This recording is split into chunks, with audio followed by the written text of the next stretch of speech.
That's my balls in his mouth. Yeah, you can suck my balls. Balls! Balls! In your mouth. Mouth. Balls! Balls! In your mouth. Mouth. That is my balls in your mouth. Yeah, enjoy the taste of my nuts. Bro? Maybe my balls in your mouth for a few more minutes. Enjoy the taste of my nuts. Gamma. Balls! Balls! In your mouth. Mouth. With my nuts on your face. To suck my nuts. You suck on my nuts. Then tell me how my nuts taste. Now I'd like to know how my balls taste. You fucktard. You are a spastic. And you're getting teabagged by a flat earther. Now enjoy the taste of my nuts, you stupid spastic. Yeah, chuckle for me, fundy fuck. You're being teabagged by me. Balls. Balls.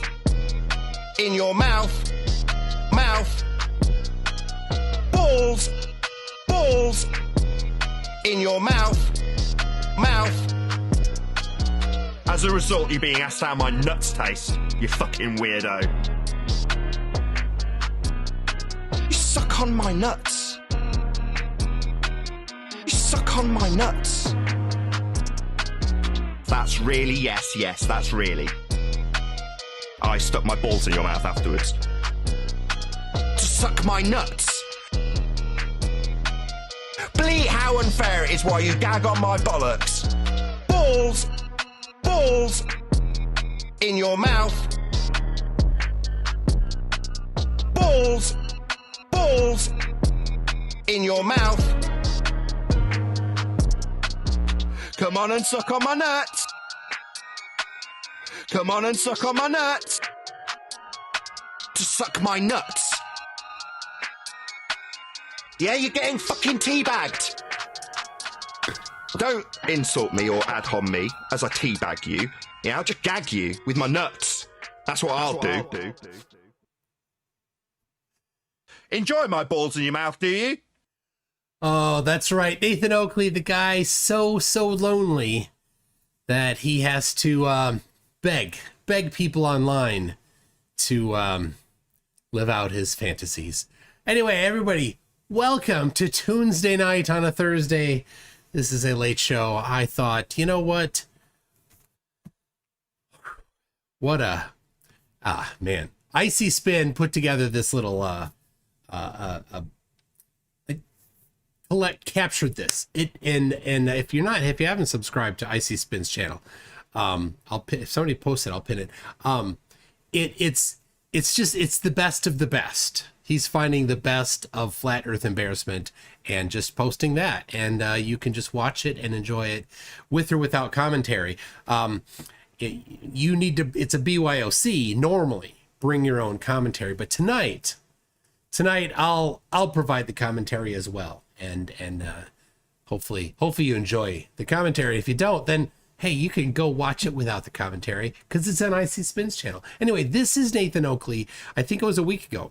I think it was 1 week ago tomorrow, right? Tomorrow's Friday, that he was on the Worldwide Debate Discord server, and he thought that he's so smart, so ever so smartly smart, that he goes through his questions, and this what we're going to go through here. Anyway, then after this, there's a few people that interacted with him, because normally you can't even, he doesn't even want people to come on and debate. So funny. Anyway, after a certain part, the Buck, Sodbuster, Wes, and Icy Spin are going to be invited to come on for a little commentary along with me.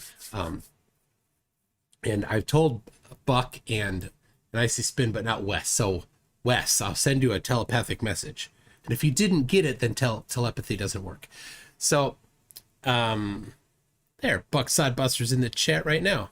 And he's not a mod. What's wrong with that? I'll fix it. Hold on a second. So, all right, let's pop over to a picture of Nathan Oakley here to start with. Oh, oops, that's not. Oh, wait a second. Accident. There it is. This is the video. I don't know why I had that picture of Oakley up. All right, let me see. There we go. All right, so this is the video as Icy Spin has placed it, and well, let's get to listening. Can't hear anything because Buck keeps interrupting. Like we want to hear it. I meant specifically about the line about debate the shape of the Earth. Welcome. And I debate live. I'm your host Nathan Oakley, and if you are new to this channel or you've not done so already, is he doing it right now? Be sure to subscribe, hit the bell notification icon and join button if you'd like to become a Nathan Oakley 1980 channel member and keep up to date with the Flat Earth debate. Jesus. If you would like to support the channel, there is a super chat that runs alongside each of these shows while they are live. There's also a coffee, Patreon, crypto, and thanks button in the info box below the video. Most importantly, if you'd like to join the discussion, simply mute the page you are currently watching, then click the link in the info box below. Let's see. Tantum Stantrum says, "Has anybody seen Wiz at time for a welfare check?" Just call up his mom. I think he's in the basement. Below this video to join the panel and express your views on the nature of Earth. If you do join, please don't swear. If you do, you'll be ejected, and if you are, please don't try to rejoin the stream using sock accounts. You'll be warmly welcome back on the next stream. Please also share the show on social media. Sharing the show obviously increases the live audience, but this in turn increases the chances of a more diverse panel, so please share the show. But he doesn't want a diverse channel.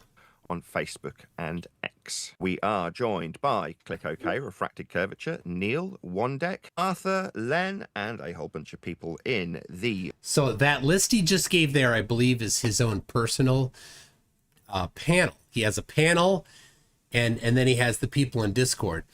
And so when the people on his panel talk, you'll see that they show up here. Right, so like when his Timu Joe Pesci talks, it'll come through here.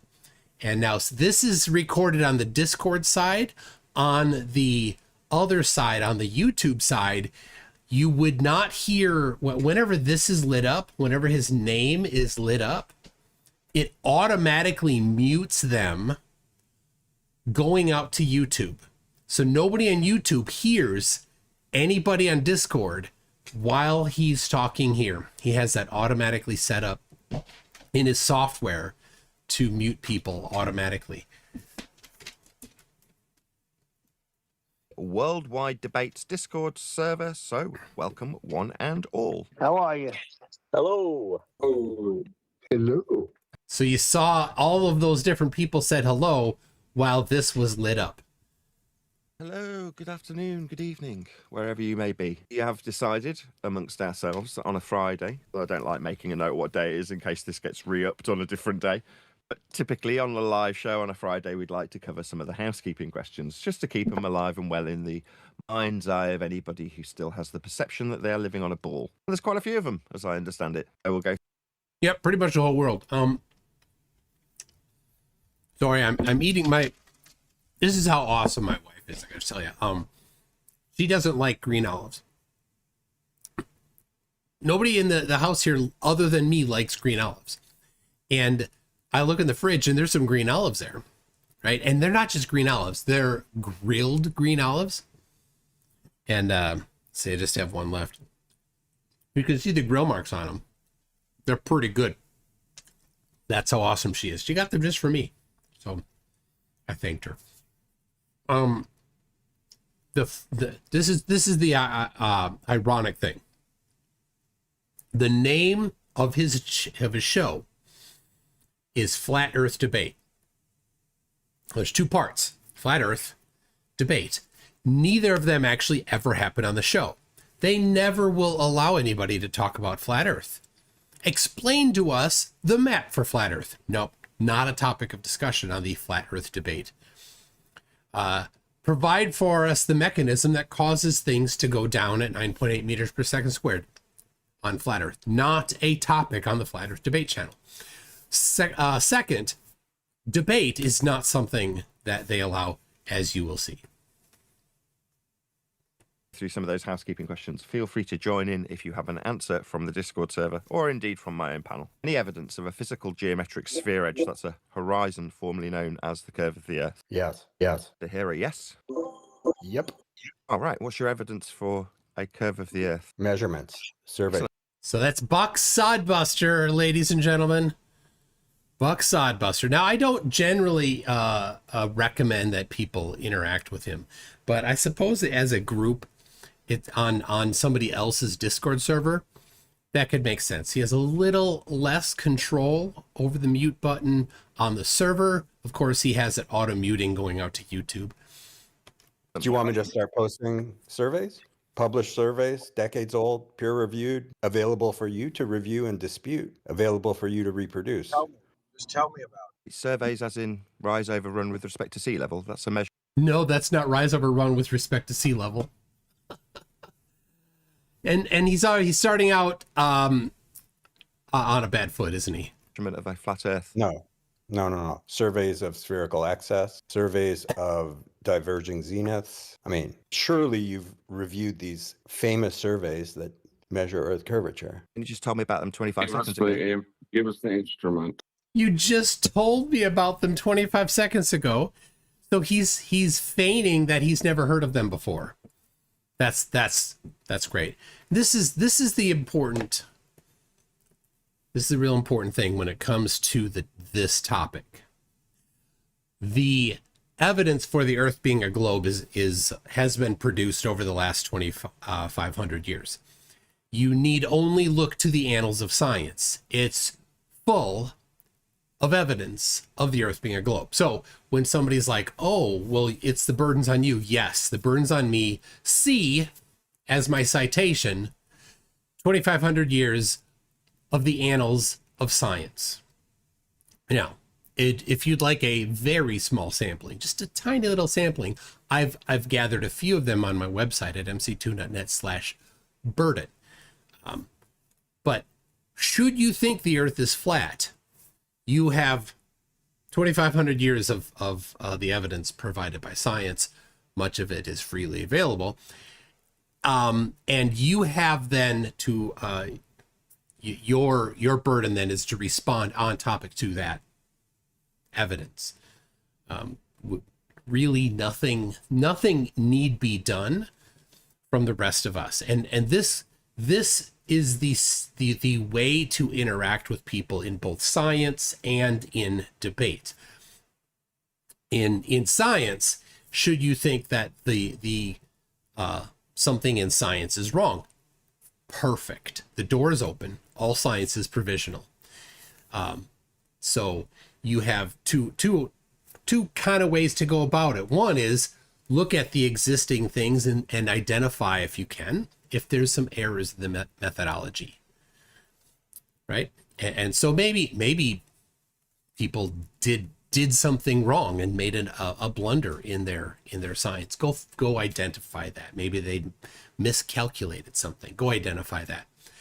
Good luck, right? When things have been repeated many times, you've and other people have analyzed it. And the thing about peer review is when people peer review stuff, they want to tear it down. So for something to have gotten through peer review, much of the time it has been scrutinized already. And then you can also, within peer review, there's a further process of somebody publishes something, somebody else publishes a response to it. And these are sometimes highly contested, and they go back and forth in different publications. So there's one. Number two, go produce some evidence, go do an experiment, go do something on your own. Maybe redoing an existing experiment, but doing it better, right? Find the error that they made or the imperfection that they had in their setup, or some completely new way to do it. And of course, just because you do something doesn't mean that you've done it right. Flat earthers With basically, there's so few that it's not even worth mentioning any exceptions. I'll just say it: flat earthers can't do math; they can't do geometry, and so when flat earthers do try to do something, they get it wrong. So that's why, should you try to bring something forward and people like, I'm not too impressed, you screwed up the math, it's because you screwed up the math. Anyway, there is the interesting thing about the debate is that flat earthers don't do the one thing that flat earthers would need to do when it comes to a flat earth debate, and that would be to present evidence for flat earth. So, and Nathan has taken this avoidance of flat earth and this shifting of the burden to an extreme, as he demonstrates here. Give us the instrument. Tell us how the process was performed. That's how you handle measurements. Go ahead and do that.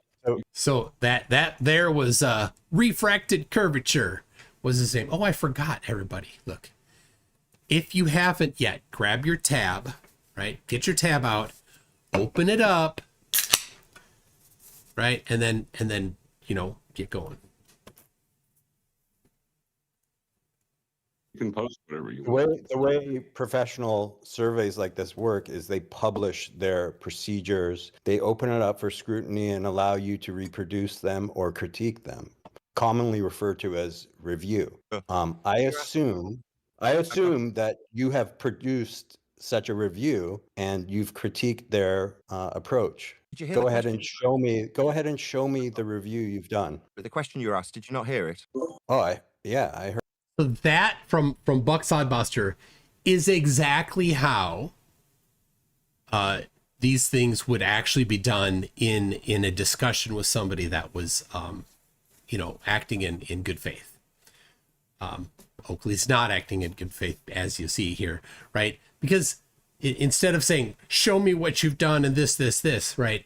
They have the burden to have looked at the existing, mountains of evidence. Heard it. I asked you a question too. So you touched them till review. Donick, I just put myself in. The question I was asked was all the details by refracted curvature of all the details of what went into the survey. And when you do a survey like this, you can't give a 2-second response. Hey, I'm talking, Nathan. Nathan, I am talking. Hear what you're asking, other than what you're asked. Nathan, settle down. I am speaking. Love this. Answering what you're asked. So this is great. Right? Nathan asks a question, but then won't let him answer. you didn't hear. You weren't asking what I asked. You weren't answering what I asked. So let's take count to 3. Settle down. Let's revert. You asked for evidence of a horizon. My evidence is the multiple surveys that have been published for centuries that everyone knows about that show Earth curvature, and that proves a horizon. When you finish talking, what tool was used to measure? Nathan, you can respond now. I'm done talking. Go ahead. He talk down to him. That's what he needs. He needs to be spoken to in the way he is in this discussion. He is a child in this discussion. He doesn't even have a childlike understanding of the topic. So talking down to him is the appropriate way to speak to Nathan. Already been asked. What tool was used by refracted curvature? Theodolite. I can give you multiple different tools. I'm going to respond to him if he ever stops wittering. Yeah, the theodolite is using a plane of reference to get an angle measurement. Why would you think that has anything to do with the curve? How drunk is he? Because when you use a theodolite, you can prove that zeniths diverge, which means there's curvature over the 2 points that you're measuring. Also, measuring spherical excess is proof that the Earth is curved. You guys have the opportunity to refute it, right? It's peer review. Spherical excess. We've never seen it. Thanks. Second time. You've never seen surveys of spherical excess, and Wow. you're experts in this field. Nathan Oakley is an expert in this field, and you've never seen measurements of spherical. Buck, I had to mute you because you literally do not stop talking, and your audio is twice as loud as it's necessary. So please just shorten it up and actually follow along. It's kind of like ridiculous. You're just Oh, filling up this whole. Yeah, don't call me a liar. All right, so Riggs is the guy that owns this server, and he has stepped in. He had muted, right? He's a flat earther. He muted Buck because Buck was answering Nathan's question, right? Wow. Anyway, Don't repeat yourself. Buck, you can settle down and just try and answer one of our questions. Can you calm down, Buck? You've been server muted because you keep talking through the host of my live show. That's me. You can either you still. Yeah, I noticed I was muted. Before I've talked, Buck. I'm just going to ask the host of the server to shut you up again. oh yeah, that's how you win a debate, Nathan. Not letting the other people talk. Ingenuous little prick. That's the way it works. I'm talking. You mute. You do have a mute Fine, function as well, you. Nathan. You understand, Buck? There you go. It's been shut for you, insubordinate little twat. I will try and explain to you how a theodolite measures Earth flat. First thing you do is level it to a plane of reference. A plane of reference is what we are measuring in terms of Earth's surface. So he's claimed right there that the plane of reference of a theodolite is Earth's surface. Now, what is that fallacy? Can anybody in the chat type in the name of that fallacy where he has declared, with no evidence at all, really presumed that the plane of reference of the theodolite is the Earth's surface? Anybody know that? Yeah, insubordinate.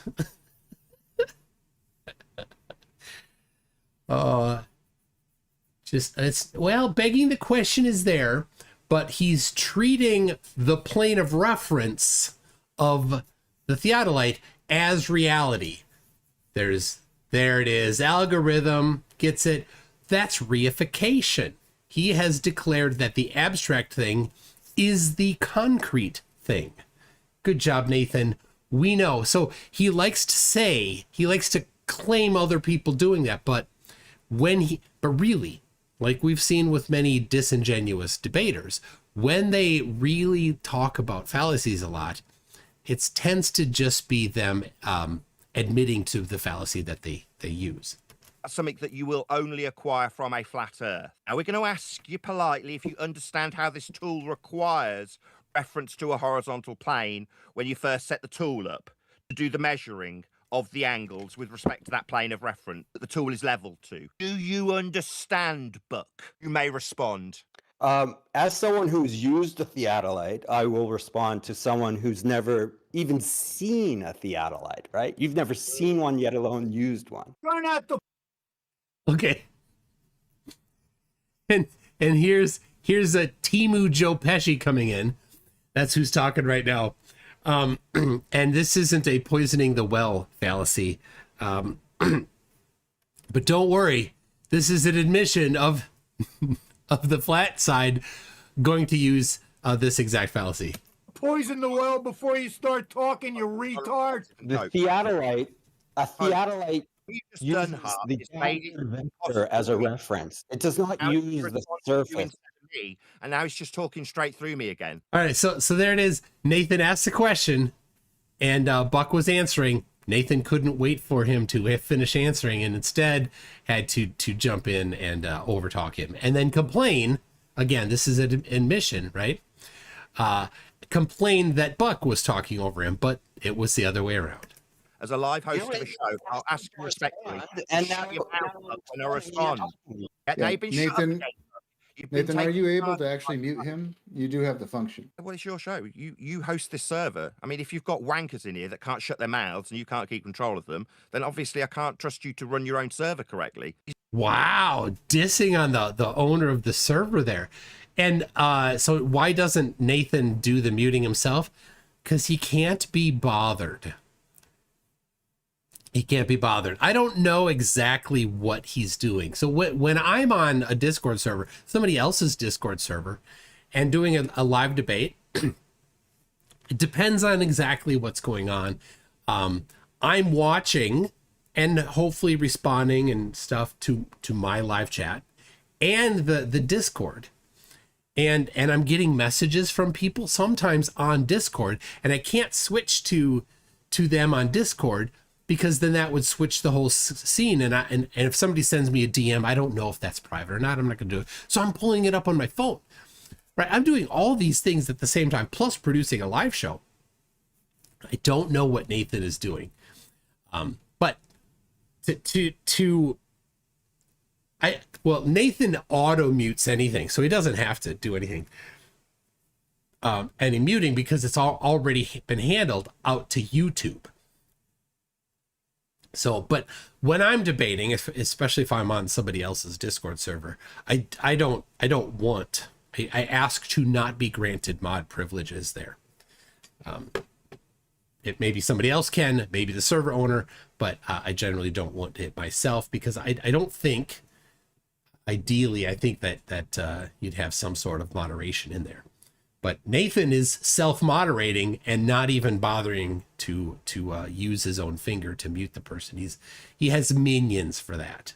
Is your guest like I am? Now, I'll try and be respectful as a guest. By the same token, I'm running a live show. Now, it's been put to Buck. You have to level this tool to a plane of reference. His non-response was to say you've never used a theodolite.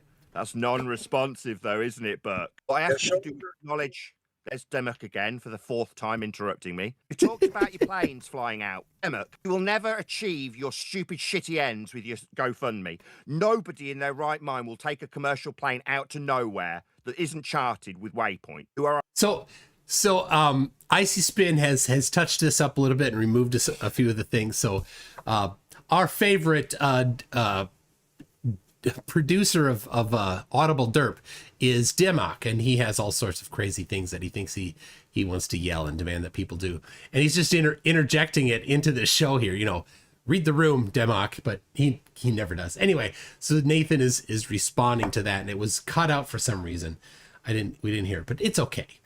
And are hiding to nothing, and I find your suggestion and request for money to do it idiotic. Shut up while I'm talking. I didn't actually know much. Nonsense you tried to bring up, and I humoured you.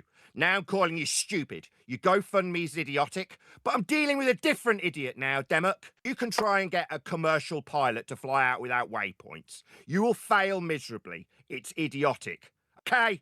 I'm done humouring you. Shut up. I'll address Buck Sodbuster again for the 3rd time, because he's given me a non-responsive reply in regards to whether or not I've used a theodolite, when I've detailed how it's set up and referenced to a horizontal plane to measure angles for Earth's surface. So he's claimed that's how it works, but he doesn't know how it works, directly to the point that Buck Sodbuster made. Buck has used it, so he knows how it works. Nathan has not used it, so he doesn't know by personal experience how it works, and he's just described incorrectly how it works. That's what it is. That's what it does. Whether I have used this tool is irrelevant. His response was non-responsive. I'm going to see if he can acknowledge his non-responsive reply when asked if he understands how a theodolite is functioning with respect to a plane of reference. That's how it's leveled when you set it up. 2nd time. Hey, you got to unmute him. A theodolite. All right, so just for reference here, let's say you're on a hill and you've got the theodolite there. Where's the plane of reference relative to the surface of the Earth when you're on this hill? How would you use the presumed flat surface of the Earth when you're standing on the hill to reference the plane of the theodolite to? How would you do that, Nathan, on the hill? How is that done? There's nothing here to reference it to. I don't know if that would work. Anyway, a little bit of math there. We were doing some math homework today. Oh yeah, math. That's the stuff that makes you feel pain, Flatties. Uses the vertical vector as a plane of reference. Absolutely, positively, 100%. That is what it uses. That's right. As a plane of reference. It does not use the surface of the Earth as a plane of reference. That is not how a theodolite functions. That is so correct. Bod Sugbuster. Bog. How did that come up? Buck Sodbuster. Correct. That's an awesome way to describe it. Now Nathan's going to deny how the entirety of surveyors do their job. Is your answer? No, a vertical is not a plane of reference. Try again. That's correct. A vertical is not a plane of reference. The vertical vector is what's used. That is a vector, not a plane. You are incorrect. The plane of Okay, so Buck, I think, is just he's mixing up a few terms here between the vertical vector and a plane, right? The vertical vector is not a plane. The plane is the horizontal plane that is orthogonal to that line, to the vertical vector at one point. reference used by a theodolite is the downward vector. The complement of that downward vector is what's used as a horizontal baseline, not the surface of the Earth. That is. Oh, good. Okay, so let me draw that. Hold on. That's a good one here. You know what? The complement. Now that's going to be a tough word for Nathan, as he's never received one. But in this instance, it's not talking about the thing he's never received. It's talking about a bit of geometry here. So here we go. Let me get this up here. So I should get my camera reinstalled. When I took it out when I was going on a trip, and should get it reinstalled. All right. Oh, that didn't. Here we go. All right. The vertical vector right there. And then the complement would be 90 degrees to that. Won't be totally perfect. I'm using a ruler, but I'm eyeballing 90, right? So this is within two dimensions here. So got the vertical vector, and then you've got the complement of it is, in this instance, a line, because we're working in 2 dimensions. So we got the vertical vector and a line. Now, what do you know the difference between a line and a vector? Sometimes this is a little confusing, right? They're very similar. What's the difference? Can somebody put words to the difference between a vector and a line in geometry? People are having some fun with Buck Sodbuster. We got Soggy Bottom Sodbuster. We got Truck Podcaster, Crod Snodbacher, Trick Grub Twirler. There it is, PJ CNET, who escaped the flat earth cult. Got it right. Vector as a direction. So there you go. On the surface of the Earth, the vertical vector, but it's by convention, has a downward vector, right? That's the direction that gravity pulls. So there you go. Now, in 3 dimensions, if we were to expand this to 3 dimensions, right, you've got your vertical vector, which fits, it's 1 dimension, right?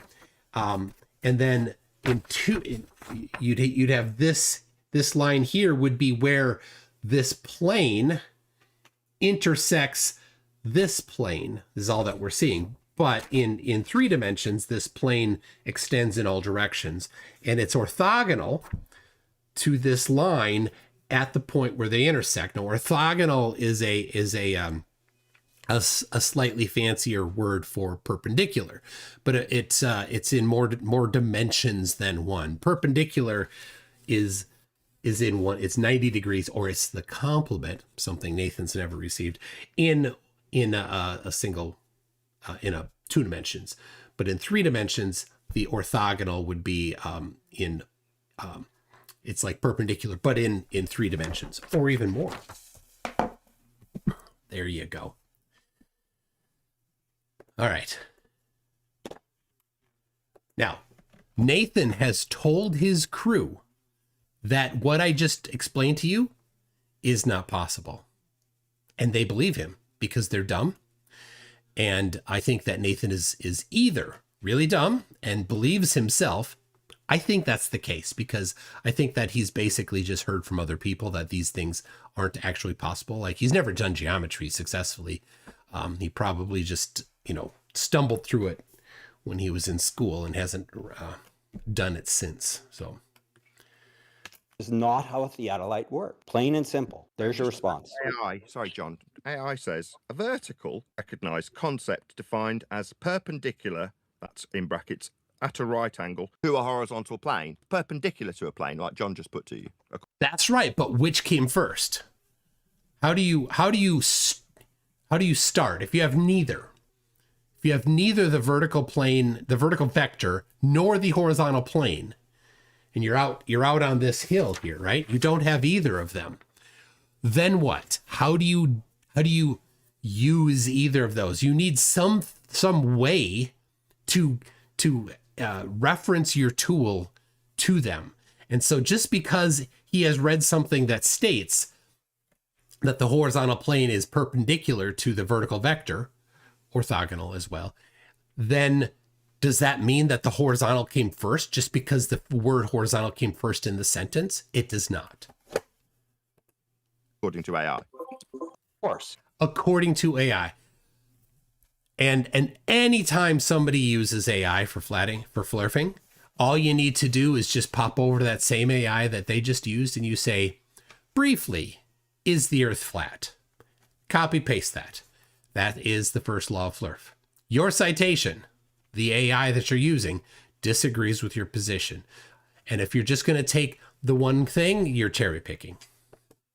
The vertical downward vector is the reference. Okay, I've heard you acknowledge how wrong you were. Interrupted me. I can't even finish speaking. Any chance I can reply, or is Buck going to talk straight through the middle of me confirming that he's just affirmed how incorrect he was?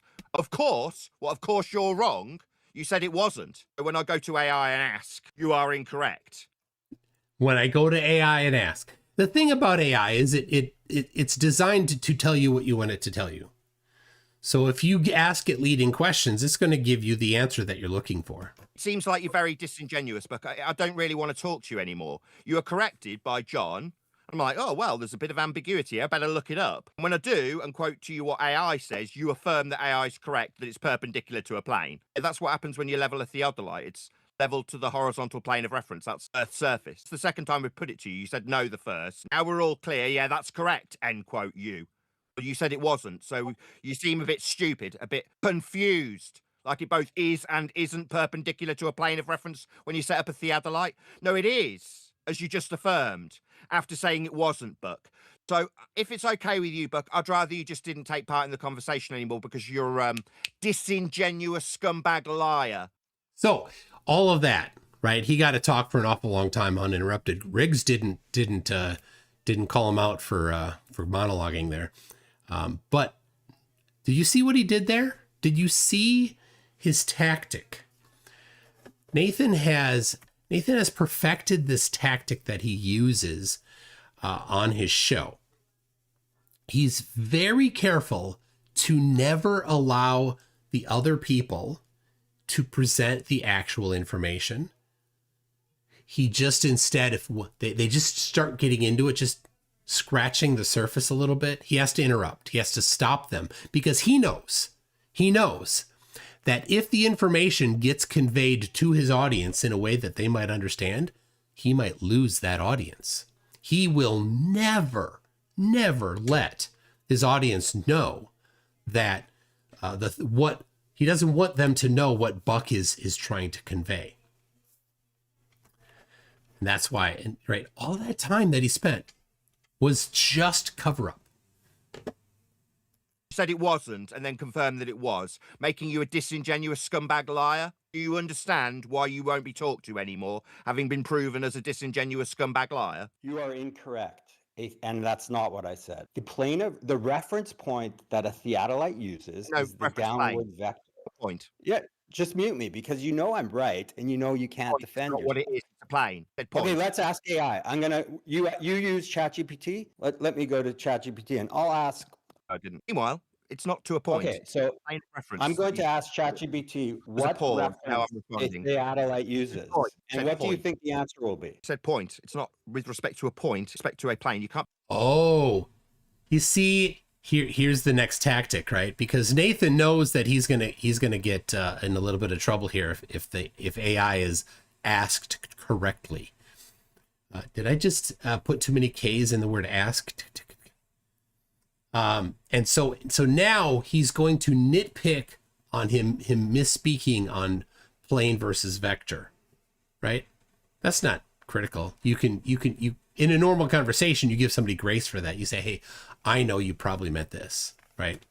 Now, sometimes during debates and stuff, we have a little bit of fun. For example, on Tuesday when QOP was talking about Fresnel, and I knew he meant Fresnel, and I wasn't gonna hang him out on that for too long. I just messed with him a bit, right? Because the pronunciation, if you can't, if you don't pronounce the name of a scientist correctly, it just tells the audience that you've not probably studied that topic well. And so, for example, if you don't know how to pronounce Fourier, if you've done Fourier analysis, right? If they start talking as if they understand Fourier analysis or a fast Fourier transform, then they don't know the topic. Because if you've done the work and you've gone through the lectures and worked in the literature and listened to anything, you'll know how to pronounce Fourier. It's a French word, but people will say Fourier, right? Because that's what it looks like to an English speaker. Anyway, so Nathan is just nitpicking on these words as a way to deflect from the topic so that the topic doesn't get brought back to. So instead of actually addressing the going right to the core, Nathan is going off to the side on this thing to make it appear as if he's winning by dominating over Buck. Be perpendicular to a point. That's idiotic. I'm going to ask ChatGPT. Are you going to acknowledge it? I've said it 4 times. You're not perpendicular to a point. You're wrong. You're perpendicular to the observation point you're standing at. That's a plane of reference. I'll say it again. Yeah. The point and the vector together is where that perpendicularity comes from. The plane of reference is the perpendicular vector to the point you are standing at. That's how a theodolite works. Have you ever leveled a theodolite? Not listening. You're not getting 90 degrees to a point. Perpendicular is at 90 degrees. You can't be at 90 degrees. I'm still talking. I'm going to discontinue the conversation if you interrupt me a further time. Can't be at 90 degrees, that's perpendicular, to a point. It's the 5th time I've told you. Now I'm going to ask, were you dropped on your head by your dumbass mother? Because you can't be Oh, there it is. So remember earlier when Timu Joe Pesci, also goes by Neil, when Neil started saying poisoning the well, right? Poisoning the well and insults and ad homs are kind of in a grouping of things that people do. And so here we have Nathan Oakley, who's just given up on all attempt to have any substantive interaction, and instead is just insulting. Perpendicular, that's at 90 degrees to a point. You are wrong, sir.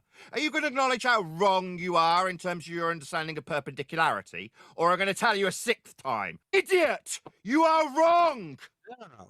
So basic math, are you saying that you cannot have a perpendicular vector to a point on a sphere? Is that your claim? Yes or no? At 90 degrees to 90 degrees. Is your claim? I'm still talking. Right, that's the end of your discussion time here, Buckside Buster. You're raising my blood pressure.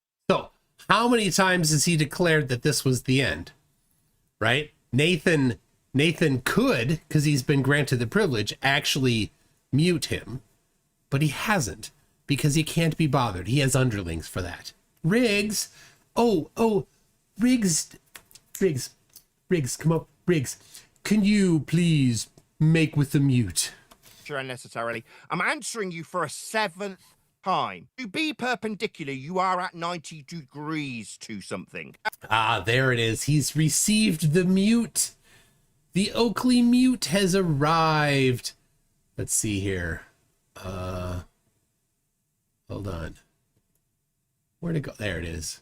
Shut up! Are you fucking... Right, I'm going to mute you now, you dumb fuck.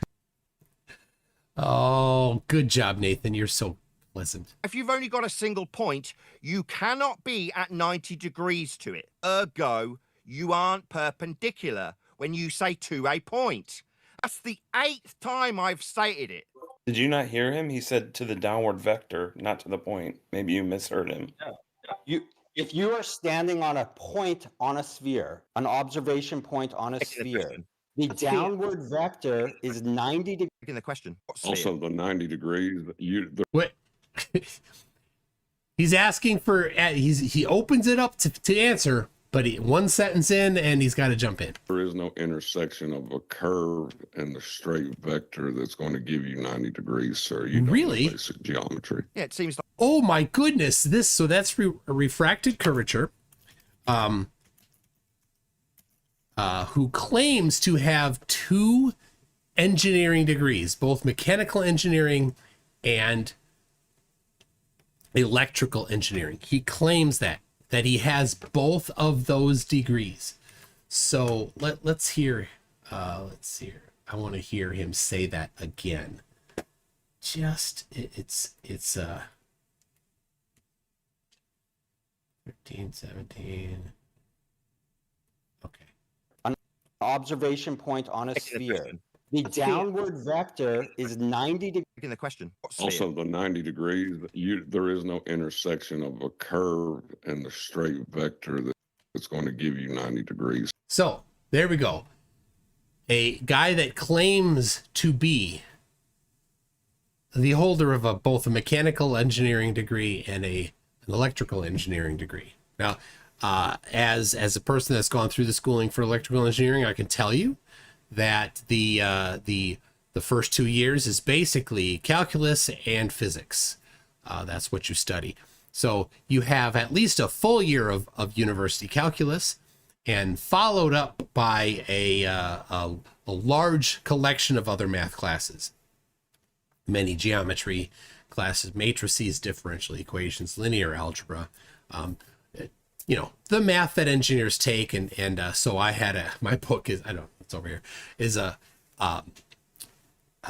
book, large book by Kurzik, engineering math, and lots and lots of math is done. And so if he does have, in fact, a degree, as he claims, in both of them, he would have had to take all of those classes.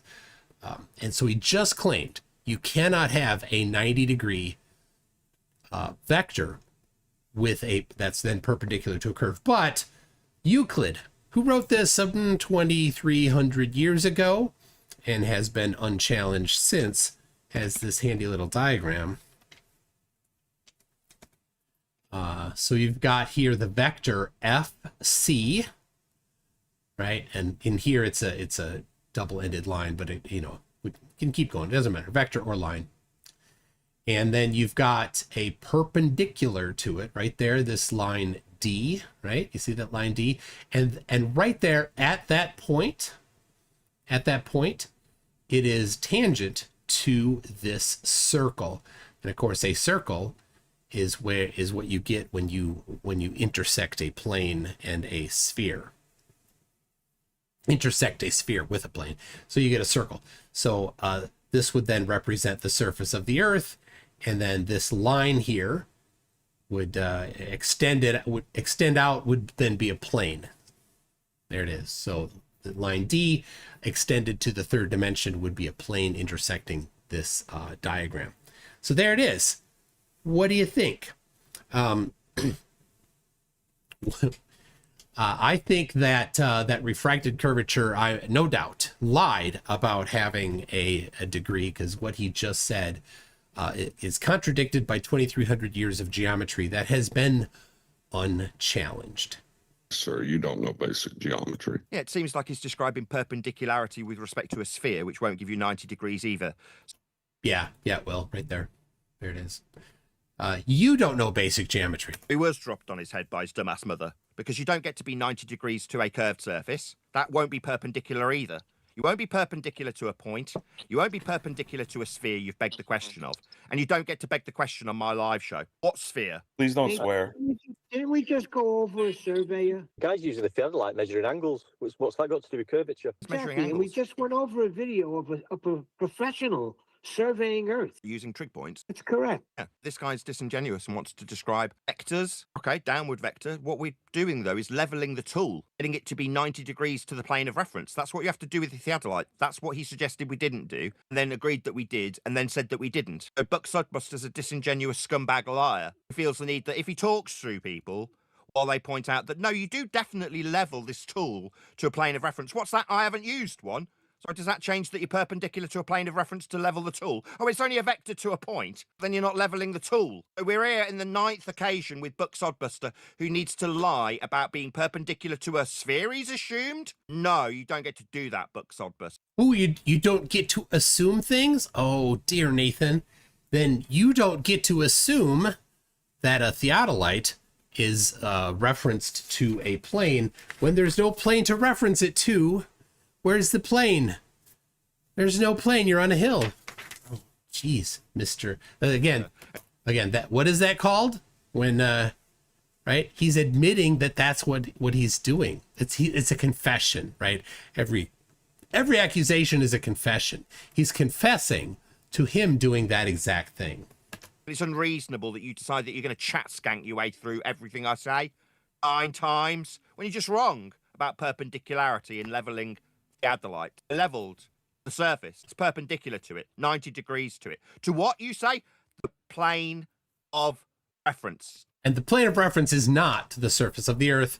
That would be reification. 10th time. Now, the plane of reference they can't handle because that's flat.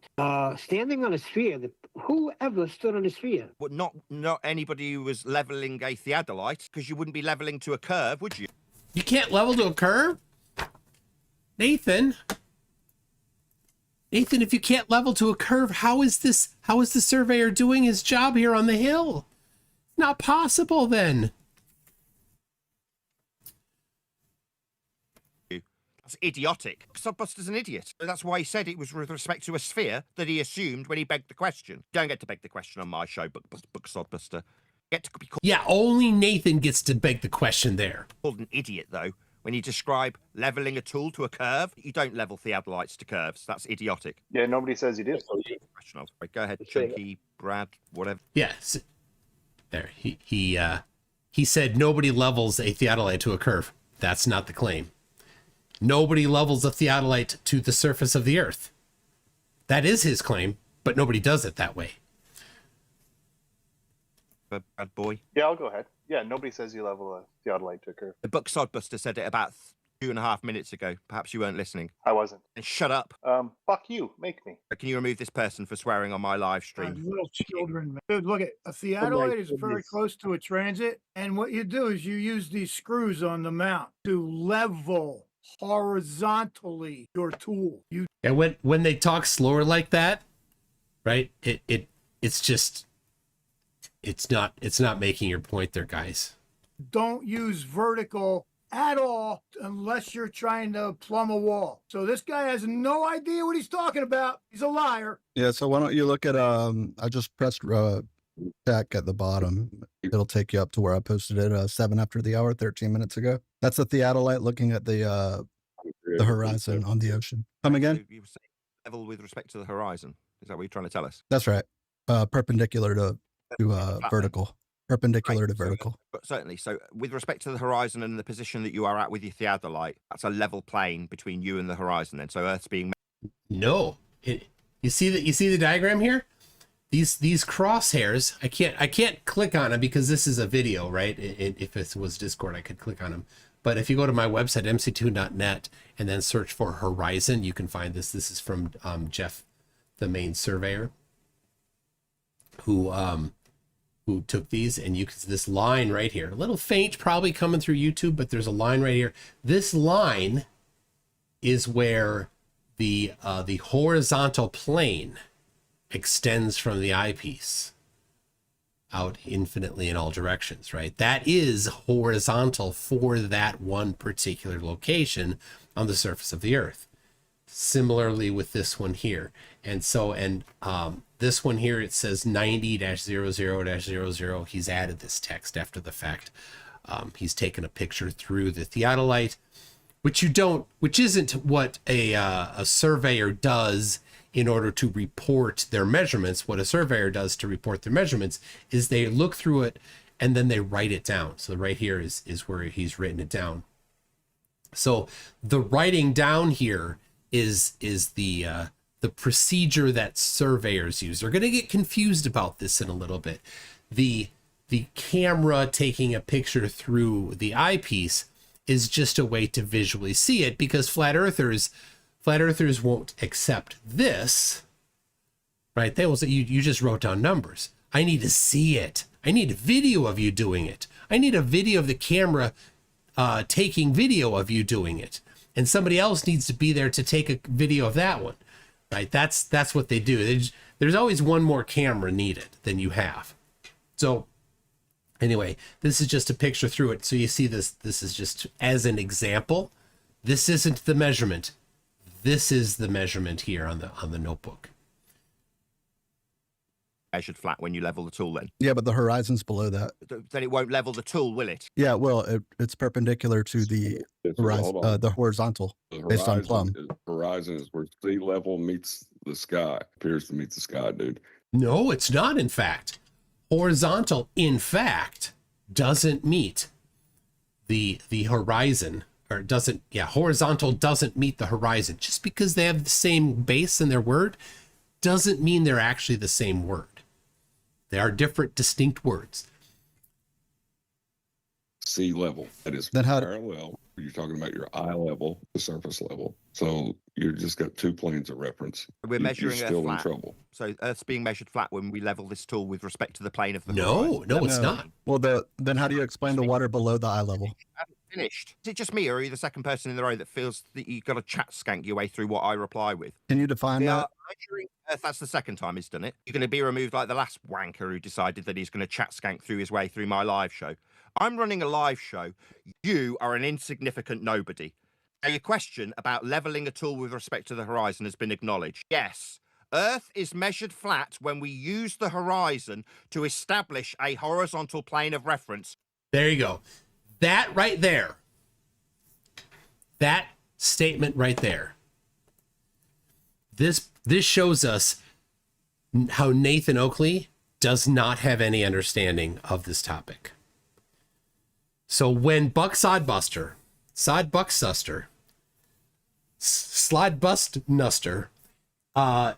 pointed out that he has used a theodolite and Nathan has not, it was absolutely relevant, because Nathan does not know how a theodolite is leveled. You don't level a theodolite by pointing it to the horizon, because here you are. What if you don't have a view to the horizon, right? To the ocean. What if you don't? Much of the time you don't. Unless you're near the ocean, which is not a whole lot of the land.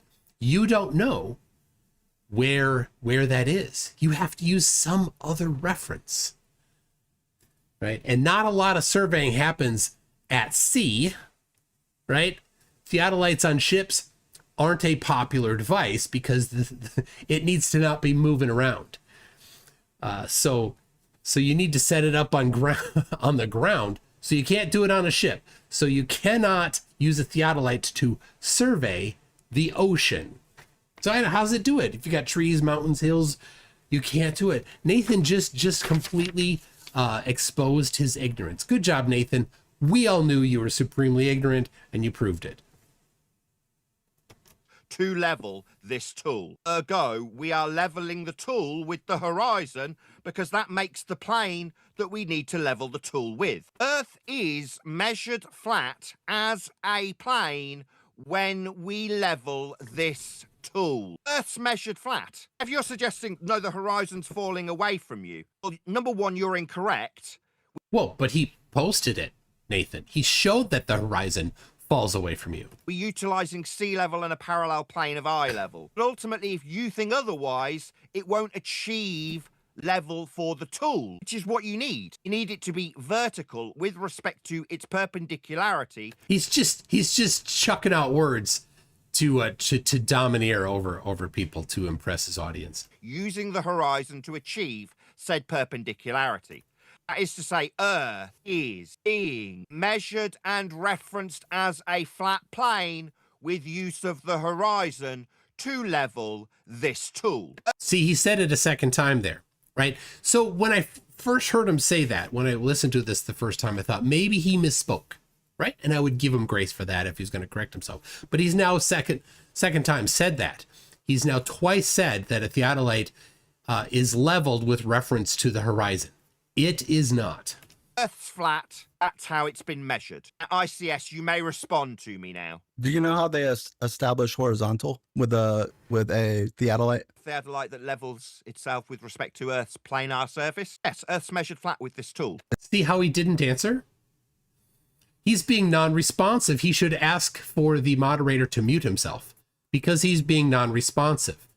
He didn't answer the question. It's perpendicular to plumb. Perpendicular means at 90 degrees. That's right. If it's vertical, plumb's vertical, as is the item. So you can't be both using vertical for 90 because it won't give you the horizontal, which is what you need to level the tool with. When you're describing it being leveled, it's at 90 degrees to the plane of reference you're going to measure the angles from. Do you understand that you're measuring angles with respect to a plane of reference with this tool? It's perpendicular to it's perpendicular to plumb, right? And you're saying that that's horizontal, which is correct. It's vertical. To be perpendicular, you need two axes, vertical and horizontal. Right. My So you question was, understand. do you understand that you're measuring angles with respect to the plane of reference? That was my question. Do you understand that? Yes or no? Yes, and I've already said that. Right, so we're gonna need a plane of reference then, dumbass. Vertical. I already established that. Hey, so Riggs, can you kick him out and mute him because he's swearing? Anyway, here's a diagram from a surveying book. Right here. This is from a surveying book. So Nathan, you don't get to speak for surveyors being a not surveyor. The surveyors speak for surveyors. This is a book written by a surveyor for surveyors. So right here we've got horizontal, the horizontal line there. See that? Horizontal line. And then this curving one, that curving one is the level line. Now, level does not mean flat when you're referencing the surface of the earth. Level means curve. So here you've got, say you're off here looking at this direction, the horizon as your observer moves higher and higher up, and the horizontal line is higher and higher up, right? The angle down to the horizon, that's where your line of sight would intersect tangent to the surface at some point away from you. Now in this diagram here, the observer is right on the surface. So they're right on the water, for example. So there isn't a difference between them. You don't see the horizon on this one. So this would be like your eyeball is half submerged in water if you're at the ocean, which, generally isn't a very useful way to do things. But, if you want to do that, you can. So anyway, that's how it works there. Horizontal line, according to surveyors, not Oakley. You don't get to tell surveyors the geometry about how they do their job, being a not surveyor. So anyway, this is from a surveyor surveying book. In fact, if you haven't seen it, I'll put it in the chat here for everybody. Here is a list of citations from both the dictionary and from surveying literature. This one here being from published in 1814. This is but this particular one that I have here, but the first version of this book, first edition, was in the late 1700s. So this isn't a new thing. This predates Samuel Rowbottom by quite a bit. But anyway, here it is. The true level is a curve conforming to the surface of the earth as ABG. So here's ABG. There's the curve right there. And then so if you have an observer there above the surface of the earth, right up here, then horizontal is a line FDADE. It's E. That's an E here, not an F. EDADE. That's horizontal right there. You don't get to redefine these terms.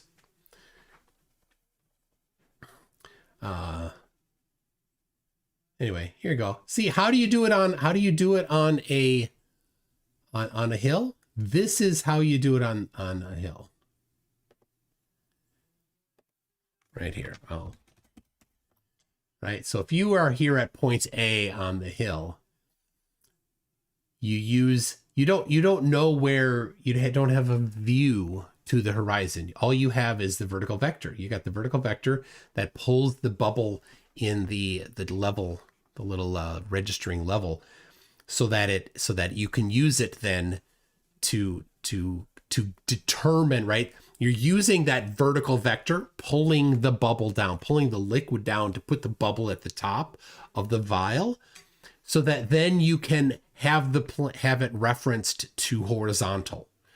But that doesn't mean it's the surface of the earth. That just means it's horizontal at that one point. And so you've got this horizontal right here. Horizontal plane, see that? Horizontal line. Horizontal plane being it's intersecting in and out of this two-dimensional diagram. So anyway, there you go. Vertical datum. This is a great diagram. The vertical angle. See that vertical angle there? None of this requires the surface of the earth to be flat. Right? You can measure this angle without the surface of the earth being flat. It's pretty good stuff. And then back to Oakley. Oops. How did that get there? All right.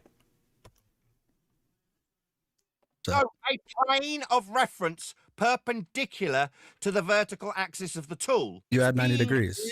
Leveled. That's him interrupting me for the fourth time. Is it just me, or is there a lot of scumbag, disingenuous wankers who want to assert that we're leveling tools and then ignore that in order to achieve that, we need to actually level the tool? Oh, no, it's only to do with one axis, the vertical. No, it isn't. Perpendicularity requires two axes. One of them is horizontal. So we're going to need a horizontal plane of reference for this tool. That's the four. So what he's doing here is he's trying to lead his audience to believe that this horizontal reference, this horizontal plane is your starting point, but it's not. Fourth time I've told you, not asked you, ICS Spin, telling you it measures with respect to a plane of reference. Oh, IC Spin has received the mute there. See that right there? Oh, such a classy guy, Oakley. The Earth that you utilize the horizon to level it with. Earth's measured. Oh, third time he's asserted that the theodolite is referencing the horizon, and nobody on his panel is correcting him. They are all in agreement with him. He's completely wrong about it. Completely wrong. And the guy in there, is it Harp that's in there? Is Harp in his panel? I don't remember the name of everybody in there, but the guy that's like, I've used a transit. Transit is a just a little lower quality version of a theodolite. It can't measure quite the same range of things and with the same precision. Right. And so if he's used a transit, actually he knows that you don't use the horizon as your reference point. But he didn't chime in there and say, Nathan, hey, hold on a second, back up, chump. That's not how I leveled my transit. I used something else. Flat with this tool for angles with respect to a plane of reference. Do you want to tell me for a fifth time that that's vertical? It isn't. I mean, oh, look at that. Here it Buck Sodbuster. Level theodolite. Adjust the leveling screws until the bubble in the spirit level is centered. Use the 4 screws on the fine adjustment to ensure the instrument is perfectly level. Well, there you go. And remember, level has a definition right here. This line is level. This curving line is level. And at this one location, that curving line and the horizontal line, horizontal plane intersect each other. They are tangent to each other at that point. I do remember playing the harp. Oh, he gets so angry. Such a lovely guy.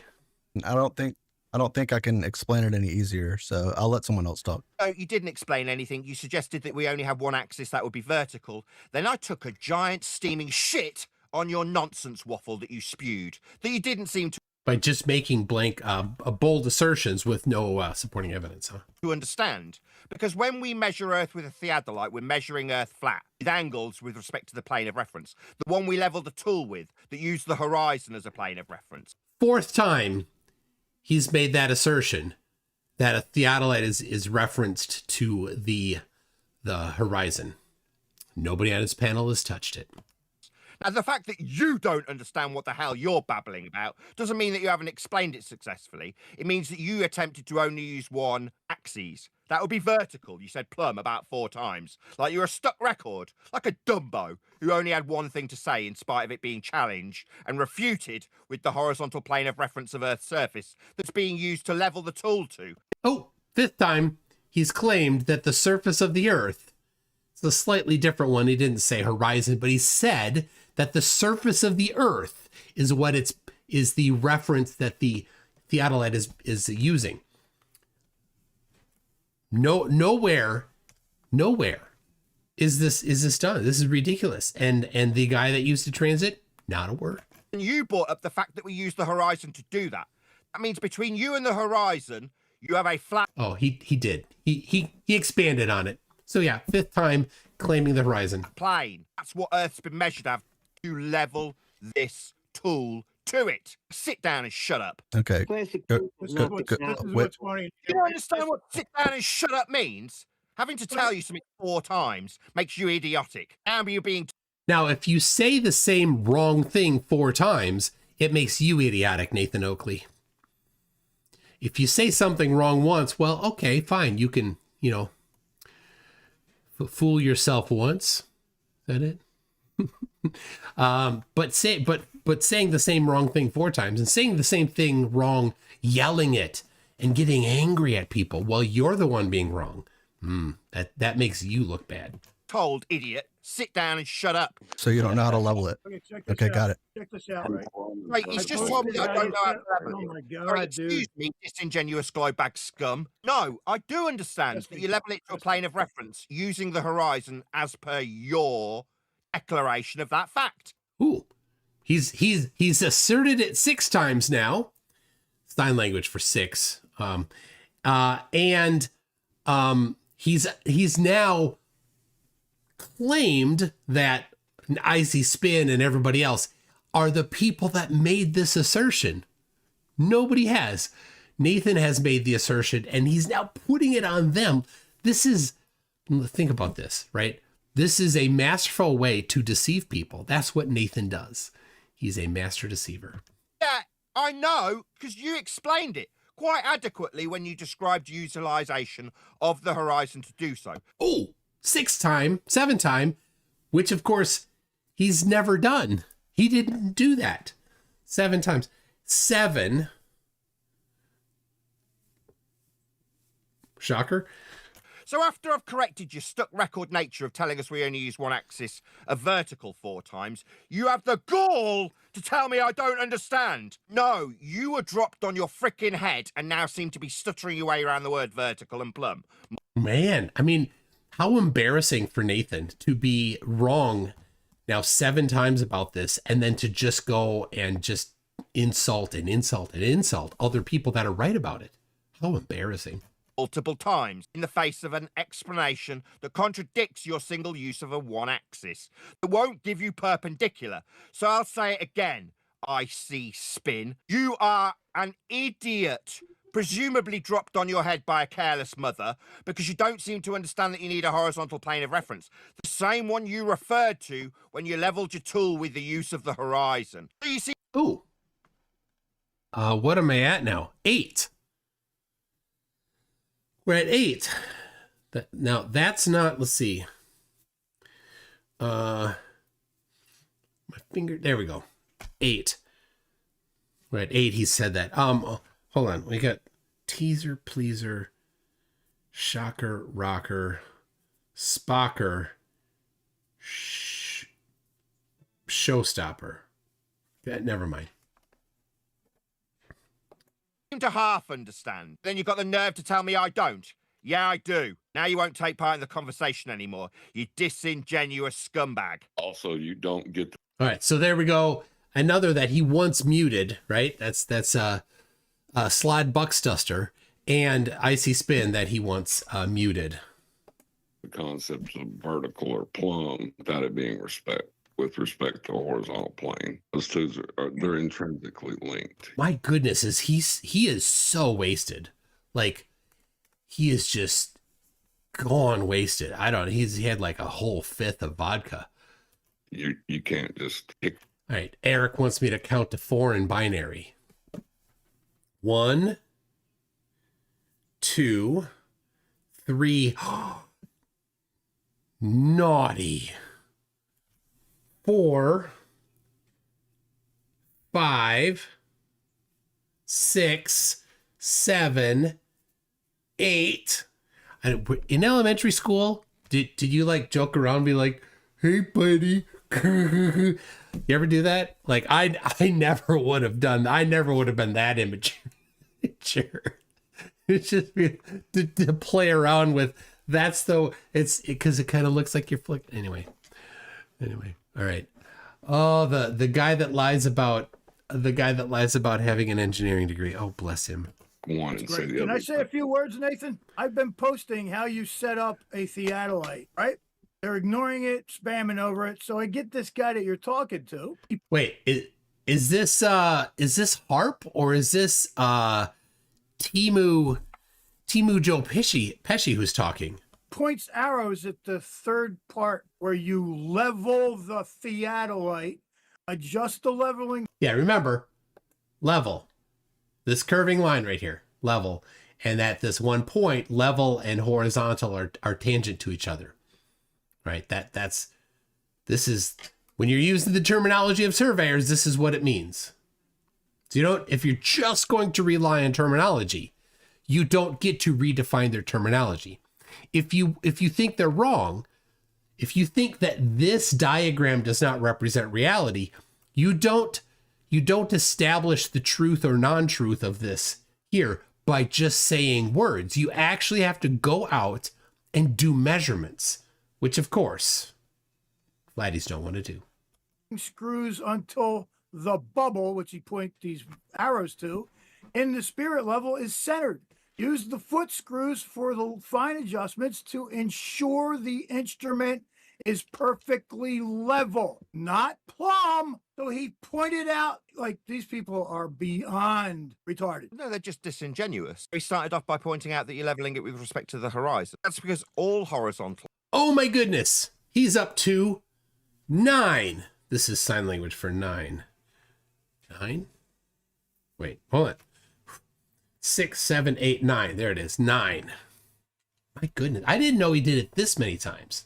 Are parallel with the plane of the horizon. It's because Earth's flat. The horizon wouldn't achieve you this description. Even though he specifically detailed that, he then wanted to be a disingenuous scumbag glurf who believes in spin and suggests that we only use the vertical axis. No, we Of course, that is the case. don't. We're measuring angles with respect to a plane of reference. Earth's being measured flat with this tool. He's the third person in a row that feels that he needs to glurf his way through the facts in the matter. No, glurf. You measure Earth flat with this tool. You don't have to like it. What is it with these ballers? Sorry, what is it with these ballers, right?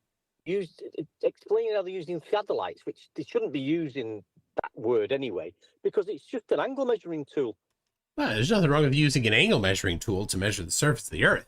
It's a great way to measure things. Yeah, this is they're coping here, right? They're covering up for their inability to actually have any evidence. How would they think that the surface of a curved surface would be measured? What would be the right tool to measure a curved surface? They can't answer that question. They are incapable of answering that question. I'm going to take a break from listening. I know we need a little breather. Get a little respite from that here. Right, here we go.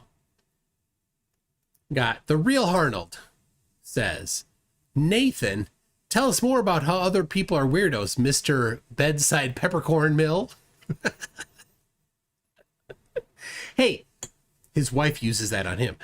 Zoidberg for $10 says early break off work, lunch, personal record, a bench personal record at the gym. Awesome. What is your PR? Sloppy Joe for dinner and a surprise for me, MCToon stream on Oakley over a single malt. Life's good. Hello from RC from MA, Worcester County. Single malt. Yeah, I like a malt.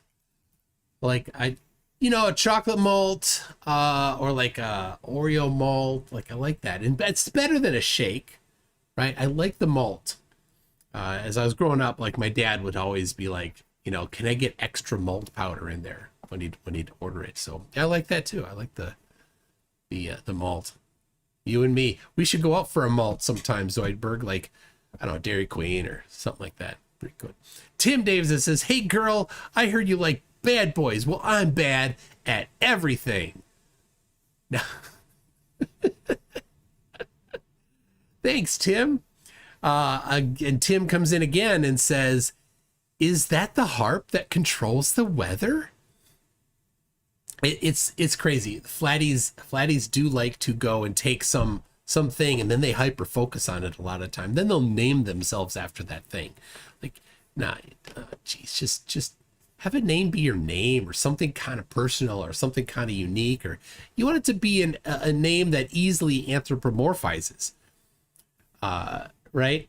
So that people can assign to you a little more personishness. Just made up that word, right? Especially if it's a noun of some sort, right? If your name is just a concept, it's hard. There's a few people that, like, it's taken me a while to, like, really, sometimes to kind of anthropomorphize enough to kind of assign the personality to them, because their names are a little bit like non-concrete. So anyway, just a little challenge. There's a lot of people that talk to me, and I try to keep everybody straight and remember everything. It's tough sometimes. I was just saying today, I was talking to Ruhif, and somebody had mentioned that they bought the flurf.wiki domain name, because the flurf wiki is on flurf.info, and they bought the flurf.wiki domain name. And I'm like, who was it? I don't know. So if it's you, somebody has it and has offered to me to have that be I'd love to switch it to flurf.wiki and have it on both, right? And just have the flurf.info direct over to flurf.wiki. But I don't remember who it was, and I get contacted in too many ways. Facebook, Discord, X, email. That's most of it, but a few others. So anyway, remind me who you are. iSolder74 says, apparently wounds is an unsendable super chat word. Wow. Oh, I will swap in right now. iSolder74 says, wounds on the back fully closed. Excellent. Good to hear. You're on your way to healing. Hakramun says, Oakley wouldn't climb a hill, he'd fall off. Gas go down, go boom boom. Tim Davidson says, I had a mole removed. Doctor had a terrible bedside manner, kept asking, how'd he get up there?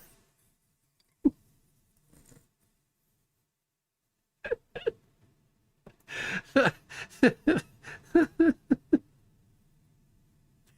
don't know if you want to hear this, because that reminds me of something, and it's worse than what you just said. Well, anyway, people, let me know. Do you want to hear something significantly worse than that? Just let me know.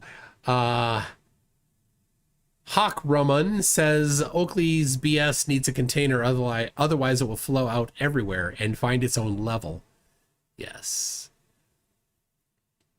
Rick Tibet says, Oakley would benefit from an anger management class. He would. I think Oakley's family would benefit from Nathan not being there. iSolder74 says, measured flat because I'm lazy. Says Oakley. Very, very true. Tim Davidson says, hormones. What the escort does when you think you're all that. Gosh. Oh, Eric Burns always wants to hear bad stuff. Isider74 says, ooh, this is, I'm going to try to pronounce this not American. I'm not good at not American. Hort uk an vi seek in Rasarai Hineinsteigert. Whatever that means. I'm going to have to, whatever I just said, I suppose it would have been a little smarter to translate ahead of time. It says, listen to how he works himself into a frenzy. He does that for his audience. I know. Raf952 says, how does Oakley think caves are surveyed? Oh my goodness. What? How does he think a survey is done when you can't see the horizon? Isider74 says, holes on the back fully closed. Oh, I read that. Wounds on the back. Nomad Universe says, it's bad enough he's thicker than zoo glass, but why does he have to be one of the most vile human beings ever? I feel sorry for his wife and kids. I do too. Let me say this. Oakley's wife and kids. Oakley's wife, if you ever do break out of the Stockholm syndrome that you're experiencing and you need shelter, there is help.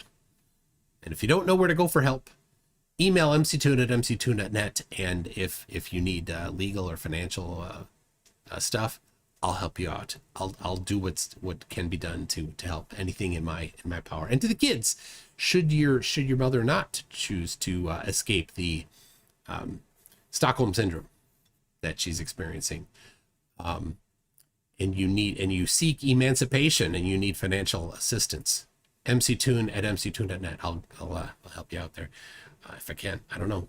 I feel bad for the people that are trapped in that environment there. Warning. So the ball is the thing that's moving, Grumpus. I missed that. Oh my god. Yeah. Right. So Careful. Anything that's moving with regard to. There you go. And yeah, good point there, Icy Spin. All of your information will be not disclosed. Of course, that's critical that escaping that kind of environment is protects you. So yes, your all of your information not shared. So yeah, if you didn't know what that was Oakley slapping his child live on air, and then blaming somebody else for that afterwards in the aftermath. That video is still live on his channel because he couldn't take it down because that would be an admission. So he leaves it up and leaves the lie that he claimed about it as his explanation. Mr. E-Man says, if we agree with Nathan that hot air goes upward, will he agree with us in regards to what happens to cold air? It go down, go boom, boom. Laura T. Kiwi Burb says, the earth isn't flat, but Oakley's brain is. Oh, yeah. Wild Lee Coyote says, Oakley couldn't set up an experiment if it was from IKEA and 90% pre-assembled. Wait, do you guys have an IKEA in Europe? I thought that was just an American thing. Okay, here we go. What's the lie he says about it, says Eric Burns. The lie that Nathan Oakley says about when he slapped his child live on the air for taking the iPad away from him. He says that that sleeping warrior, that slapping sound, he said that sleeping warrior somehow made that sound through his microphone. Not Oakley. No, not Oakley. It was sleeping warrior that made that slapping sound. And then why did his baby, his child, start crying so much, right? Because he took the iPad away from her. You hear the little cry at the beginning, and then the big inhale, and then the real aggressive wail. That's not, he took my iPad away. That's the shock of pain.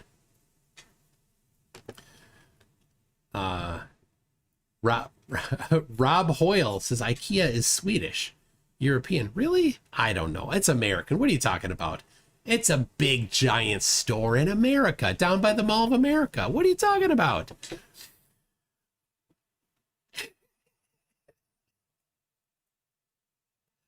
You know. Nothing to do with measuring curvature. A grip. Yeah, this started off what with he was some wanting to lying do. scumbag saying he had proof of Earth curve measurement. I beat Buck Sodbuster, disingenuous scumbag glurflyer number 1. He suggested he'd got measurements of curve. No, what we've got is a tool that's leveled to a plane of reference. First thing we do is measure Earth flat with it. The very first thing that's being done with that. What's the procedure of measuring Earth flat with on a theodolite? How do you do that, Nathan? You didn't actually go over that. You said 9 times so far that you use the horizon. But if you can't see the horizon, you didn't go over the process for that yet. Weird. Tool. His suggestion that was Earth curve measurements? No. So how long have we glurfed our way around lying about having Earth curve measurements? 30 minutes? Glurf lies? 4 different people? What a bunch of wankers. So we don't have any Earth curve measurement. Given that you had 4 attempts to suggest that a tool being leveled to a plane of reference measures Earth curve, I think we can dispense with this shitty, garbage bullshit that this measures curve. No, it's leveled to a plane of reference using the horizon to do so. 10 times! That's a sign language for 10. 10 times he's asserted that the theodolite uses the horizon. Oh, I'm curious. I'm curious where. Parallel with the horizon, because Earth is flat. I'm curious where in Harp's post it talks about the horizon at all. It talks about the horizon, you retard. Where does it say What do you that? Where think does it say that? Harp? horizontal is, I'm man? answering you. I don't need somebody to assist me, thanks. God. He said it. Did you not hear him say it? It came out of his mouth. I'm looking. Oh, it came out of his mouth. So Harp saying things. That's all you need. Not the citation to maybe a book of instructions from surveyors on how they actually do things using their instruments. It's just him saying it. So trust me, bro. Right? I mean, it's not like you can't just, download PDFs off the internet for free of surveying books. Not like that. I mean, you couldn't do that and then read them and understand them. No. Just Harp is all you need. The guy Harp. That's all you need. What he says, because at one time he used to transit, so he knows how surveyors use theodolites. Did you hear him say it or not? No, he didn't. He said it. It's recorded and broadcast to a live fucking audience. Just because you Don't swear, Nathan. didn't hear him doesn't mean he didn't say it. It's horizontal. So here's reading what he it wrote right to now. me. I'm addressing Here's this what he guy. wrote to me. Okay. Hello. He's wrote, Harp, Please, do you for the love understand that of Christ, shut up. Up, thanks. I'm using. So this is great. So Nathan's got his panel, and Nathan wants to be the star, and he wants to be the one that's there debating everybody. But of course, everybody else on the panel wants to debate. He brings them in every day, right? So that they want to engage, but Nathan can't let them engage because Nathan has to be it's Nathan's show. Why are they there? They're only there for one reason. For when nobody shows up, which is the general case, so that he can have a challenge response, Catholic style, from his panel of lackeys. I'm using what he posted. I'm trying to answer you. Where was it said? You said as a question. I'm answering you. He verbally stated it. It was his opener. So he posted something in chat. Are you fucking deaf? Oh, please don't swear on the show. He said it verbally. That's the 4th time I've said it to you, you unbelievable retard. Are you hearing me on FM or what? I'll say it a 5th time for this dumb, deaf idiot. He said it verbally. It was the first thing he said. But the question wasn't about him saying it. The question was talking about the citation. That's the 5th time I've told you. See how he's nitpicking on something off topic here to avoid the topic? You dumbass. Are you calm down You now? acknowledge me. I told you where it got stated. By him, verbally, it was the first thing he said. 7th time you've been told, you dumbass. You acknowledge me now. I've told you 7 times. Hello? Still server muted, says Buck Sodbuster. Oh yeah, we're getting a collection of people that are muted. So we got Icy Spin muted. We got Slide Blux Duster muted. Oh, you said, Oh, and is this Wes that's talking right now? Is off screen, I think. said not the horizon. Where did he state horizon? He said it verbally. It was the first thing he said. 8th time, retard. You now acknowledge that I've told you what you asked. Yes, Yeah, I man, acknowledge that he said. I acknowledge he said horizontal, but it's So not in shut any up. of the. He said the horizon. Yeah, but that's not how you do the theodolite. Look at it. Sit down. I've told you 9 fucking times. I've told you 9 Oh, do not swear on the show, please. times. Nathan, it's okay, buddy. Red horizon. Now you're going to be removed from the discussion for being a complete fucktard. If you can't understand after 9 repetitions of the fact he said it verbally, Look at the right. The speakers are highlighted top right. Oh, yeah, right there. Yeah. Yeah, the speakers are there. then you don't belong in this Sorry, I was only looking right here. Yeah, thanks. conversation. He Idiot. doesn't know how a level works. Listen, he asked me if I understand that a bubble level uses the vertical vector to establish horizontal. That doesn't even make sense. Look. Oh, so it's over your head then. You don't understand the geometry of how a theodolite works. That's okay. Having never used a theodolite, I would, it's not surprising. And having a zero understanding of geometry, it makes sense. When you're using a level, you put it up and down to get plumb, and you put it horizontal to get level. Period. That's all it is. That's what perpendicular means. Bubble gives you horizontal. Period. Go ahead, John. I was just going to say that Oh, drunk hillbilly is about to share his wisdom about how geometry doesn't work. horizon was brought up because he was pointing out that when you use a theodolite, measure from 90 at any elevation. Okay. After Nathan has declared 10 times that you use the horizon to level the theodolite, is John, refracted curvature, the drunk hillbilly, about to correct him? I don't remember. Let's see. Above surface level, the horizon will appear to drop away at a set rate depending upon your altitude. Oh my goodness. That is correct. If the earth were flat, that would not work. And it's directly contradicting Oakley's claim that you use the horizon as your level reference, as your horizontal reference. Oh dear. What's going to happen now? Nathan, you have allowed somebody to contradict you in your own temple.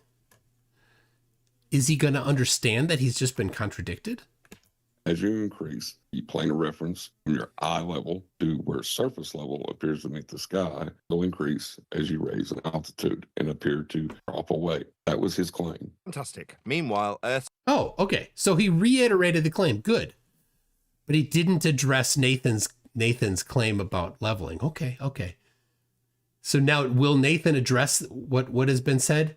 No, he will not. It's measured flat. Utilize the horizon. Oh, 11th time. It's where the surface level appears to meet the sky. So he just directly contradicted what refracted curvature said. He just directly contradicted it. Right? I don't think he listened to a word that the drunk hillbilly said. And all horizontals are parallel with the plane of the horizon. That's how Earth is measured. 12th time. When we use a theodolite, we're measuring angles with respect to said plane of reference. To measure Earth's surface, that's what it's being used for, measuring Earth flat. Yeah. And trig points, Neil brought it up. Yeah, trig points are in reference to heights above sea level. They are levelled, and they're levelled on purpose so you can fit your theodolite on top of it. Yeah, use level. Measure. Oh, well, let's have a look here to see what the reference from surveyors actually are talking about. Well, right here we've got the vertical datum is this line right here, this curving line right here. So he was just talking about the trig points, I think he said. I don't know if that's it. I haven't heard that term before, but it could be because you use trigonometry to get these in the process. So maybe that's correct. So yeah, that's the elevation is in reference to this vertical datum. So the vertical datum is actually in the very basic case, it's a sphere. In the slightly more correct version, it is an ellipsoid. And there are several ellipsoids that have been used over time. Bessel had one and Clark had one, and WGS 84 is one. And then even more accurately is the geoid, and that's what this word here is. And the geoid then is in reference to gravity, in fact, because gravity varies over the surface of the Earth. And so if you were to just have, if the entire surface of the Earth was just water, and somehow you didn't change the distribution of mass with it, which of course would happen, but just imagine that for a second, then that liquid portion of it wouldn't be an ellipsoid perfectly. There are lows and highs that would happen because of the varying gravity. And so, for example, in the Indian Ocean, there's an area where the level of the geoid is slightly lower than in the surrounding area, as far as it's concerned with the distance from the geometric center of the Earth to the surface of the water there. And that's because of a different amount of gravity in that spot. So for whatever reason, there's a reduction in the density of the mass of the matter underneath that point, so that there's a little less water buildup there. So that's how precise the surface of the Earth has been measured. Meanwhile, Nathan Oakley has said 11, or is it 12? 12 times that about how a theodolite is leveled, and he's wrong. During Earth as a planar surface, horizontal. It's awesome when they're telling me I have no idea what I'm talking about. I was a builder for I don't know how long. I've used the transit I don't know how many times. And they're So why didn't you correct Nathan then? telling me I don't know what I'm talking about. That's Yep, crazy. you don't. No, you're right on point. The only time is to plumb a Oh, there we go. My favorite is Timu Joe Pesci. He's talking right now. wall. I don't know what they're talking about. That's correct. That's correct. When you're using the vertical line to plumb walls, yeah. You set it up horizontal and it's used horizontal. We measure angles with a theodolite with respect to parallel planes of walls. Is that how we use the tool? Well, I'm talking about a transit, but it's the same thing and you can do the same thing. So The description of a transit is with respect to the planar surface, correct? that's correct. So Earth's measured flat then? Absolutely. Every time. No. That is, once again, the reification fallacy. Right. But we've been told by 4 different people that it's only with respect to the vertical, with respect to a point. And then we had some dickhead suggest that it was with respect to a curved surface. That won't give us perpendicularity or a plane of reference, will it? No. Yes, it will. Once again, Euclid, Book 3, Proposition 18. No, it's perfect. None of them know how to use a level. Not a single person who talked here ever used a level, let alone a transit or a I don't believe Bookstopper. I think he's a liar. And he said that he knows how to use it and he's using it and suggesting that because I can't describe how it's parallel and perpendicular to a plane of reference. So this is what's interesting. Interesting here. Nathan has 12 times incorrectly described how a theodolite is measured or is leveled.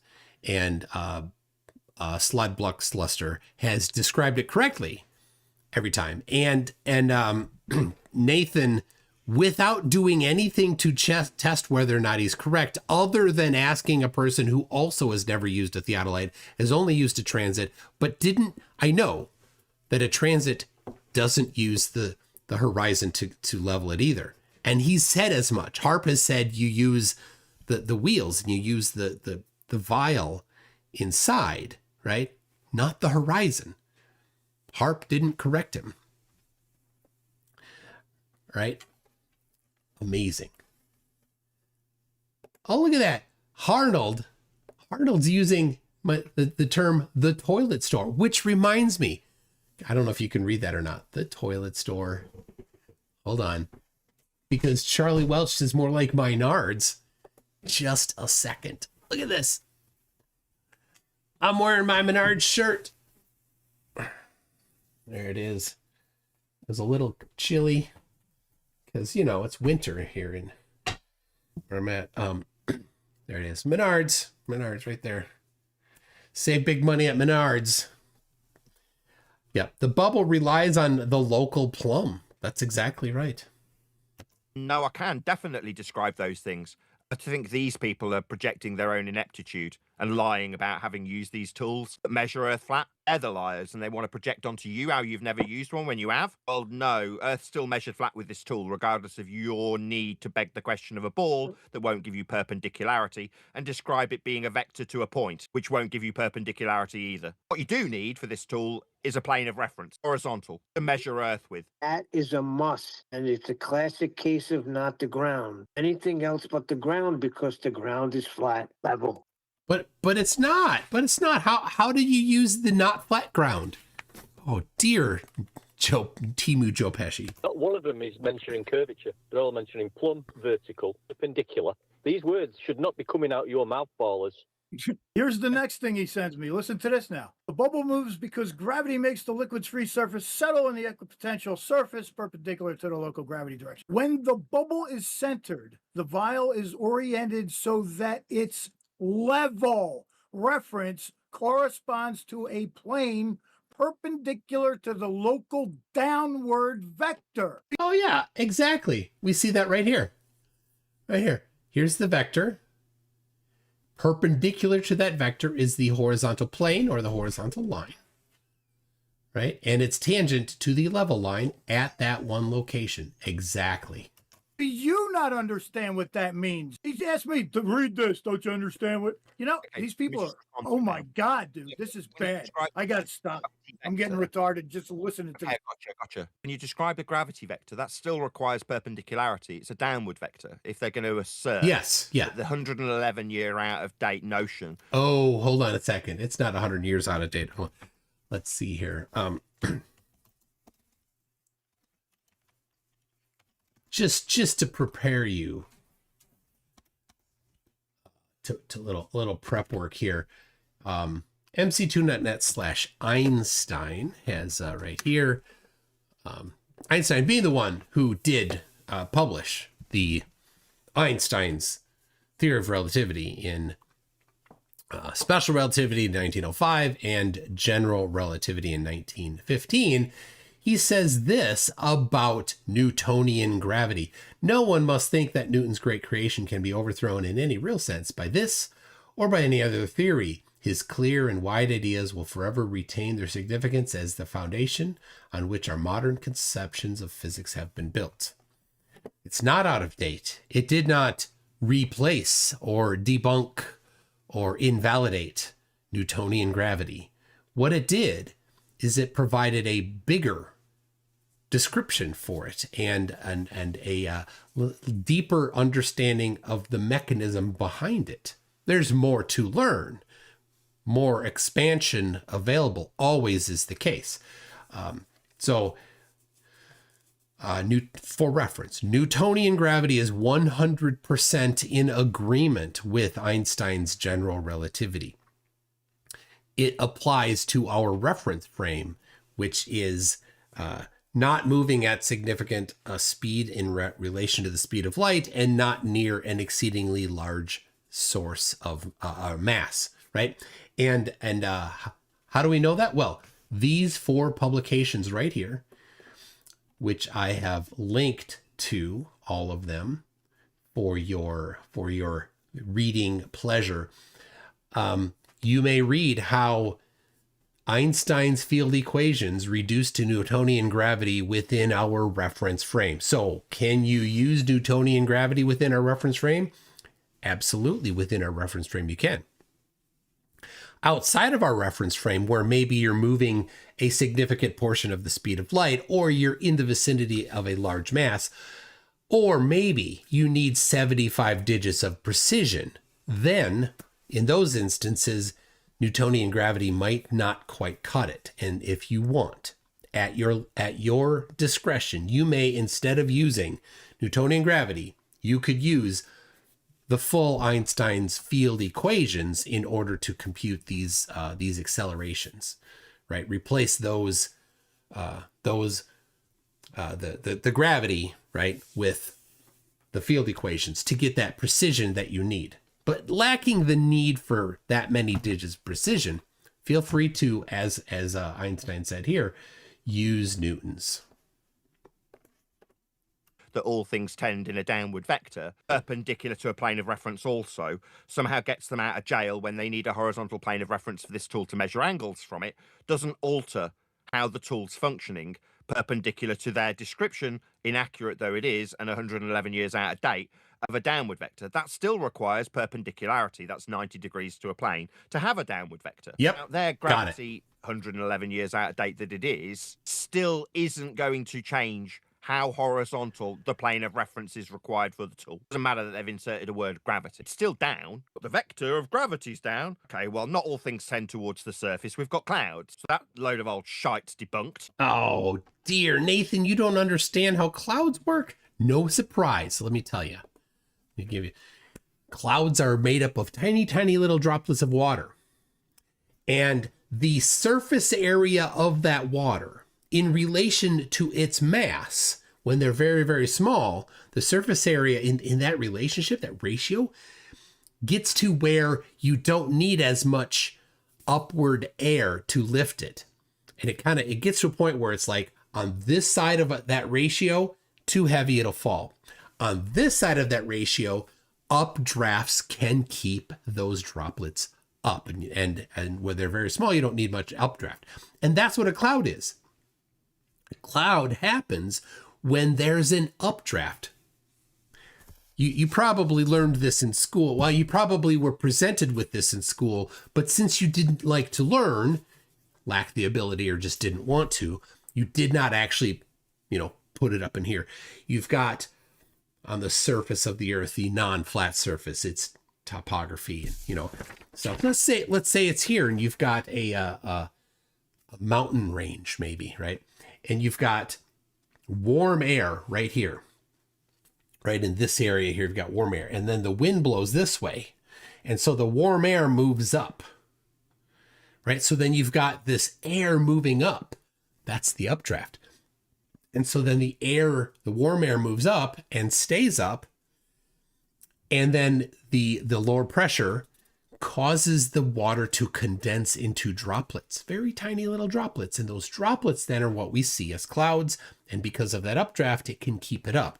So clouds aren't defying gravity. Gravity still works in them, but there's multiple forces happening at the same time. The other case where, in the plains where I live, right, we can't see any mountains at all. You've got warm air and cold air. And so the cold air comes in, it's denser, gravity plus mass, right? F equals ma, right? F equals ma. Mass times acceleration. The acceleration of gravity is consistent mostly within three significant digits. It varies, but here. Then the cold air comes in and the warm air gets pushed up, right? Gets high enough, pressure goes down, condensation, but that updraft is still there. And that's what keeps the droplets up. There you go. If you wanted, you could have learned that, but you are resistant to learning. Don't have everything moving towards the surface of the Earth. Even their own non-pseudoscience practitioners of heliocentrism will acknowledge that the out-of-date 111-year-old rhetoric of a downward vector has been debunked and replaced by Einsteinian bent pseudo-Riemannian geometry. Again, just remind you, Einstein himself disagrees with you, Nathan.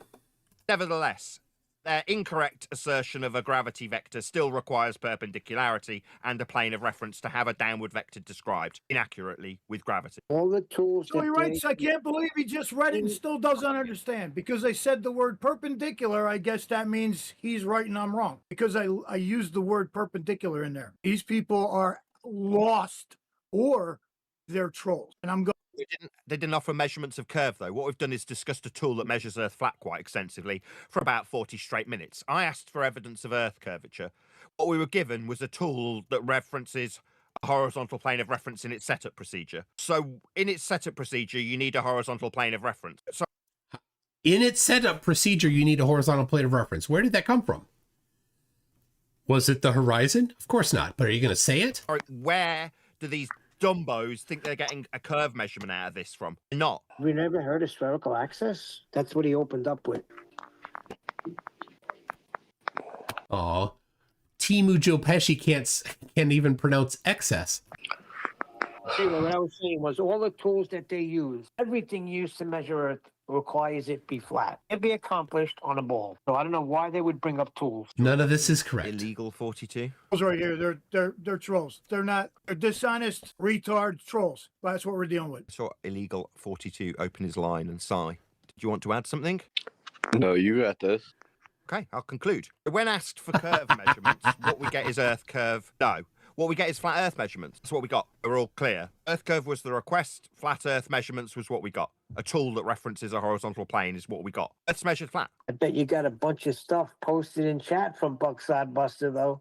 I don't look at the chat. I just use the Discord server as a public gateway. See, he doesn't use the chat. Why not? He can't be bothered. So I don't involve myself in chat skanks posting things. I couldn't give a crap what they posted. I asked for, verbally, Earth curve. Measurements. We got flat Earth measurements back, though, didn't we? Axiomatic requirements for horizontal None of them were flat Earth measurements. It's just his assertion. planes of references. Think about this. All of this entire thing that he's built is just on his assertions and his faithful, gullible acolytes, his yes men, just sit there nodding their heads every time he says this. None of them look it up. None of them call him out. That's what we got in terms of a tool that utilizes those axiomatic flat Earth measuring principles. It would be perpendicularity, vertical and horizontal. Leveling tools with respect to the plane of the horizon. That's what we got. It's not Earth curve measurements, that's flat Earth measurements.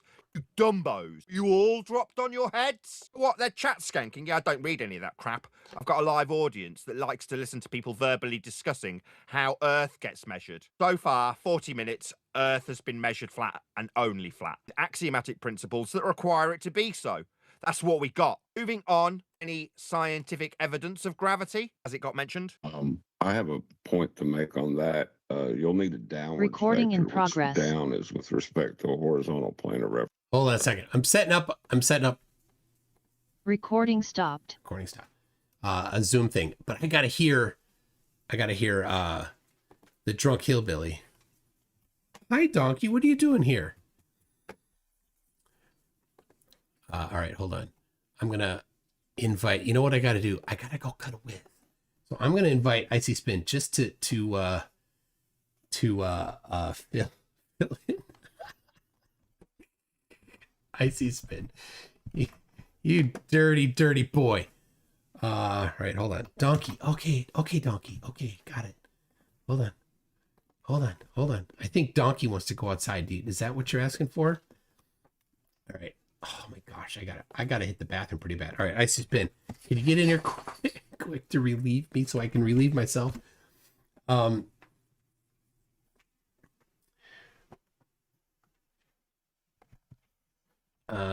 to go?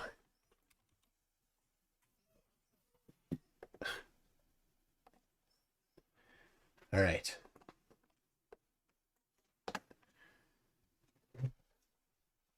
I'm squirming. Holy cow. I gotta go pretty bad.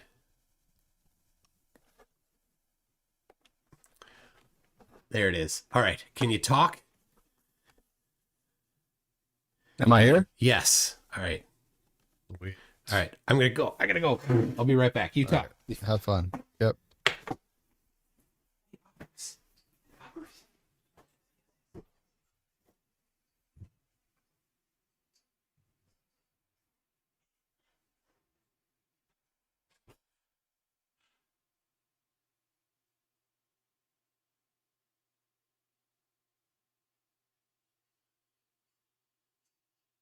Oh, so yeah. What's going on, people? I thought he was gonna press play, but I guess he didn't. So that's cool. You know what? I'd like to give a shout out to Block Snodclaster. He is a great friend of mine. He has done a lot of work in this scene. He is certainly familiar with Nathan. We call him the Sunday school teacher around here. So Nathan, Sunday school teacher Oakley, and his recent separation with his friendship of Arwen. It was so sad, you know, and And what Toon's going to lay out for us here, folks, don't go anywhere because this is a short commercial break. We have got the reintroduction of two friends, one continent, excuse me, and a bond that you have never witnessed before that just draws two kindred spirits together. Woo! And they are just a lovely couple once again. Oh, hey, welcome back. They're a lovely couple once again. I was laying out what was to come, Toon. It's fine. Okay. I understand. Yeah. All good. I sent a Sluckluster also a link. Yes. Okay. Great. Snot will be happy to get that. Yeah, for All sure. We're gonna have Wes come in later, I guess. Yeah. Can you get him the link? I can forward it to him. For All sure. right. All right. Awesome. I had to go. Holy cow! It's like gotta go now. I can usually like hold three or 4 gallons, but yeah. It was a scrambling. Yeah. It was 3 or like 4 gallons. Wow. Yeah. Actually, all right. Fun story. Ooh, this is the time. Story time. So my grandma and grandpa would winter in Arizona, and then they'd come up here to the Midwest to that's where they lived, right? And they're in Arizona, and my grandma, before she died, she got cancer pretty bad, and so she was in hospice, and they needed to move her. They wanted to move her to back home instead of having to deal with the logistics of it after she passed. So she flew back with my grandpa, and my cousins helped and everything, leaving my grandpa's vehicle in Arizona. And it needed to be driven up. So my dad's like, hey, can you come down to Arizona and drive it up? And I'm like, yeah. And he's like, oh, how about you and your friend come? So my friend and I fly down with my dad. And then, did we get another? We got an addition. We got an addition. Snod Sluster. I think he's finding a proper edition. So we flew down and we're driving back, and of course, because I'm a big Weird Al fan, we had to drive through Albuquerque. And where did we go? We went to the Albuquerque Holiday Inn, where the towels are oh so fluffy, and of course, and you can the ashtrays are so clean you can eat out of them. Go ahead, they're clean. Breakfast, baby. I did go to the front desk of the Albuquerque Holiday Inn and ask to see these oh so fluffy towels, and the person there is like, what do you, yeah, okay, not funny. And I'm like, oh, you've heard this before? And she's like, yes, but usually it's a kid. And then we did eat out of the ashtray. Anyway, beside the point. So we're driving from Albuquerque. We had to get to a certain distance, and I'm like, I wonder how much I can fit in my bladder. So I had a I think it was a half-gallon like juice container of some sort, and it was nearly done. I finished it, and my friend was driving, and I'm like, how long can I last, and how much will it be? So I went as long as possible, and I can tell you that it was a little more than half full of this half gallon. That's now you know things you did not want to know. And also, by the way, it was in fact while driving that I did this. I wasn't in the camper. Well, I wasn't driving. My friend was driving. Was it in the camper? No. It was in my grandpa's van. Oh, of course. And when we have the Dumb and Dumber where they pull him over and ask him exactly if it's been choking back on Grandpa's old cough medicine. Exactly. So we get there, and my grandpa's always been super particular about his vehicles. Like, he'd take care of them really well and everything. And I'm like, yeah, Grandpa, it was a good drive. It rides well, but it's got a little bit of a shimmy when you start getting going a little faster. He's like, really? I'm like, yeah, but it's okay. It kind of evens out once you get to 90.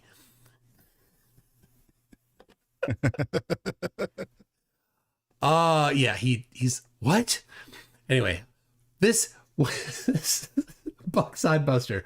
Oh, look at those! Look at those teeth! Oh my goodness! Fangs. Oh. Yeah, guess whose teeth those are? That's one guess. Damon Oakley. It is. If you check out your Flurf wiki page, that's prominent on his page. Oh, that's lovely. That's a good idea. Have you has anybody officially adopted Oakley? I mean, I've made a heavy amount of contributions. Well, why don't you be the one? You could be the one. Hold You on. could adopt a Flurf today. Well, you know what? I think you should do it. I think you should be the guy. I mean, I don't know how far I don't know how deep into the night this is going to run, but the second half, I mean, talk about a football game that you just can't predict the outcome. It was fantastic. Really? Well, I loved it, man. I really did. I was on the edge of my seat the whole time. It was a lot of the same of the Oakley blah blah going back and forth. But listen, like when I'm telling you that Buck is a very he's a very modest guy, right? And he's down to earth. He's got a very good charisma, but he's like, how did I do it? It's like, bro, like, what do you mean? Like you had it. Like you brought the right energy. You kept him in check. You made it entertaining, which is of course what he wants. He's putting on a performance. Oh yeah. He's got to have the last word, but like Buck would just hit him right up under the ribs right before he could get away anytime and kind of reel him back in. And it was really, you really can't explain, like, you can't really teach somebody how to kind of like run a debate on an individual like this, or like a flatzoid. They've got a bag of tricks, right? Like they're Carrot Top. They've got an endless trunk supply of just props, and you have no idea what they're going to pull out. You got to kind of be able to adjust and adapt and be ready. And I really do think that it was first of all, Buck, great job on the first debate, right? Like that you said. Not only that, but like you held this guy to task, and he's got a complicated way about himself, and you kept pressing, and it was really fun to watch all the way through. Let me say something. They've been begging me to join their echo chamber. I always challenge them to a debate on a neutral platform. They've been begging me, especially Little Neil, Timu Joe Pesci. They've been begging me to go on there, and I wouldn't, because we know how that ends up. I was told that I wouldn't be muted in this case by the server owner.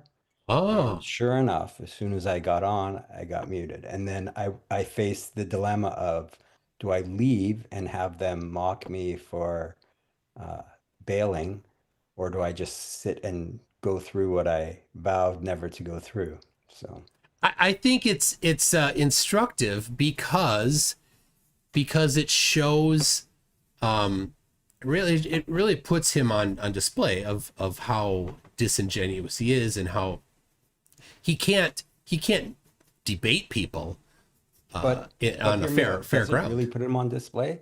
His disciple, they're not panel members, first of all, they're disciples. Yes. So let's use the term disciple. Excellent. They weren't convinced of anything, because nothing that happens would change their mind. And that's the mistake, though. Found Oakley, they already knew what he was like. That's true. So the mistake is thinking that the goal is to get his faithful acolytes and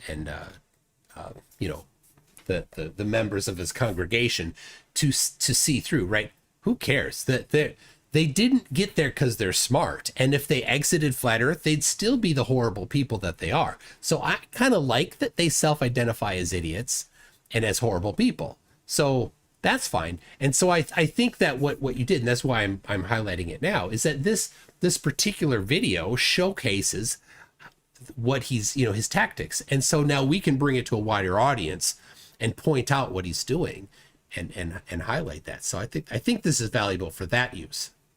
I agree. And I have the fence sitters, you mean? I think it's even more as inoculation. Because I don't think there's actually such thing as a fence sitter. Because if a person doesn't understand that the sun could never set on flat Earth, then they start asking questions like, oh, what did, like they don't understand the topic well enough. They're already past fence sitting by the time they're saying anything publicly. So, but maybe internally where they don't say anything, that could be. Anyway, I've said that you've adopted right there. There you go. Are you going to go through more of the video, or Yeah. some notes that I wanted to? I'll do that here. And now that I've relieved myself, address one point. What's that? Well, let's welcome Wes to the call. Thanks for Wes dropping in. Oh, he's just trying to steal my thunder. Right when I was going to go in with my point. I want to make. I got to do my best my best Oakley impression and interrupt you for a moment. Thanks, thanks, MCToon. I just want to point out there's 3 engineers on this panel and 1 icy spin. Oh, that's so nice. Well, thank you so much. Oh, snap. That's adorable. I thought you dick. Wait. Do I call you MC, or do I call you Mr. Toon, or do I call you Toon? Well, you don't need to call me Mr. unless you're in my class where I'm teaching martial arts. So Mr's not necessary. Not sensei? No. I did not. No, it's not. It's a Korean martial art, so the term would be Jokyo or Kyosa or Sabam. But I never got any certifications. I've never talked to you, so I don't know how to address you. Mike is fine, or Toon, one of the two. Okay. All right. Yeah, Mike, there was one point I wanted to make before you go on. Sure. So I don't release my name to anyone, but you know my name. Yes. Do you remember my name? Yes. So you know that my entire life, my name has been ridiculed and made fun of and twisted and everything. And now that I come up with a fake name, you guys are having a heyday with it. I love it. I mean, I hope you see that this is endearment is what this is. Yes. I take it as endearment. Yes. I just thought it was kind of ironic since none of these guys know what I went through my whole life. It was an accident initially because I unintentionally mispronounced it, but it's been good. All right. That's what I wanted to bring up. All right. Well, was there something you wanted to say about Oakley before we play a bit more? I made a few points, but if you want to go through the video, all right. Ahead. One note, Toon, is that the stream we're currently following it on YouTube. I don't see it being shared in Zoom. I don't know if you have the ability. Yeah. Just gonna follow it on YouTube. Yeah, I can. Well, if you want to, you'll hear it, and if you want to see it, I can share it. So let me do that. Okay. Yeah, because none of you are on screen, so it doesn't matter. Like I don't have to do any of that. All right. There you go. So you'll see it now. Perfect. All right.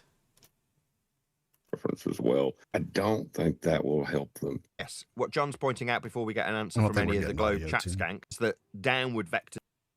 Okay, I'll fix that. This 111-year out of date Newtonian gravitation will also require a plane of reference.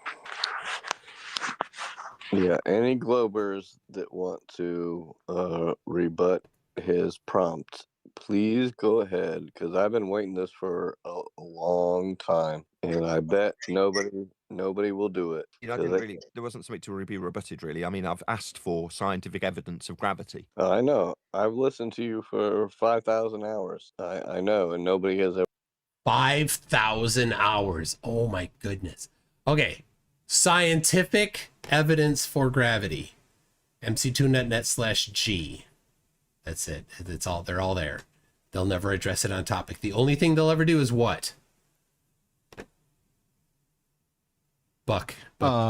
Icy Spin. Wes. The only thing they'll ever do is make assertions without evidence. It's true, but what specific assertions without evidence will they make about gravity? It's a fairy tale. was made up.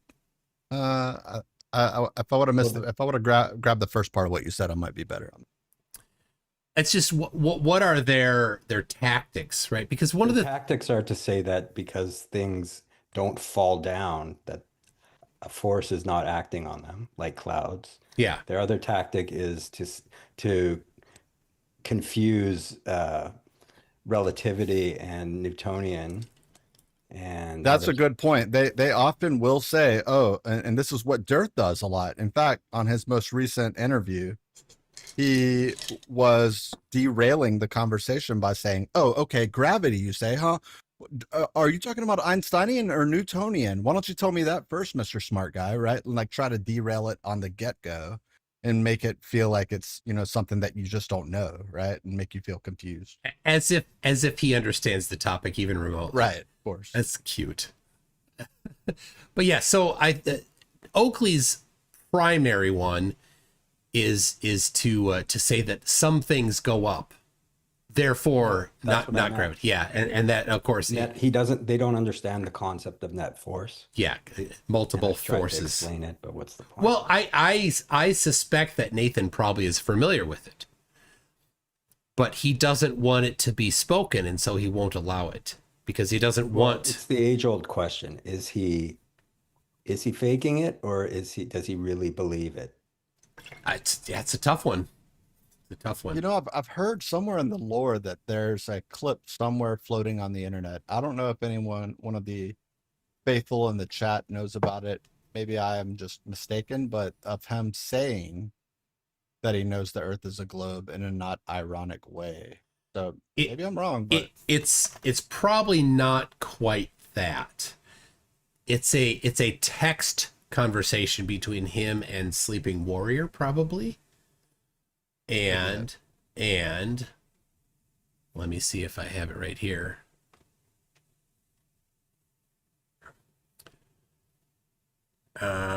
It's chugging. It's coming.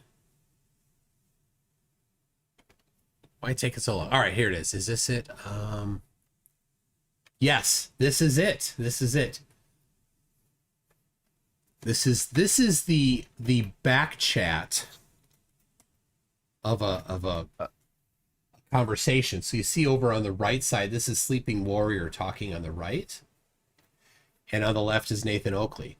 So Sleeping Warrior was talking, and they were the conversation was going down a path, and Nathan, because Nathan has to gatekeep from topics that aren't allowed, he says, "Stop. Don't talk about the," I can't believe he would swear. Do not swear on his show. "Lighthouse from the lighthouse.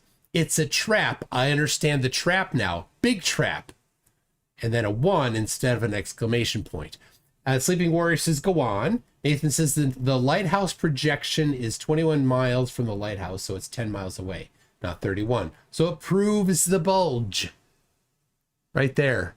Nathan says the lighthouse proves the bulge. The lighthouse is focused 21 miles out to sea. Proves the bulge. Why would he say proves the bulge if he didn't think it proves the bulge? Oh dear, Nathan. Interesting. And he says, "I see." So it's the question of, does the lighthouse come to the eye, or does the eye see the light? No, it's the light produced is 10 miles from you, height of what? Anyway, tell you what. Buck Sodbuster, since you have officially adopted Nathan, I'll send you a link to that, and you can put that on his wiki. Nice. Look at that. It is on his page. The teeth? No. The image, the graphic that's on screen right now. So I sent you yes, I gotcha. There you go. So you can interesting. Yes, add that in. Definitely go on there. So that people, like, I don't want all of this stuff just trapped on my hard drive. I want all of this published in an organized fashion for all of the world to see. But oh, the world will see this. Yes, no doubt. Toon, you're willing to say on the record that this is in no way manipulated, of course, right? This is not manipulated. Yeah, this was given to me. I can't recall who. But it was given to me June of 2020. So I've had it for a while. Yeah. Oakley wouldn't leave out evidence, would he? No, he wouldn't. He wouldn't be dishonest and try to stop people from talking about a topic that would be honest, right? That would actually explore the shape of the Earth in a way that the name of his show suggests he would be interested in. He would never. Well, he's a part of the truth community. Yeah, he's a part of the truth community. He is all about the truth. Yep. Yep. Interesting. All right, back to Nathan. I'd love to see. I'd love to see. But Buck, this is a side note. Buck, maybe you tag me the next time you want to jump into an Oakley. Maybe we can present this to him. Might have something to say about And see what that means. Yeah. It'd be fun. Now he knows this exists, and he probably, similar to knowing that he slapped his kid and has an excuse for it, he probably already has an excuse in the chamber for this one. Okay. But it'd be good. It'd be good to bring up. Yeah. You just point it to the Flurf Wiki page on him, and I'm sure he'll enjoy all of the good information on there. All right, we shall resume. Never done it, and it's probably not going to happen today. But fair enough. Just encouraging them. I appreciate it. I mean, last call for scientific evidence of gravity. Anybody at all? Go ahead, Darwin. Well, yeah, Okay, so here it is. Icy Spin in there, muted. We've got Buck Sodbuster, muted. And who else? Wesley, were you in there? And Yeah, I'm at the bottom. yeah, off screen. Yeah, I'm off the screen. Also muted. Yep. And then let me just point out, without me reading it out loud, if you just read this out loud in your head, this name down in the bottom left starts with not, ends with king. That one there. This is a flat earther right here, just so everybody knows. They call him BB Wolf. I don't know if you know him by that name, but he's apparently been a flat earther for a long time and likes to troll names and such. Yep. He's not just a flat earther. He denies the existence of biological cells. Oh, that's the same guy. Well, there's two of them. Oh, he also thinks that squids are the size of peninsulas. But bless. A side note. Yeah. That's adorable. know the old story, right? I mean, okay. Arwen is always he left. I don't know, a year and a half. When did he leave? He left and now he's back. This is the first time I've known that he's been back ever. Is this it? Is this his first entrance back? No, he pops in and out of their Discord. Well, now when it comes to interacting with Oakley, yes, I think that it's probably, Buck, you could correct me, but has it been since he left FED, what, a year and a half ago or 2 years maybe now, since they've interacted, or have they had any interactions between? Arwen pops into the Discord server, whichever one they're bouncing around. Not very often, but he does. The one that Oakley is on? Well, Oakley has bounced from a few different sure, but servers. When Oakley is doing the show, has Arwen been on since the Exodus? Okay. He's never been a panel member, but he's been a Discord participant. Ah, okay. Well, it's not panel member, remember? I mean, sorry, disciple. Disciple. That's so when you're just on Discord, you're part of the harem. When you're on the panel, you're a disciple. This is great to know, Buck. Thank you. This is why you're in charge of the Flurf.info. Yeah, getting kind of self-evident. Getting this terminology correct on that the Flurf wiki will be important. Yes. You could you can't really very manipulate it here on Earth. So if of course you can, and it all worked. How could you manipulate gravity? You could manipulate gravity because gravity is induced by a collection of mass. You could vary the mass, exactly, or the distance. Yep. No, you have to vary. You have to vary the actual cause, the gravity itself. Come on, you got to manipulate only gravity. The way they say it would, then go up there, and then suddenly there's no more vertical displacement, supposedly, and that would prove it. But nobody can actually demonstrate that unless you're going to trust NASA and what they say they're doing, and reveals a lot of trickery, which draws into doubt that any of that is legit. So there's no real scientific evidence based on empiricism, but there's many different ways that people have developed on how to consider what's happening other than relative density based, right? Like a hole in space-time. Like you just remodel reality. Just like black holes happen in a fourth dimensional way. You could think of gravity as being like a hole in a flat plane in which material will, like a fluid or like a liquid, like fall into the hole and then stay there, right? And if you treat gases like a fluid, like a liquid basically, then they will drop into that hole and not be pulled out. It violates, of course, second law of thermodynamics, but yeah, when No, it doesn't. Oh my god, he just keeps going. He just goes. you're gonna Let it roll. remodel the properties, like in another dimensional. The funny dynamic, too, if I may say so, the funny dynamic about this part, if the audience wants to pay attention to when Oakley starts speaking, right, he doesn't have, so what you can do, right, in Discord is you can give yourself preferential treatment, basically, where when you speak, everyone else is softer. Like you can toggle this as a server admin, as a server owner, etc. And unfortunately, Nathan doesn't have that capability here. So a lot of times, I don't know what causes it necessarily, but Arwen will drown out the sound of Oakley, and he is not fond of that feature. And So is Arwen? So here it's got the little trophy and it says wide. Yeah, he's a temp mod. Okay, so he is a mod there. He does have muting powers, yeah. But Oakley, I think, shares the same. I think they're on the same level at this point. So, but Nathan doesn't have this. Might not show the role, but I know that Riggs told him at the beginning. I'm just going. Yeah. Maybe it's a background thing that he gave him. So do you think Arwen has adjusted that so he uses that, but Nathan, since he can't be sullied to actually edit his Discord privileges, do you think he hasn't or doesn't? This literally, Nathan kind of popped in on a whim. So the day prior to this, just to give the quick lore, Riggs popped into Oakley's server late afternoon when they were wrapping up and said, "Hey, Nathan, I own this server. We'd love to have you stop by if you're, ever want to stop in. Maybe Buck could provide more context." But it was really that simple. It was like, you know what? We do Flat Earth Fridays, so yeah, we'll stop in. Then we'll probably stop in tomorrow. How does that sound? Yeah, it sounds great. Okay, cool. All right, see you later. All right, thanks. Bye. And then next thing you know, morning comes. I guess Buck had some prior conversation with Riggs in the morning that I was unaware of. But yeah, it was kind of set up from that point. And sure enough, Oakley popped over with the gang. So that's kind of how I think it ran. And so it was probably kind of scrambling, just giving him an temp mod, allowing him to mute, and it wasn't all set up. Yeah. Exactly. Well, it probably doesn't matter much because Nathan, as he said, he won't deign to do that kind of menial labor. I got to tell you, the thought crossed my mind, though. It would have been fantastic if Arwen would have asserted his dominance, his absolute alphaness, and muted Oakley and just laid into him and then kicked him out of the thing.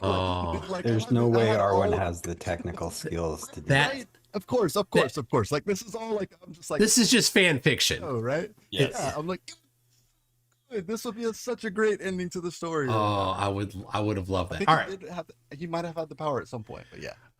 There. That's amazing.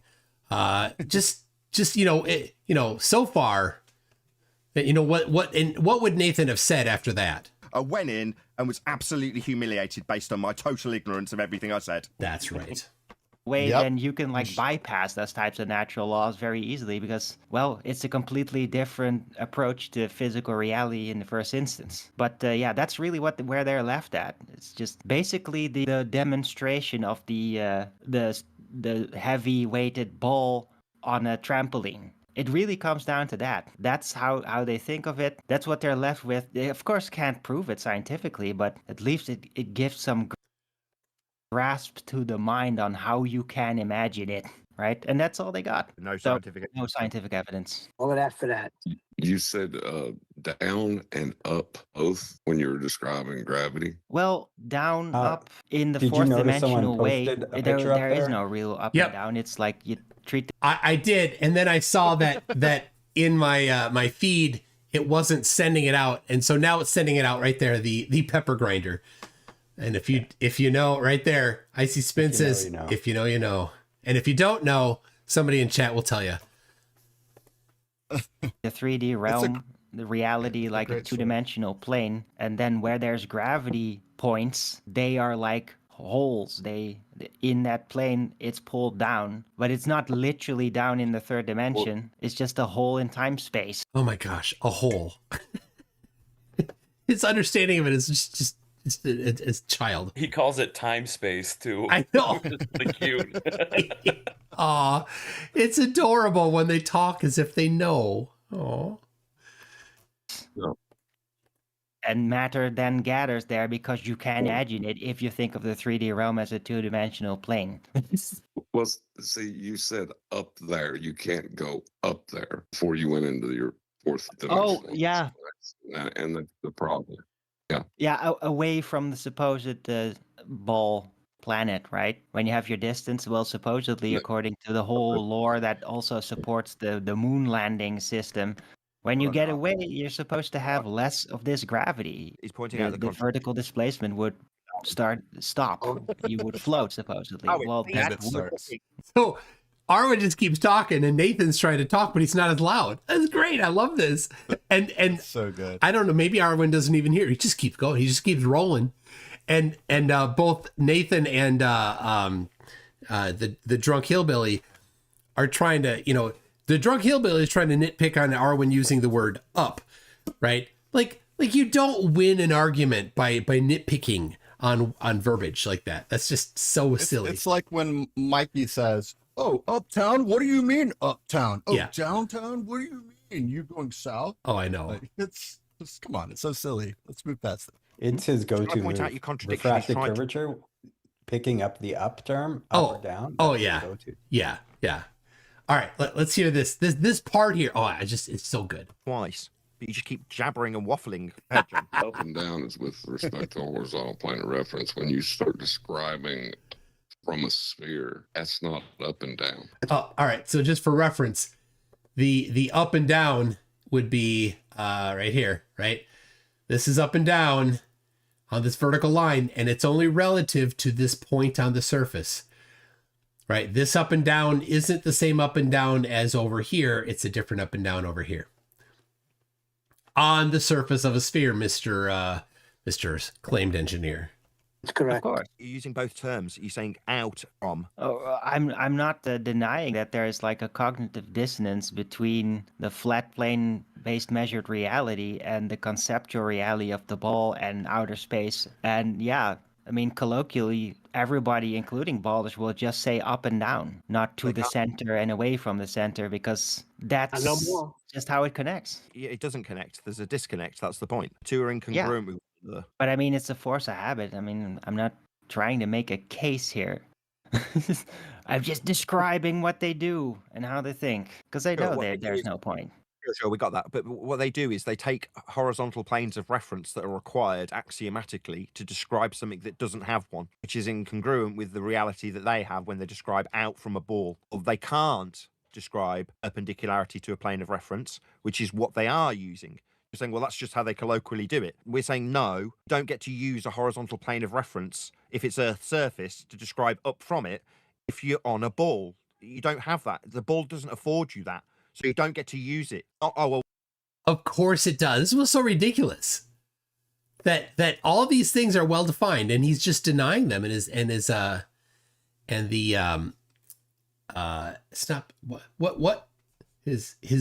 panel members. Not why did I forget the word? Harem. I've got not the harem.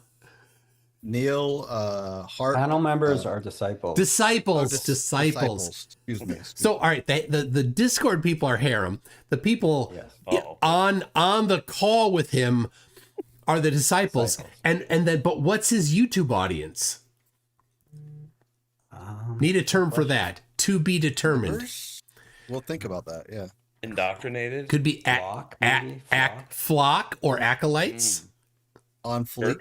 The church? Possibly. The Church of Oakley. All right. Well, I think so far Arwen's doing pretty good. I do my best. Yeah, good job, Arwen. He does his best. Yeah, he does. Well, they just use it anyway. Well, we're going to be stopping them because it's incongruent with the actual measured reality of Earth's surface. To have an upward vector, you require a plane of reference. Now, flat Earth will give you that. Globe Earth will not. Yep, it's part of the 30 words. When they colloquially use it, we're stopping them. Now you're saying, well, I'm just describing how they colloquially use it. That's not your fault that they have utilized and hijacked the actual measured reality of Earth's flat surface to suggest ball concept that are incongruent with the actual measurements of Earth's flat surface. And they're incongruent with the measurements of Earth's flat surface. We're going to stop them in their tracks. So you don't get to use up. All right. Well, that will be very frustrating to them because for the ballers, it is kind of essential to do that switcheroo, not just for their own comfort, but also to. They're not going to stop us, though. Think about this. How are they going to stop the entire world from using this terminology? They can't. By asserting it. By just saying They so. believe they're on the cusp of a scientific breakthrough. And the book is what's going to push it over the edge. Oh, Literally, his closest disciples think that. They think that they're months away from revolutionizing science. Yeah. It reminds me of like the what is it, the Jehovah's Witnesses, right? How they've changed their doctrine several times when things don't come out the way they want. Yeah. What's Oakley's move when the book sort of sells 11 copies and doesn't make its mark on society? Like, has he thought that through, do you think? Well, it seems to me that he honestly believes that this will be his ticket to financial success. He seems to actually really think that's going to be the key. And he's talked about the price that it's going to be. It's going to be a rather steep price because, of course, it's worth it. Right? That's what he thinks. So, it baffles the mind how deluded he is that he actually thinks. And so he's holding his breath until the book is done. So he's not making enough money on his YouTube channel, so he's buying and selling these microphones in the interim until his book is sold or finished being written, and then he's free. He can.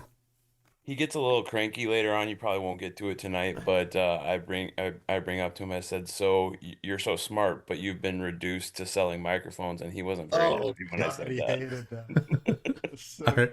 We better get back to it then. To kind of like massage in the transition from the flat plane measured based reality to the ball mathematical system warping of it. So yeah, to them that's like the chewing gum connect, basically. That's not really a connection. Yeah, pointing that out will be very frustrating to them because it just emphasize how they do not have that connection, really.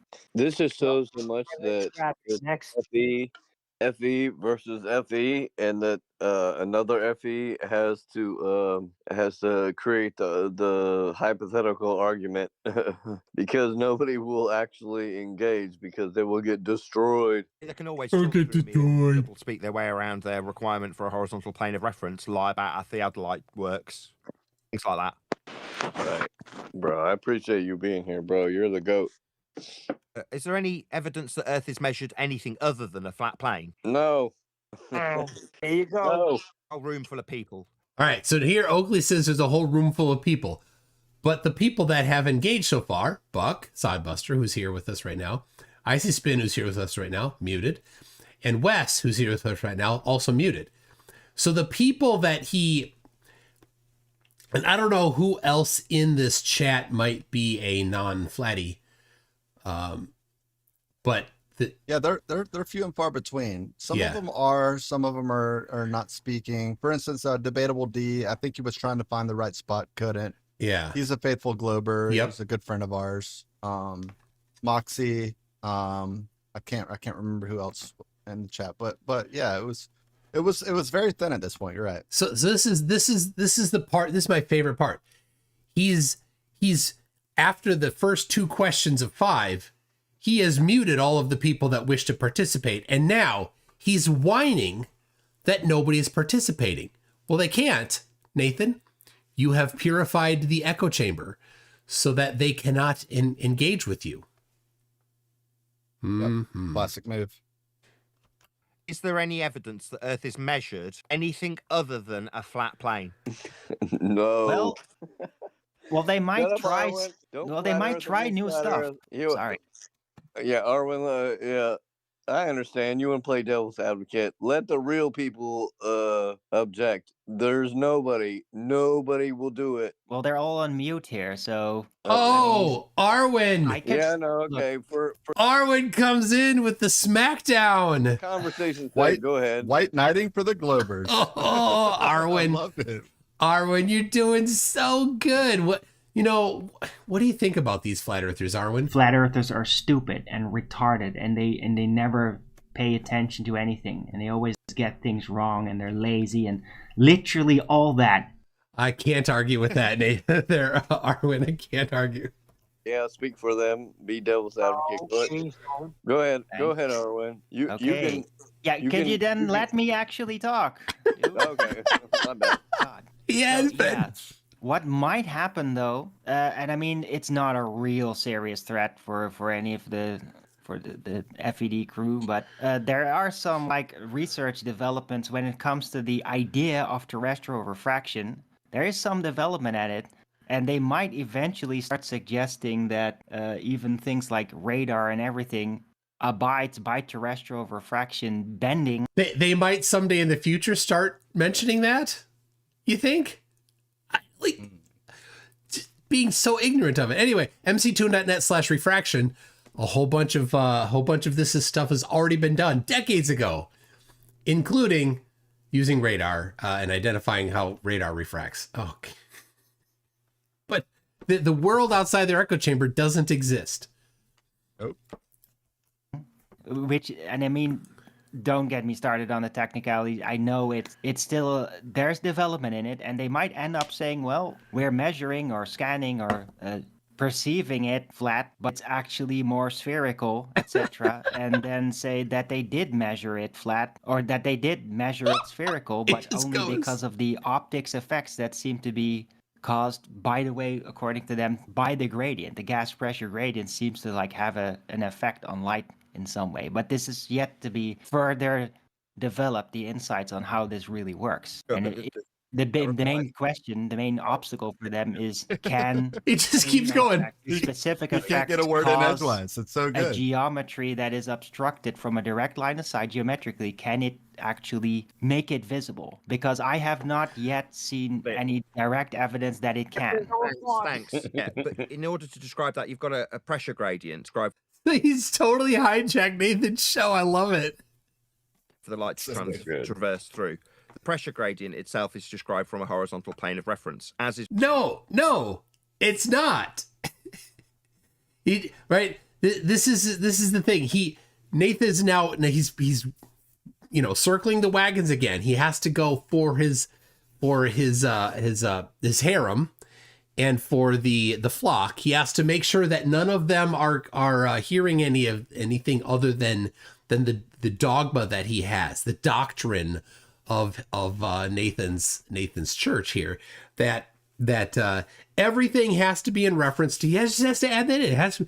He has to say it's in reference to this plane, which it's not, but he just has to say it.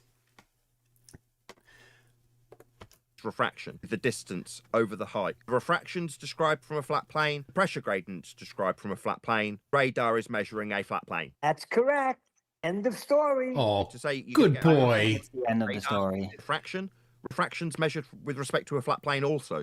Very simple. Well, the original formula. Out of the box. Thanks, Darwin. Yeah, the original formula, right? Like the hard-bordered refraction, which is the literal refraction.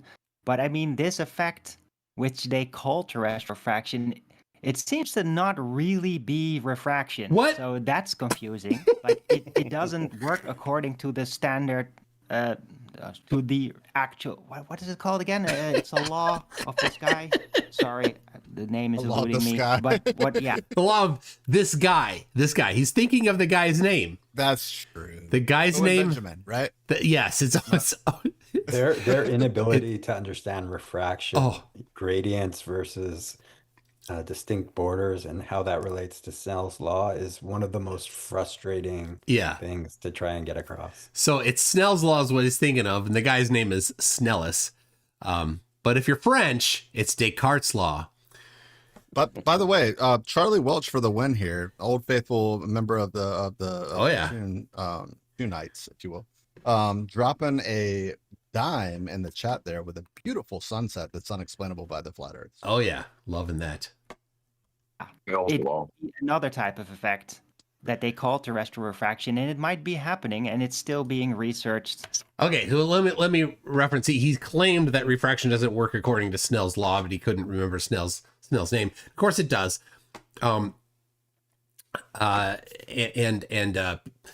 challenge is that flat earthers can't do calculus, and in order to actually compute the amount of refraction in the air, you need to use calculus to derive the method.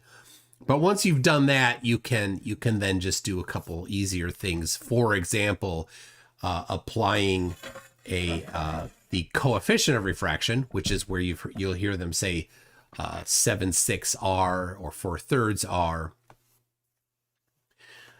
That number comes by applying calculus to Snell's law, because you have a varying gradient, and if you have an infinitely varying gradient, then you need to use calculus to compute that. They can't do calculus, so it's just a big mystery to them.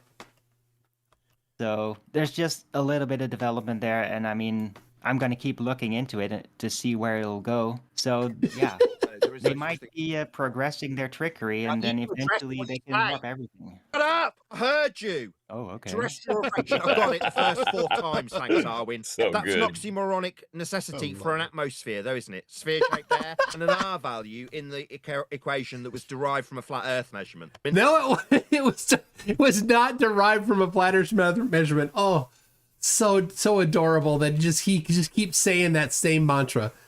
Oh, So good. Just yelling at him.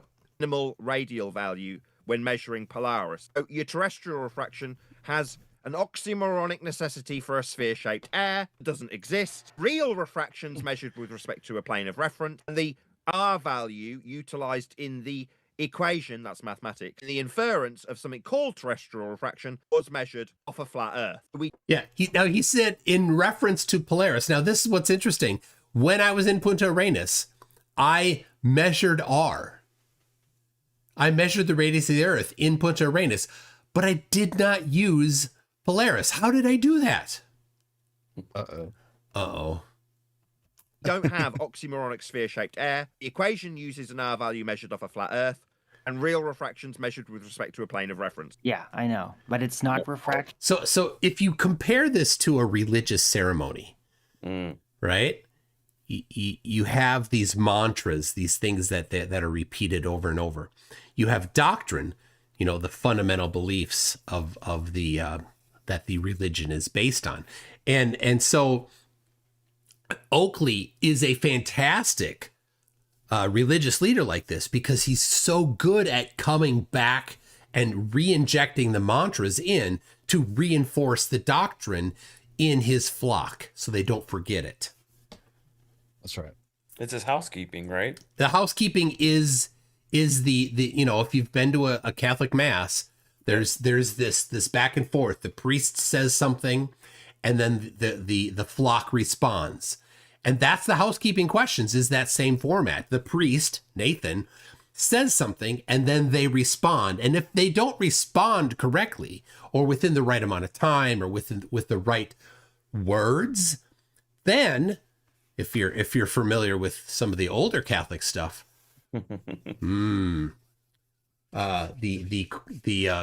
was it? I'm trying to remember from the Dan Brown book, what the albino had to do to himself. Remember? Ooh, yeah. He had to castrate himself. Yeah. No. Scourge. Okay. Scourge. No, that wasn't it either. Someone in the chat will know. Yeah, someone will. Where he had to hit himself in the back with the rope thing. If he. Oh yeah, flogging or something. It wasn't. It wasn't. It had corporal as the foundation, the base of the word. Yeah, self-flagellation, but it wasn't there's a corporal punishment type, but that's not the word either. Oh, come on. Get into a better book by a better author. I'm thinking of this. Play the game, okay? Play the game. Oh, come on. I guess we were all good Catholics, right? If we don't know what it is. Yeah. Right. It's not flagellation. It's Or not Catholic. It's all right. I'll find it out. I'll look it up. As I just tried to point out. Specifically cites that all of his calculations are done with respect to a flat plane as well. So why are we even entertaining this? Who knows? I don't know. It's a development. I mean, it's what it Development of is. it comes from R was measured off a flat Earth. Because we ain't got no ops in here, so we have to just like talk and talk and talk because there's no ops, and even if there were ops, they would get destroyed. And that's why they're not showing up. I mean, You they're don't all have in to here, tell but me they're about muted. you don't have to tell me about the Arwanian paradox. I mean, I was the one that discovered that. So, but I mean, there's still things happening out there, and I'm just following it around and seeing, like, hey, like for example, the dextro rotation. Like one funny thing I pointed out about is like, yeah, He's that just fish going. tank you're doing that in, that's actually a flat oriented gradient in a. Aha! Corporal mortification. There you go. Oh, Liquid Flames got it. Liquid Flames got it before I did. Credit to Liquid Flames. And I love that because a band that I love, one of my favorite death metal bands ever, is Mortification. My favorite album, of course, being Scrolls of the Megaloth. Flat box with a flat bottom, and then you're supposedly bending light in it. Well, if you want to basically demonstrate an effect that is a miniature on a ball, then you're going to have a ball-shaped container with a gradient in it that is also comported to that ball shape. And that's basically the challenge that I set to the guy. It's like I'm talking to thin air, Arwin. Oh, okay. Well, hey, if you're not that patient, I'm just going to leave, or you can just deal with your muted ballers here. Bye. Yeah, get lost. Deal with your muted ballers here. Bye. Peace out. Speaking of peace out, I gotta go round 2 on the Cutting a Whiz. So yeah, you guys fill in while I do that. Yep, sounds good. Buck, you still with us there, pal? Yeah, I'm still here. Buck, what'd you think about the first half? You know, I mean, the offense moved the ball well, right? They were mixing it up good with the running versus the defense that was just they were just in a 4-3 defense quite often, and it was exploited. So, like, how'd you feel like it went for the first half? First, I was a place kicker, so I didn't run much defense, but very good. But I couldn't get past the fact that I swear you did some kind of audio tuning that made my voice not as geeky as it normally is. But I wish that were true, but you know what? I just ran it straight. I said, listen, we got to put the guys out there in their raw form. We got to have a classic fucking battle bots, you know. I did think it was when I listened back to it, it's better than I thought it was. But I think the second half is where I get more flustered and where I was more. You know, and Wes, what do you have to say about that? I honestly thought that Buck came to life in the second half. What do you think? Yeah, and it's good that we're doing this on Discord as opposed to on his channel where he can't mute us as quickly, and Buck did a real good job just kind of reframing it back to Oakley every time. And when he gets into the counting game later, Oakley loves to count the number That of is times. so good. I'm so glad you brought that up. That is one of the highlights of the cinema, I got to tell you. So what we're talking about, Toon, is Buck eventually graduates in the second half. We're talking about first half football, right? They were running the 4-3 defense a lot, and we were running the ball. We exploited a lot of the defense.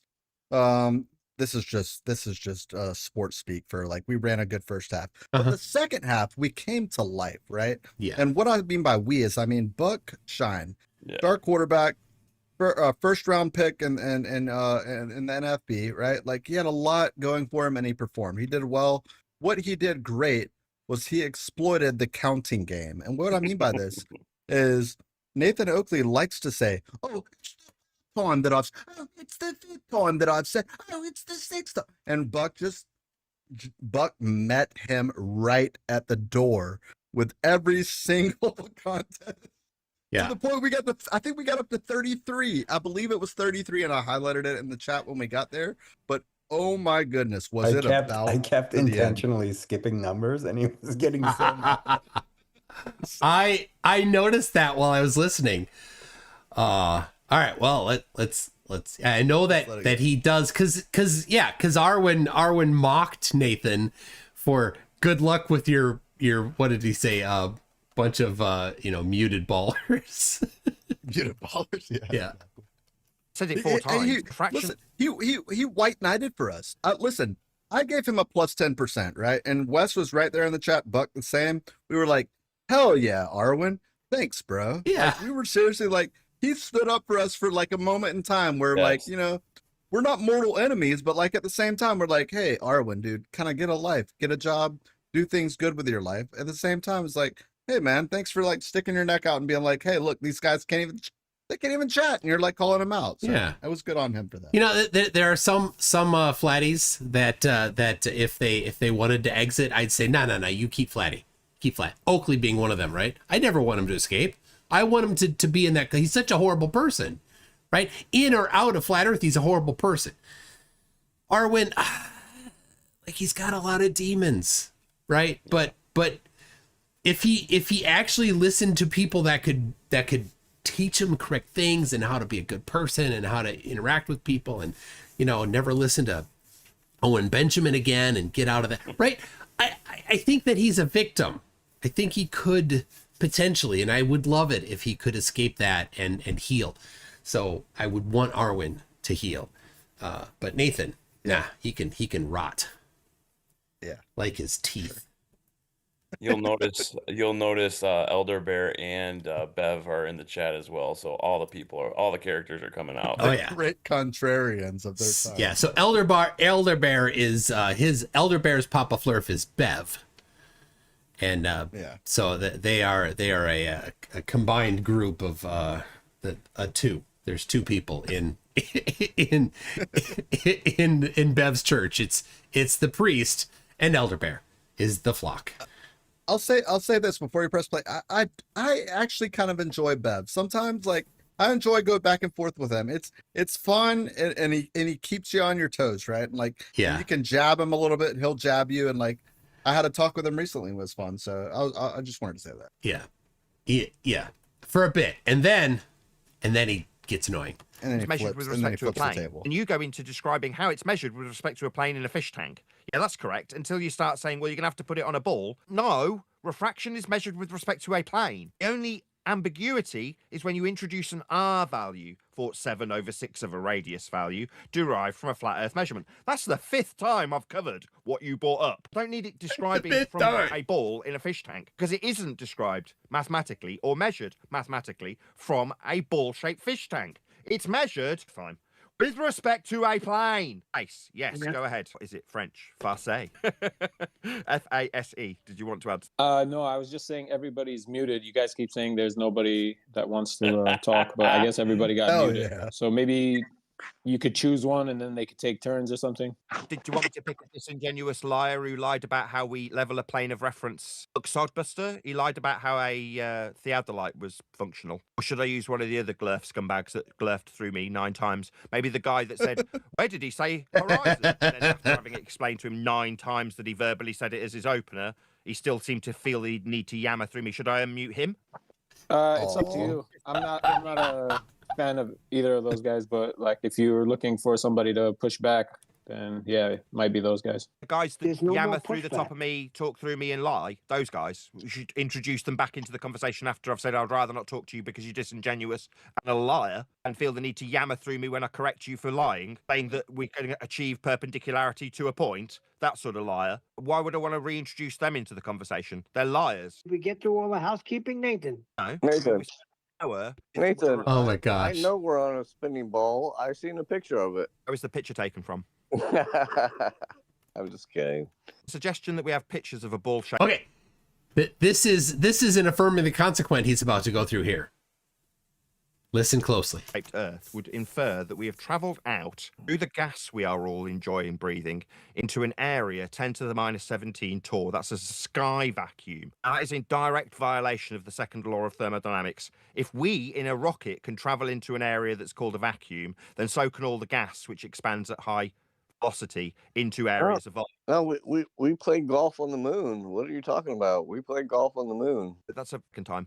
It's a violation of the second law of thermodynamics. We can travel into a vacuum, then so can the gas that we're breathing.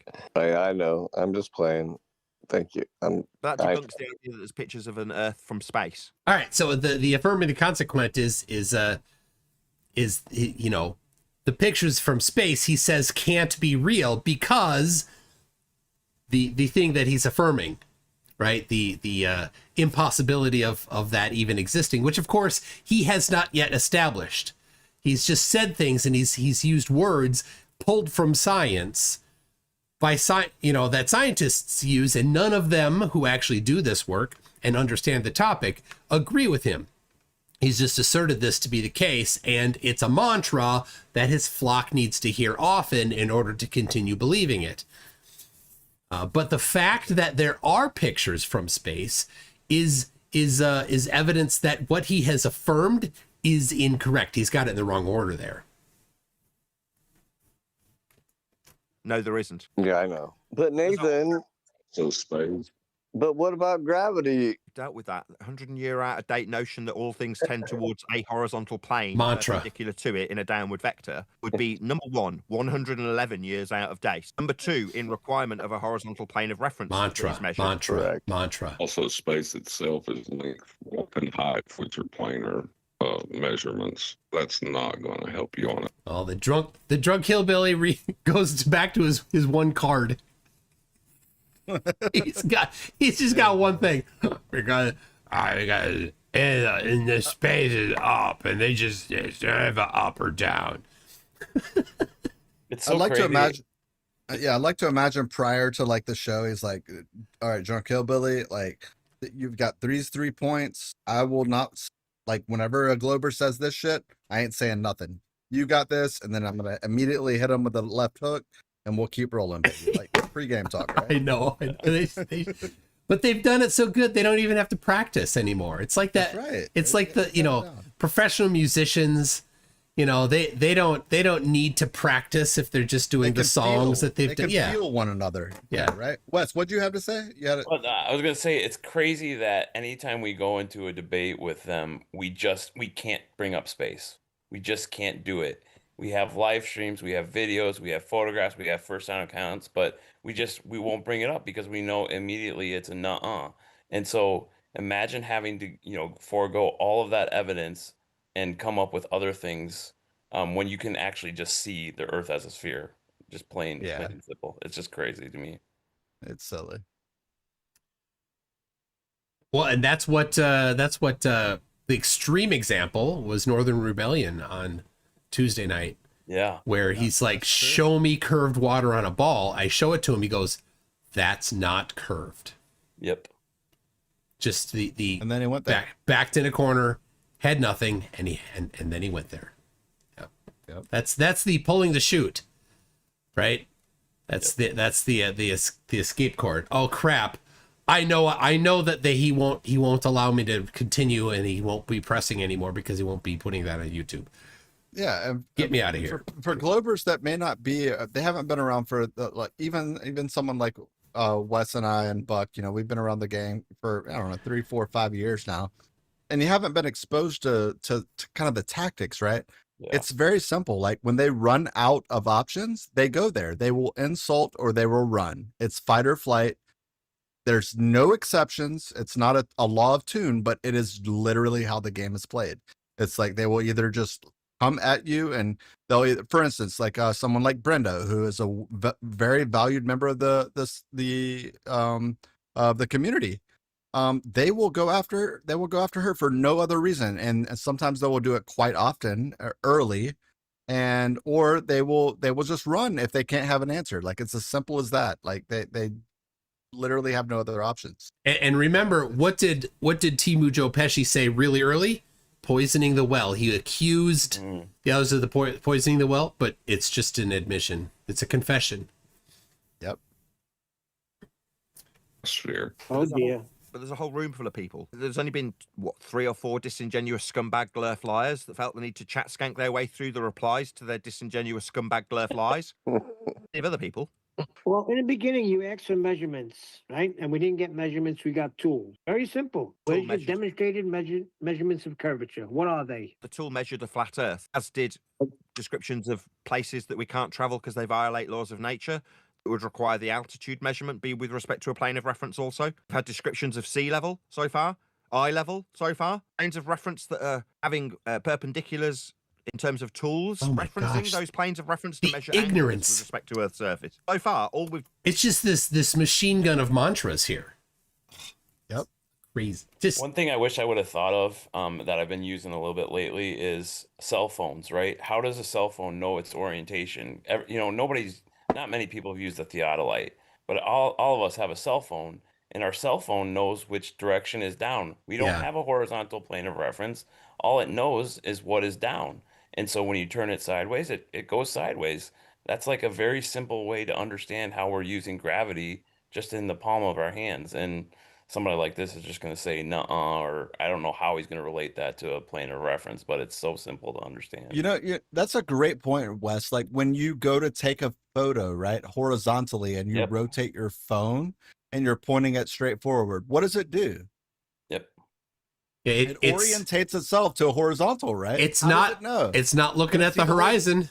It's not seeing the horizon. Yep. That's a great point. I'm glad you brought that up. Well, what that HARP guy struggled with, yes, was, and a lot of flat earthers don't understand this.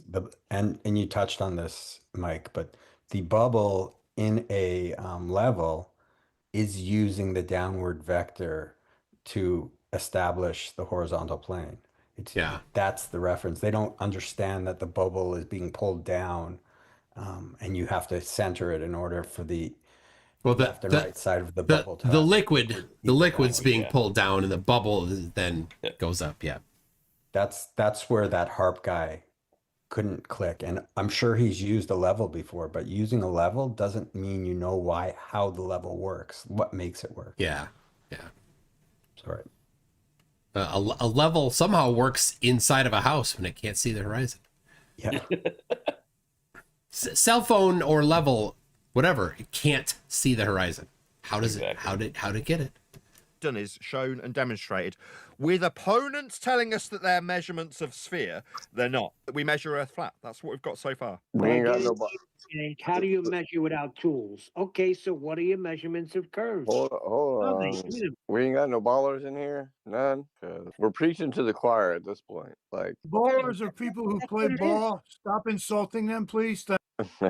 There's a problem here. Everybody still thinks there's a debate going on. No, nobody's confused. There was never a debate on the Flat Earth Debate Show by Nathan Oakley.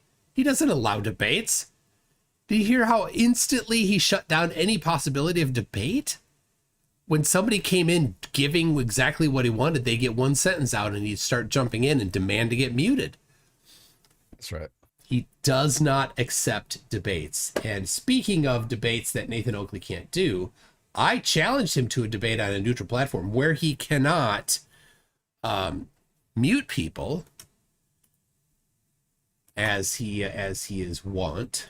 And how long has that been? Let me check here.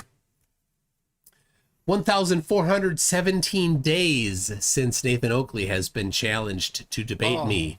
That's so embarrassing. On a neutral platform. That would be a place where he does not have control of the mute button.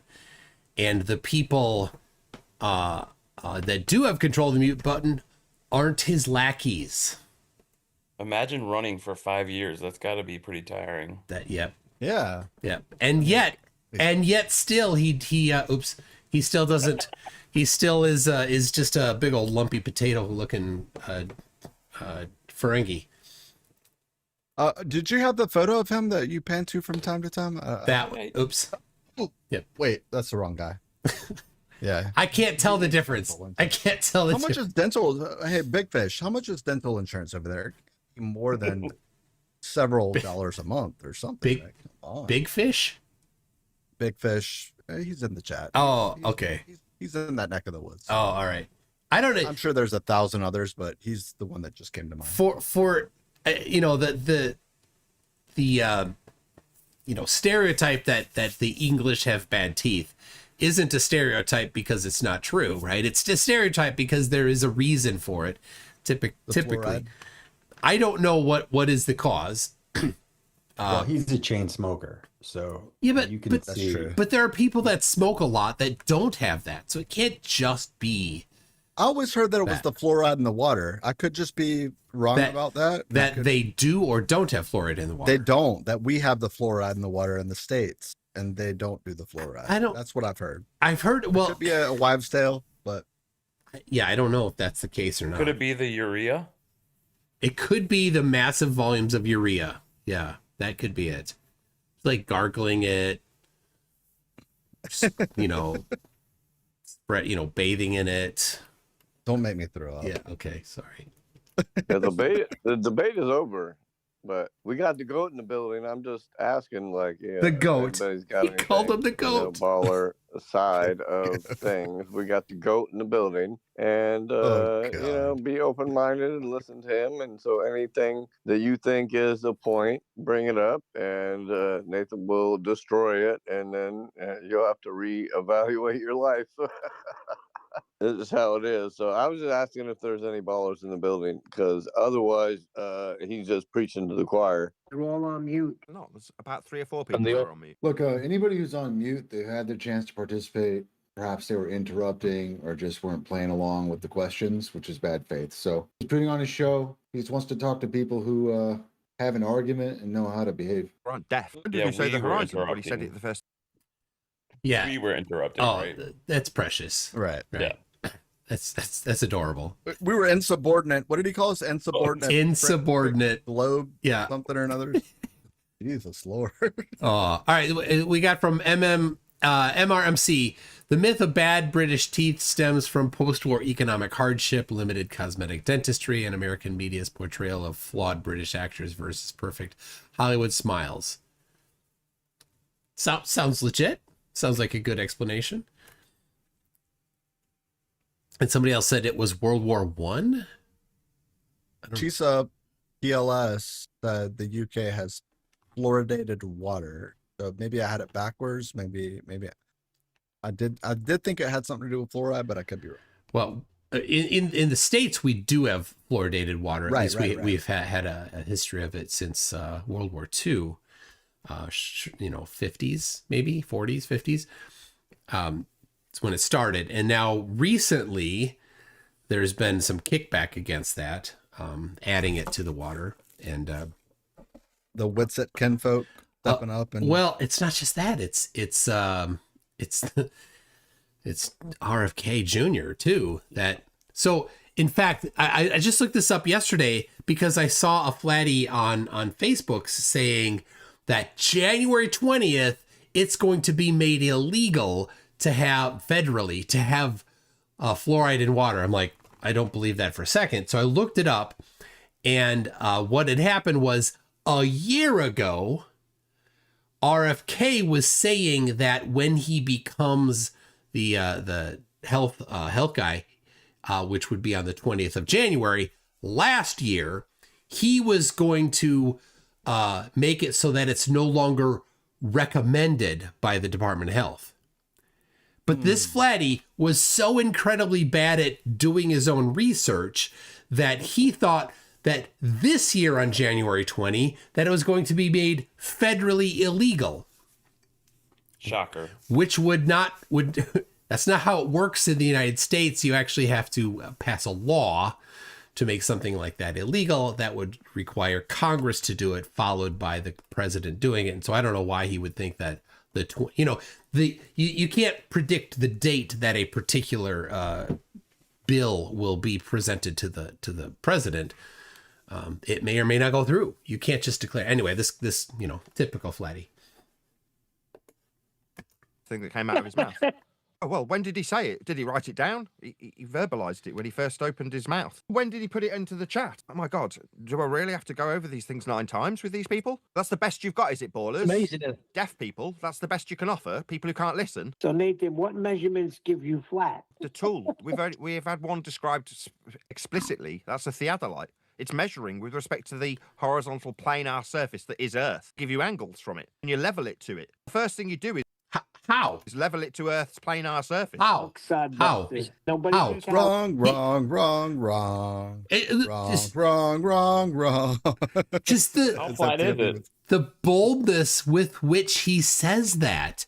Yeah. The like he believes it. They Like, just eat it up. oh, to the surfer, right? Once again, that is the reification.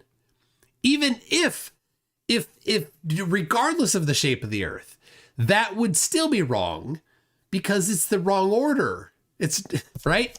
There is topography. It's amazing that he has such control over his flock. He has zero pushback, Toon. None. Zero pushback. No, They well, accept all of it. and he purifies this echo chamber, the Discord server. He purifies his panel of acolytes too. Yeah. But that's why he only attracts the dumb, because anybody smarter. Oh my goodness, would go yeah, along with it. yeah. And once somebody once one of them realizes, wait a second, here is one thing that Nathan's not right about, and they push back a little bit, then they're out. Yep. Right. And this might be Buck. You might have a little bit of lore. I know I might put you on the spot here, but like, have you seen the development of the echo chamber of the acolytes of the what did you call them? The harem, the harem or the Discord. Have I seen the development? Have you seen them? I've seen cycle through. Yeah. So I've seen guys show up on the Discord, we're calling that the harem, that eventually get promoted to a disciple on the panel, and you can see them going from somewhat questioning, accepting, and then accepting without condition. And he deliberately, What about and I'm 100% certain of this, that he has studied techniques for brainwashing, probably in his sales career, which he failed at miserably. But I'm convinced that he deliberately uses techniques for manipulating and brainwashing people. The repeated mantras and the cadence that he says it, and it's sad to me because Neil is, we joke about him, but he's another one of the Arwen guys that is probably not a bad guy, but got caught up in this brainwashed scumbag that takes advantage of people like them. So I feel bad for Arwen and I feel bad for Neil. I feel bad for Brian's logic. They all got wrapped up by this. I'll just say by Nathan. Do you see the people that are like near misses, like they come in, they're panel members or they're harem or whatever, and like they don't work out and they're immediately dismissed? No, Does that happen? the only near misses, the only break, it's a very consistent, because these guys, their personalities and their egos and their narcissism clash, and we've seen it where they have breakups, like the QE, the Adam Meakin, Arwen breakup. They're very immature and they're very petty and they have these massive egos, and so they go through these breakups. And so That's Oakley also goes why with what's Nathan best. hops from Discord server to Discord server, because he gets kicked off of them, or he runs into some click. But he naturally goes with what's best for Nathan. Like he doesn't consider the feelings of the others. He just says, "Oh, hey, what's going to put me in the best light?" Right? Of course. Yeah. Pure narcissism. So narcissists, they learn these things. So I don't know if it was something that he studied, or if it was just something that he is part of the narcissist personality that he has. Certainly, I think you're right that being in sales, they tend to have training that they give, so that their salesmen are better at sales, and an aspiring salesman might on his own try to become better by seeking out training. But I think I think it's giving him a bit too much credit to think that he's studied it, like intentionally. I don't know. Maybe he's been doing this for a decade. Maybe he's through trial and error. He's learned. I'd go with that one. Yeah. But when I was a kid, we'd see those hypnotist shows, and they'd start by getting all anyone that wants to participate, and then the hypnotist goes through suggestive exercises, and that narrows down the people that fall for the suggestion are the ones in the show. Yeah, they weed out the yeah. wording and the cadence that those hypnotists use. I hear it in Nathan. I don't know if it's intentional or. No, he's got it, dude. He's got the dearth. He's got the dearth gene, right? Like they're the used car salesman. They know how to twist the conversation. Yeah. They might lose small battles here and there, right? Like they did with you, Buck, right? Which is foreshadowing. But the fact is that they've done it enough times and they understand kind of the game and what their next move is. It's almost like a chess player. It is fascinating to watch in a strange way, the way that they work, for sure. Should we just get to the unmuting part? Yeah, it's coming up. All right, your chance. Why would you want to use a Fairlight to claim the measure an Earth curve? It's absolutely insane. Well, that's a flat earther saying that. What measurements? What, the what first thing you do is level it to ground, and you want to have the ground that you're leveling on. Level it to ground. So he's the guy that said that he's used a transit, and you just said you level it to the ground. There's no reference to the ground when you level it. Oh my goodness. Yeah, he thinks like putting the tripod legs out is leveling it to the ground. Like you could do that on a hill right. and have one of the legs shorter because it's higher on the hill. It has nothing to do with the ground. And he has leveled a transit. I believe that he has. And Nathan has so hypnotized him that now he's stating that you do it to the ground, even though he earlier in the show described the correct way, using the bubble instead of the ground. Amazing. Pretty flat as well. Level, not plumbing. We're being called cowards and stuff, so it's a normal ad hom thing because they had Because their you're chance. dealing with trolls, Neil. These ain't people that know anything. They're just here to troll you. Right here telling me I don't know what I'm talking about. It was very useful. He offered us some actual data from an aircraft's pitch in regards to its black box information. Very useful. I mean, what it showed is... So when was this offered? During this conversation? Believe it or not, they for years they were talking. This was back before Brian's Logic split. Yeah, they were talking about if only they could get pitch data, and I listened to them talk about this for 2-3 years, and like in 30 seconds, I went to the NTSB and I knew that they would have because they disclose their analysis. I knew I could pull pitch data from their public investigations, and I passed it to Brian, and I said, "Hey, Brian, like here you go. You've been looking for it for so long. I found it in 30 seconds." And I explained to Brian that it's not going to prove anything, but I'd be interested to hear what you have to say. And on that email thread, I BCC'd you, Mr. McToon. Yes. So if you didn't delete it, you would see that somewhere along the trail. But that's the pitch data story. Sorry, did you say Mr. McToon? Did I misunderstand? Yeah, because he's taught me a lot. So listen, MCToon. We play around these guys quite a bit, so you gotta figure it. Y'all do this. It's all good. Play the game. I don't mind it. It's just that when somebody calls me McToon, that's just the indicator that they're a flatty. That's all. So. Right, but exactly. but the part that got me was the Mister. You're not in my class. I'm not teaching you how to do a Yapoto chuggy. You don't gotta call me. You don't gotta call me Mister. I also think I'm older than you, so that's weird too. Oh boy. Yeah. Well, that was one of the things that was interesting about the martial arts, of course, is because within that realm, your rank is number one and your age is number two. So people that are senior to you in rank, you call Mister. And if they're junior to you in rank, then you don't need to. Unless as a second degree black belt, do you have anyone that is your superior to that's younger than you?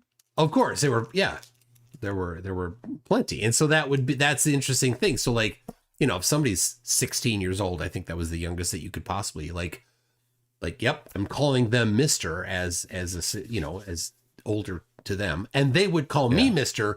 because you call your senior in age or rank Mr. So I got you.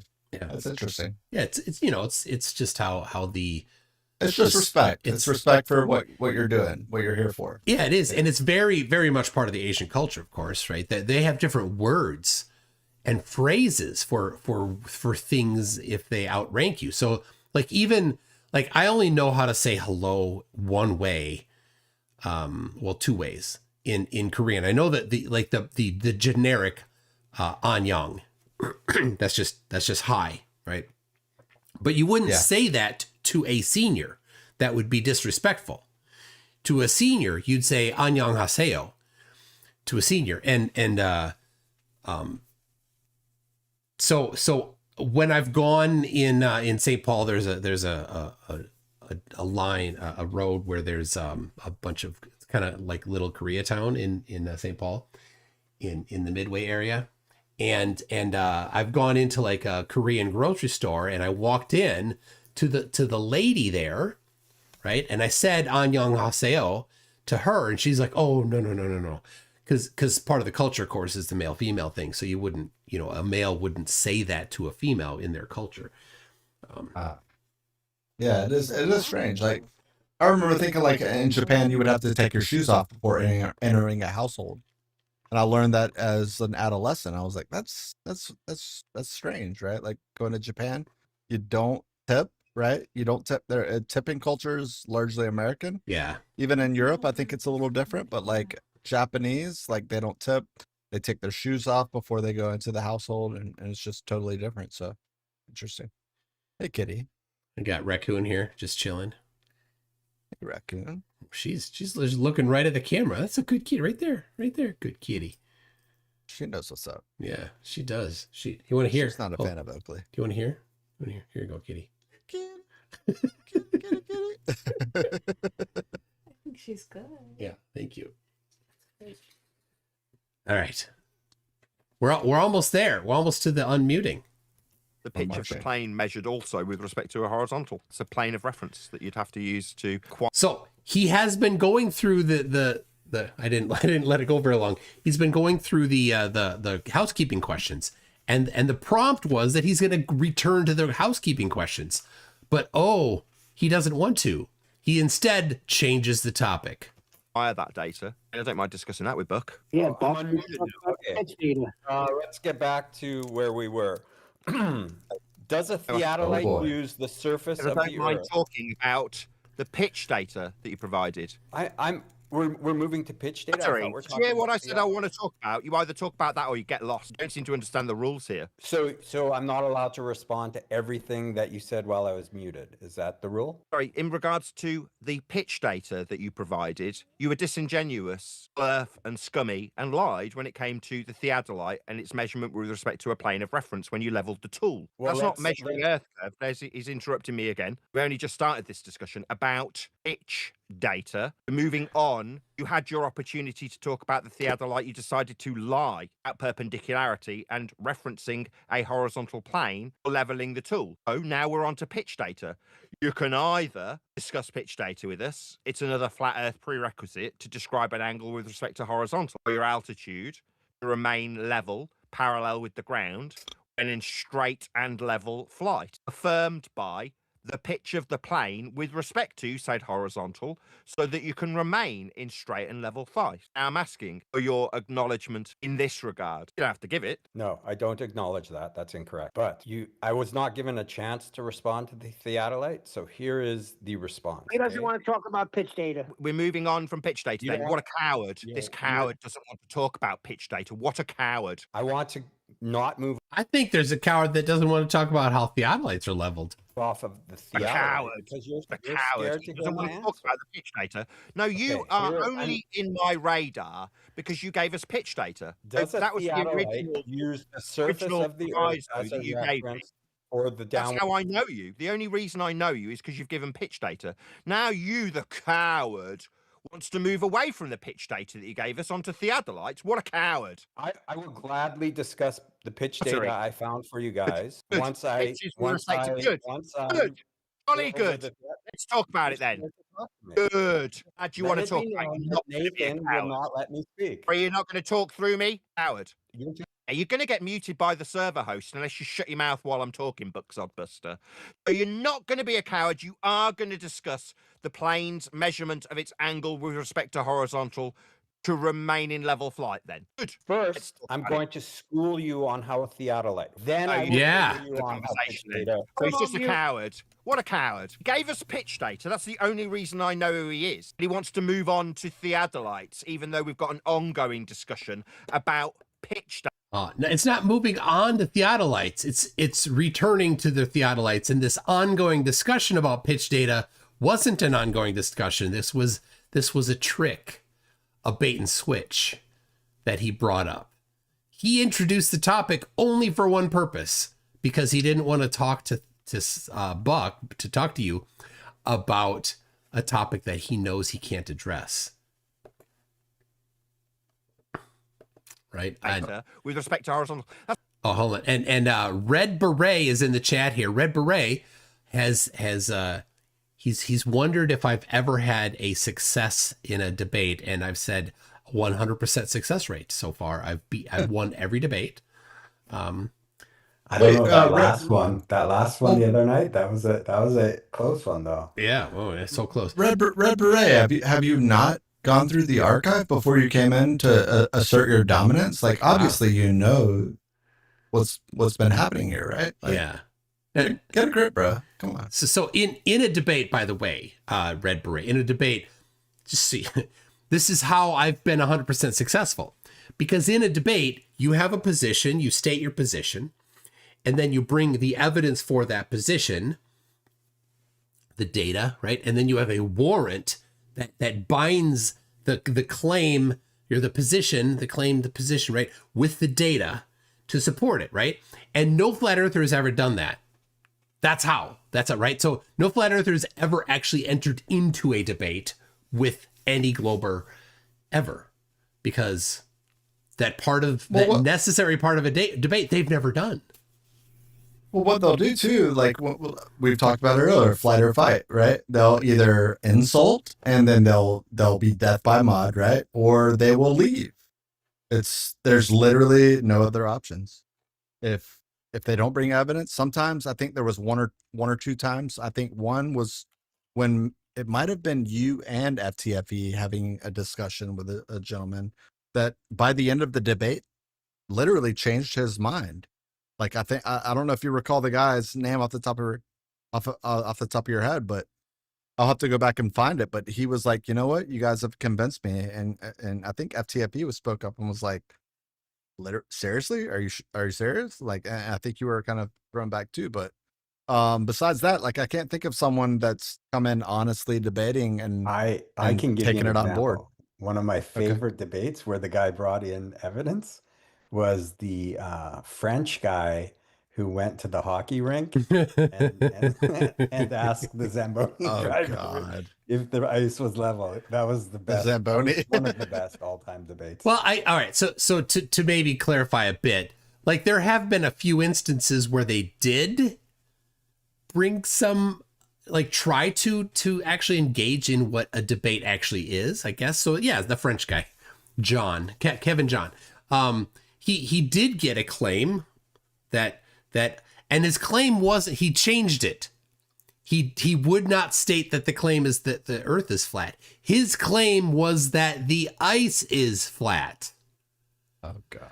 Right? I think it goes back to kind of what you said early on too, right? Where it's like, by the time that they are willing to declare it publicly, like, they have crossed this threshold of, they kind of understand what they're doing a little bit, right? When it comes to like how to like interact with people that are dissenters, so to speak, or indoctrinated globers, right? Like, they kind of understand things. No. It depends on how long they've been in it, because the ones that have been in it for a little while, they get a lot of confidence because they've watched 1,000 hours of debate videos, right? Somebody handed them, or they found a playlist of videos, and they've watched them all, and they'd like to come on and give their come to Jesus, right? And if they're newish flat earthers, they almost always give their come to Jesus, which is, you know, they used to be like us. They used to be like us. Then they tried to debunk the globe, and couldn't, and so then they had to concede flat. And everything we roll our eyes at for the first 11 minutes of their talk. Exactly. And that's, of course, that is not evidence for flat, right? Couldn't debunk globe is not evidence for flat. That's just evidence for couldn't debunk globe. But the truth is, we know what they're doing when they're failing to debunk the globe. They're watching flat earth videos by the hundreds. Oh yeah, but they're past that already, Toon, right? Like they have realized the tricks of the globe, and they know that oh, by the way, they don't believe it's flat. They know it's flat. By this point. Yeah. So, yeah, it's weird. So then what they have, the new guys, they basically have memes and the same claims, right? They're like, oh, the horizon doesn't the horizon rises to eye level. Like, oh, here it is. The horizon is a flat. Now here's a curve. There's how come there's no flight speed, across this? Oh, well, here's a bunch of flights, right? And you just like, because they've only watched those videos. They haven't watched the other videos. They didn't try to debunk it. They just said that. Yeah. Do you watch Blitz during the daytime, or do you ever catch up with him? I watch some of his stuff. I do on occasion, but it's like I'm working then, so I can't watch. Right. So. He catches a lot of the daytime flirts that are really unhinged, and it's funny because it's like, how do you tap into these people? Because they really have sort of a different approach to like your everyday flurf, I think, on YouTube. Yeah, well, those are TikTok flurfs. He's on TikTok a lot, yeah, for sure. Those are, so but daytime TikTok flurfs, I would be willing to bet they might be different than nighttime TikTok flurfs. Someone can correct me. Yeah, that could be. So I've thought about, because there is a live stream studio that you can run for TikTok, but it's Windows only. So I've thought, I could bite the bullet and run a Windows emulator here. I don't know if it's just gross Windows. Like, anyway, yeah. Like I have to use it for work. I have a work laptop that's Windows, and I have a work machine that's Mac. And like, I rarely use the work Windows machine. Every time I'm like, I feel dirty, like that. You shiver when you open the screen, right? When you lift it up. You're like, oh. Yeah, exactly. It's where is it? What is it? It's this thing here. Hold on. It's this Dell here. Like, all right. Well, what do we have going? $300, $400, $500. All right. If it's $600, can we get someone to take the laptop from you? Oh, get a little auction going. Yeah. Oh my gosh. Let's get rid of that. You have no choice at that point. You have to run parallels or whatever. Right? Yeah. But anyway, I might install it, and then I don't know. My desktop Mac is an M2 Mac, and so I don't know how well it will run emulation. But I mean, right now, while I'm live streaming, the CPU is about 50%. So throwing a and it's running Zoom, so I don't know. It probably could handle it fine, but just that's gross. Anyway, all right, I should keep going. It's because this coward knows Earth's measured flat with pitch data, knows that the plane is measuring its angle with respect to a horizontal plane of reference, parallel with the ground to remain in level flight. But he doesn't want to talk about that. He wants to continue to glurf about theodolites. What a coward. Okay, we will move on to pitch data after I'm allowed to respond to your claims about theodolite. You muted me, You so made I a could claim not. about theodolites. I asked you for a measurement of Earth curve. You brought up theodolites. It's measuring a plane of reference for angles. Mantra. You asked for Mantra. an Earth curve measurement. So we've dealt If I can say something quite quickly, this is where I really think that Buck shined, right? Holding him to task on everything that he said prior So when he was muted, right? And coming back, circling back and said, you know what? I need to address what you said, motherfucker. Excuse my language, but like, listen, if you're going to actually put me on blast right here in front of your audience, I need to have the authority to correct you and to assert what's going on here and that you're not right.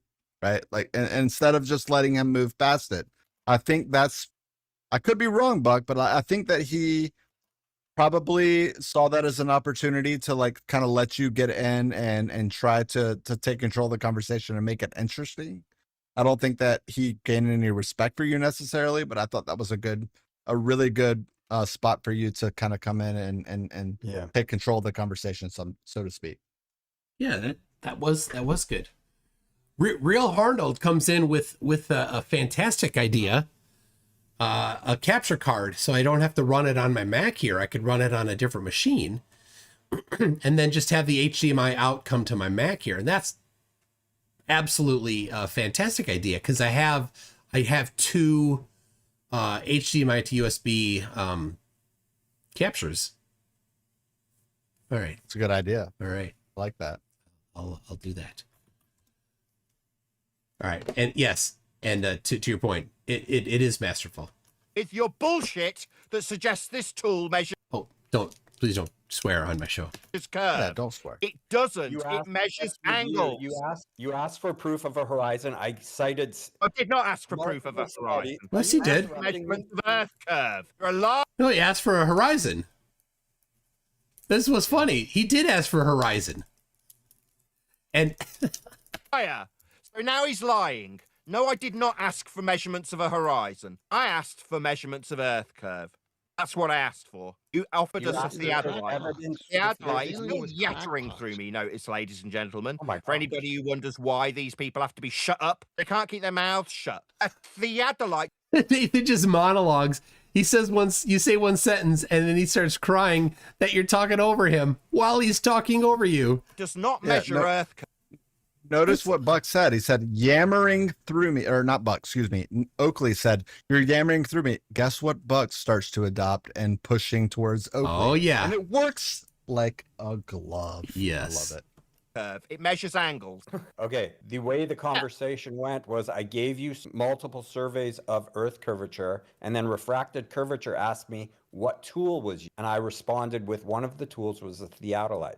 That's how we got onto the Earth topic curve. of the theodolite. Fourth time. Are you going to acknowledge what I've said? Measures angles, though, doesn't it? Not Earth curve. The way you measure a curvature is with angles. I hate to tell you that. You don't measure curve with angles. That's two straight lines meeting at a vertex. Were you dropped on your head by your mother? How do you measure a curve? Why are you asking me something? Don't measure curve with angles. Angles are two. Okay, this is great. Why are you asking me? Did you catch that? So now Nathan is saying that he isn't the one that needs to explain it, right? Buck, you're the one that has to explain it. But as soon as you explain it, he rejects your explanation and gives his own explanation. The hypocrisy there. You see that dual, what I had to say. That dual standard. Yeah. Yep. But I love how he's his blood pressure is going up here. One of these days, it's just gonna right there. He's gonna bleed out, and nobody will notice. I don't know. I think he's acting. I think if his wife stepped in, he would immediately be able to say, "Hang on, dear. Let me just." Yeah. But like like a character actor, right? Like I don't know, like a Heath Ledger or something, getting into the role of the guy in Batman. Help me out, Toon. Come on. The Joker. Yeah. Come on. Like these guys, they literally get into this actual character. I think isn't that method? Is that method acting? Is that what method acting? Yeah. Yes. I think that he could assume this. I won't say an alternate reality, but he could put himself into this character that he can separate from at any time. But like he might be subject to the laws of physics at the same time when he's in that character, right? But all right, it's really strange. Maybe I'm not getting it. I don't have the terminology right, but I think a method actor like puts themselves into it, and then they adopt that character internally, right? And so if he's method acting, then he wouldn't be able to flip it off. and just turn it off and say, "Oh yes, dear." Right? Isn't that character acting? That's a good point. That's a good point. When you could just they separate themselves from like society, right? Like they sort of find their homage in this role, and they sort of adopt this character in everything that they do. Yeah, I agree. I think you're right. Yeah. Arnold, welcome to the panel.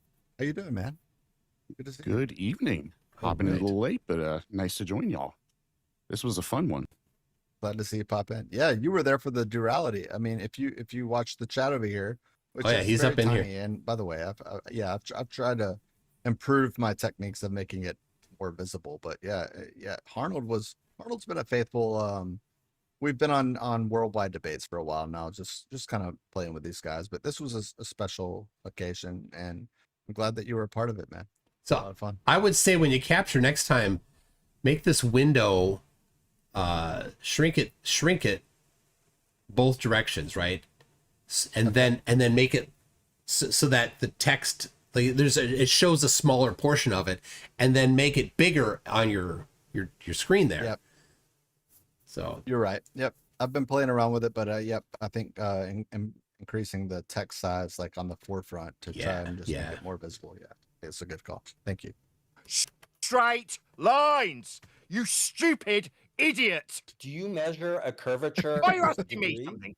I asked for earth curve measurements. What I got was an angle measuring device. Right, because curve You're is right. measured in Sit angle. down, you disingenuous glurf scum. When asked for two words you get in. curve measurements, you didn't give them. What you gave us was an angle measuring tool that measured with respect to a plane of reference. Now all you can do is glurf through the top of your annihilation, like the disingenuous scumbag glurf coward that you are. Now we've dealt with what you were asked for. You were asked for earth curve measurements. You didn't give them. You offered a tool that measures angles. You've been schooled.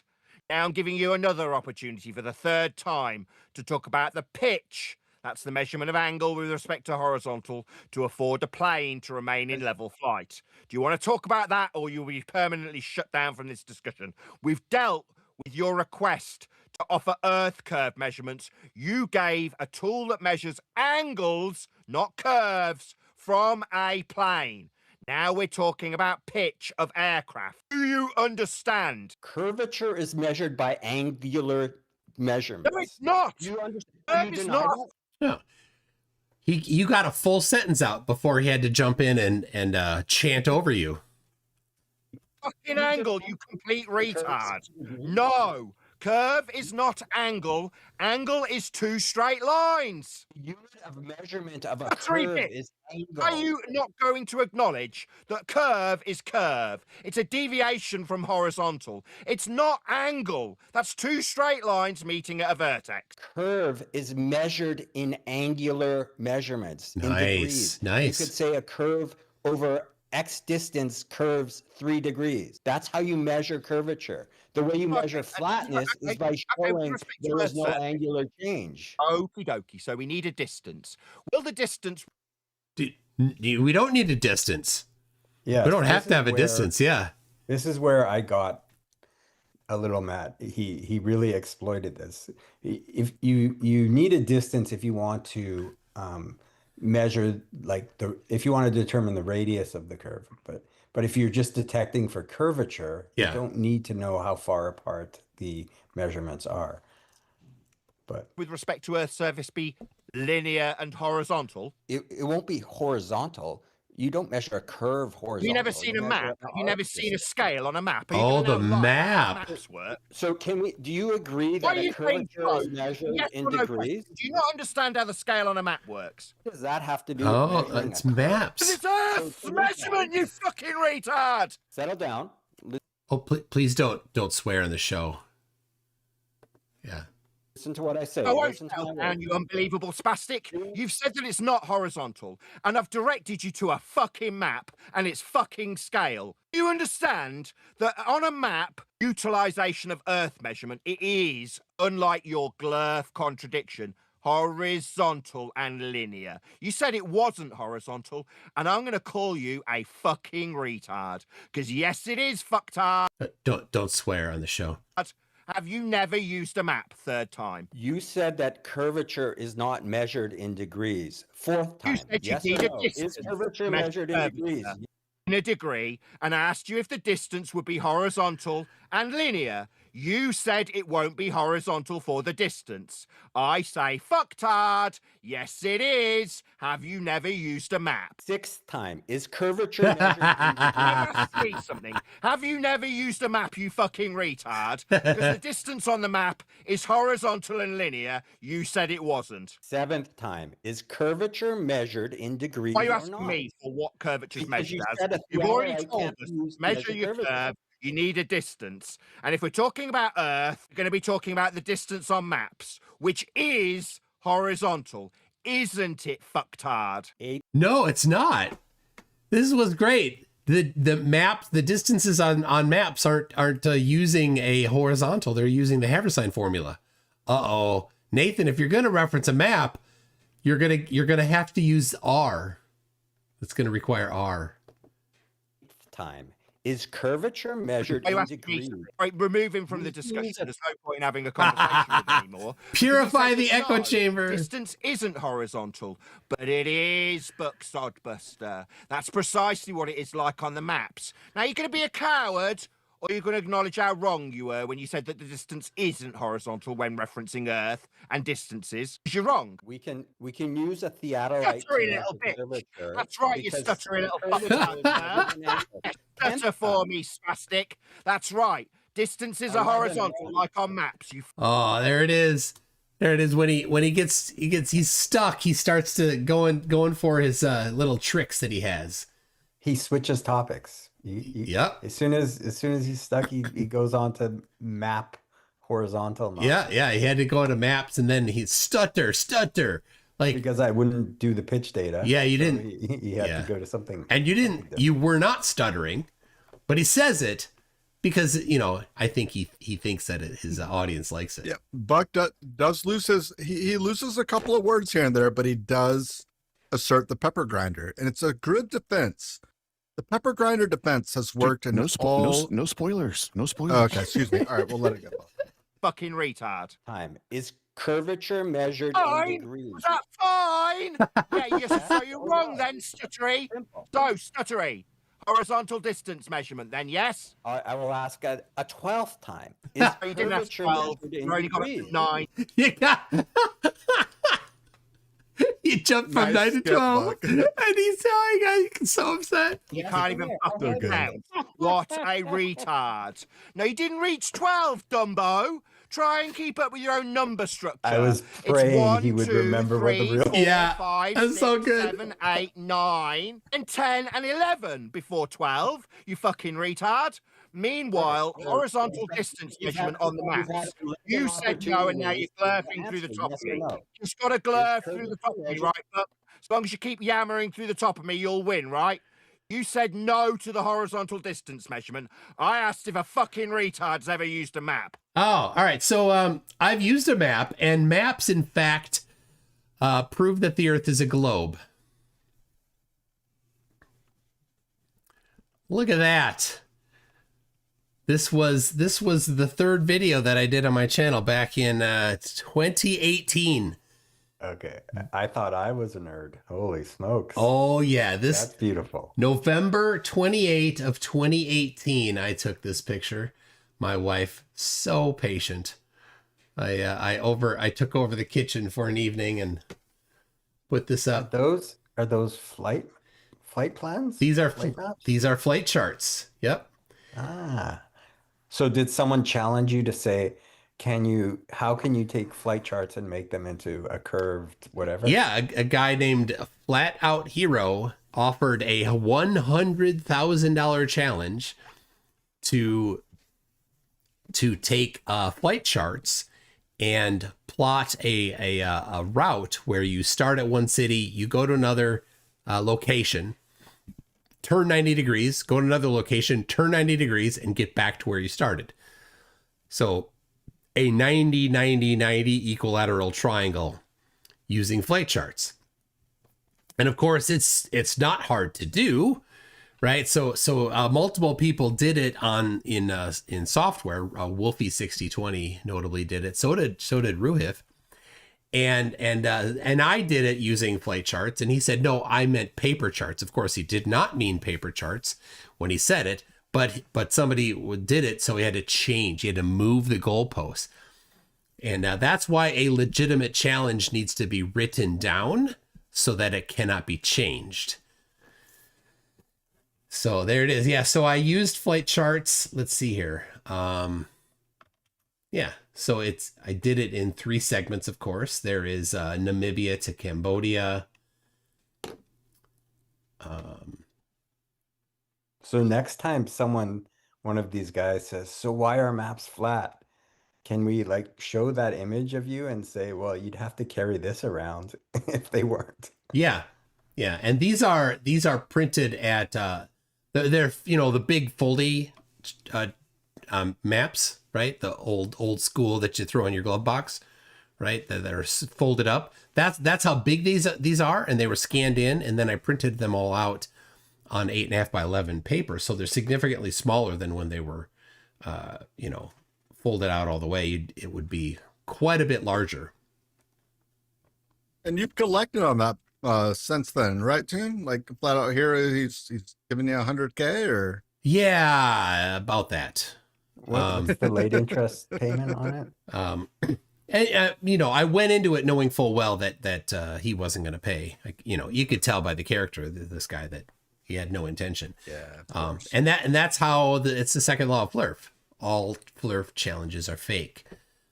2 exceptions. Steve paid out a relatively small amount compared to the larger ones. But yeah, so like Jack Cushman Harrer, $5,000 challenge to go across Lake Tahoe. Went there a year ago. He wouldn't even show up. Multiple people are owed 3 Bitcoin from Dearth. He hasn't paid up. Also, Bob the Science Guy is recently, a few months ago, had like $1,000 or $2,000 challenge about when the lunar, something to do with the moon at like a certain time on a certain day when it happened. And yeah, sort of the same thing, but like, yeah, essentially the same thing for sure. Yeah. So let's see here. These are, I took these with my phone, so they're all stored in HEIC format, which I can't send to Chrome because it'll just download the file, which is already locally. It'll just drop it into my downloads folder instead of instead of showing it. So I have to convert it. Here you go. Here's another one. Cambodia to Namibia up close.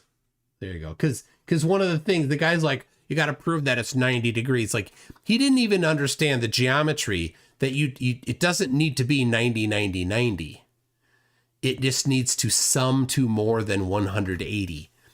So it could be 60, 60, and 61. And that would be globe. I would break it. Yep. So that'll be the 9th time I've asked you if the distance on a map when referencing Earth, the distance that you're going to appeal to when you suggest we've got curve measurements. You said we need distance, and I asked you if you understood that would be horizontal and linear. We've had 10 repetitions because I can fucking count, but you haven't acknowledged it. Don't swear in the show. Have you, little glyph spastic coward? Horizontal distance. The theodolite cannot be used to measure curvature. Distance, fucking glurf retard. You said we'd need it. I'm asking you if the Earth measurement of distance is horizontal. You said no. Wrong, wanker. Have you never used a map? 11 times. 11 times. Can curvature be measured with not a an theodolite? Why don't you answer? It's so easy. Yes or no? Horizontal Yes and or linear, no? you said Simple. no. I'm pointing out that you're wrong. You don't seem to want to acknowledge that you're wrong, Bucksodbuster. I'm going to now correct you, and I'm going to shut you up while I fucking do so. You're not going to glurf through the top of me, explaining to my fucking audience how wrong you, the disingenuous glurf spastic liar, is. No, distance measurement is horizontal and linear. Am I server like muted on the or- scale of a map. At this point? Yeah, I can't see. Well, it's red. you are. It's red. What's server muted? Yeah, red would Yeah, if be it's just- server muted. Oh yeah, it's just got the mute symbol. It's just you've taken it upon yourself to mute yourself. But like if it's red, you've been forcefully muted. Yeah. By either Oakley or Riggs. Yep. Yeah. There you go. Gotta purify that echo chamber.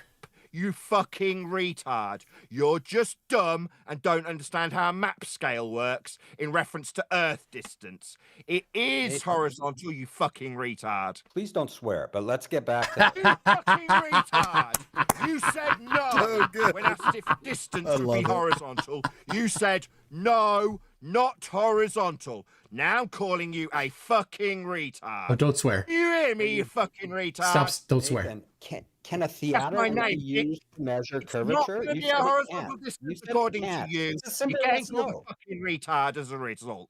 You are a fucking retard who's never used a fucking map. Nathan, you said a That's my name, theodolite can't be used to I measure. want an acknowledgement that you were Why are wrong you- when you said it why is are not you yammering over me? horizontal. End quote. Yammering. You're wrong. What a fucking You're yammering retard. over me, Nathan. That was what I was I'm talking the about. one telling- That word yammer. That Yep. word yammer.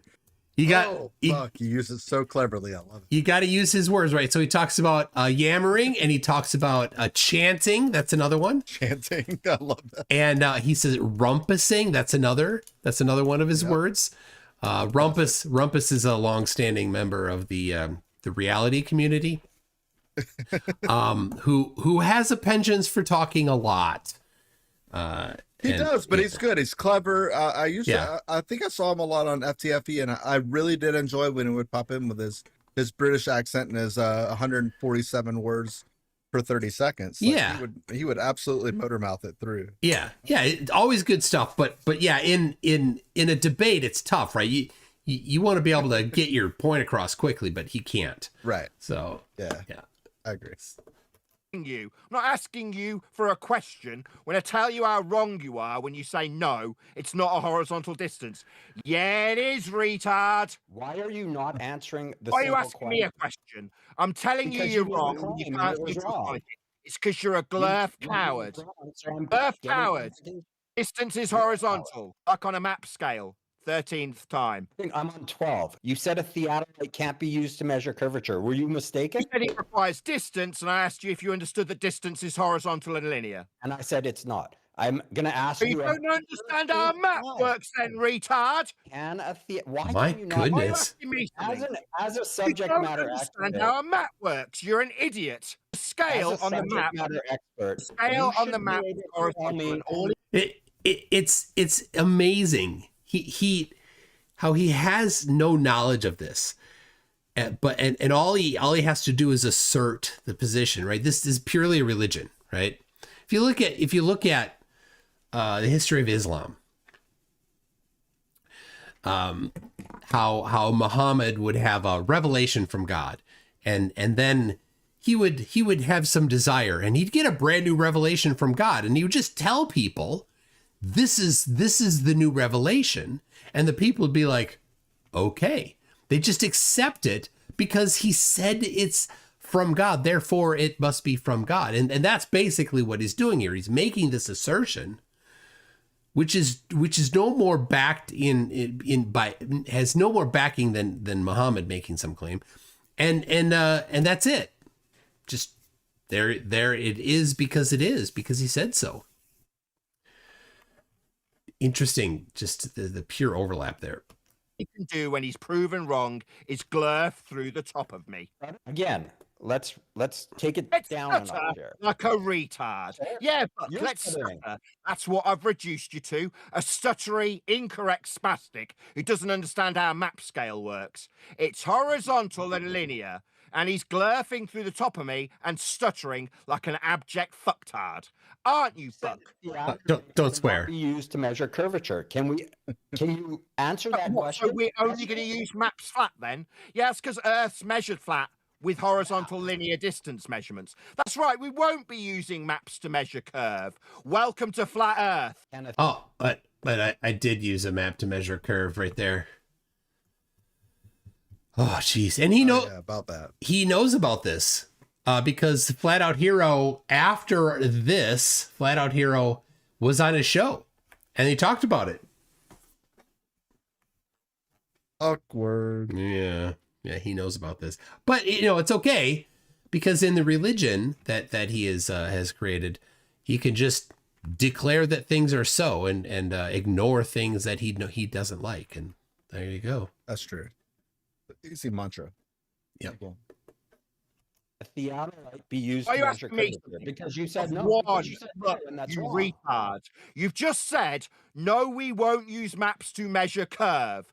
We do use them to measure Earth with horizontal linear distance measurements. Those maps have got measurements ascribed to them. They are ipso facto flat Earth measurements. You know what? My monitor is curved. And I put the maps on my monitor. Does that mean that then the maps are, since the maps are curved on my monitor, that reality is curved as a result? Do you see how there's a problem there? And that's why it's called the reification fallacy. You take the abstract thing, the map, and you put it and you just say, well, it is the concrete thing without connecting them in any direct way, right? You could connect them in a direct way like this, but he's just stated it. So there you go. Red Beret. I love it if in the chat here. I love Red Beret. He thinks he's Flurf Neo. You know they do that. They're like, oh, you've never debated a real flat earther. How come you've never won a debate? How this is like all these things, right? He's just trying to, poke at him. Like, hey, Red Beret, if you really are Flurf Neo, you could be the one. You could be the one to take me down. Just email me MCToon at mctoon.net and you can come on. Well, surely if he's the one, he'll be able to figure it out, and he'll get in touch with you, and he'll make it a thing. Yeah. Get it done. But the keyboard warriors tend to be the most the most cowardly ones. They do I blow smoke a lot. really had faith. I really had faith that QOP was going to take down Old Man Zinc Cleanser, but he just couldn't pull through. Ah, yeah. I can't believe he actually booted Sin Cleanser. The one guy that was backing him up, that was like helping him. He booted him from his own server. That was such a funny plot twist. Oh my gosh. Christian Hoge says, Toon, can you give me a timestamp for when Oakley gave positive flat Earth evidence? Of course not. The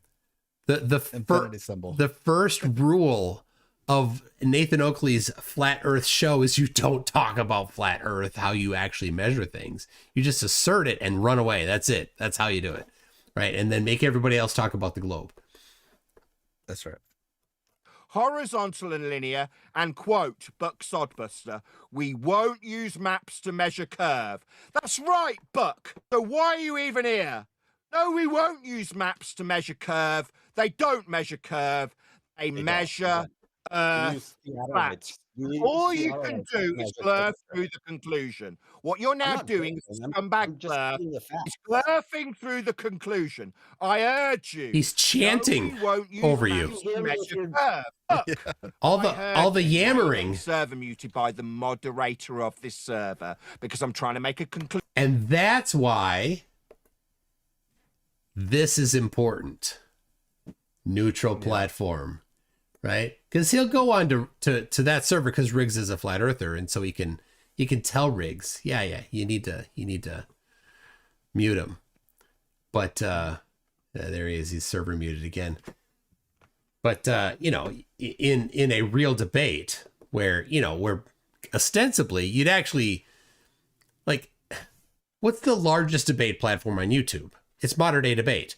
The thing, MDD, yeah. The thing is, never on there has a debate actually been structured like a real debate is, like a Mace or Lincoln Douglas or Oxford style debate.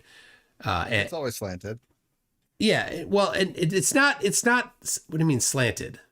It doesn't follow the proper rules of debate. I mean, they don't give both sides the same credence, right? Like they'll appeal to the less popular side to try it, because they have to get debates soon. You know this, right? Yeah. Like that's the recipe. They have to get these people back. Whatever their side views are, like their alternative views, like they have to feel like this is a platform they're given fair credence. Yeah. And in order for that to happen, the people that have the evidence on their side have to sort of be moderated a little bit tighter than the side that doesn't have the evidence. Yeah. And you can't actually expect the side that doesn't have evidence, you know, the flatter side, to participate in a debate according to the right way to do debate, because you're right, they would never come back.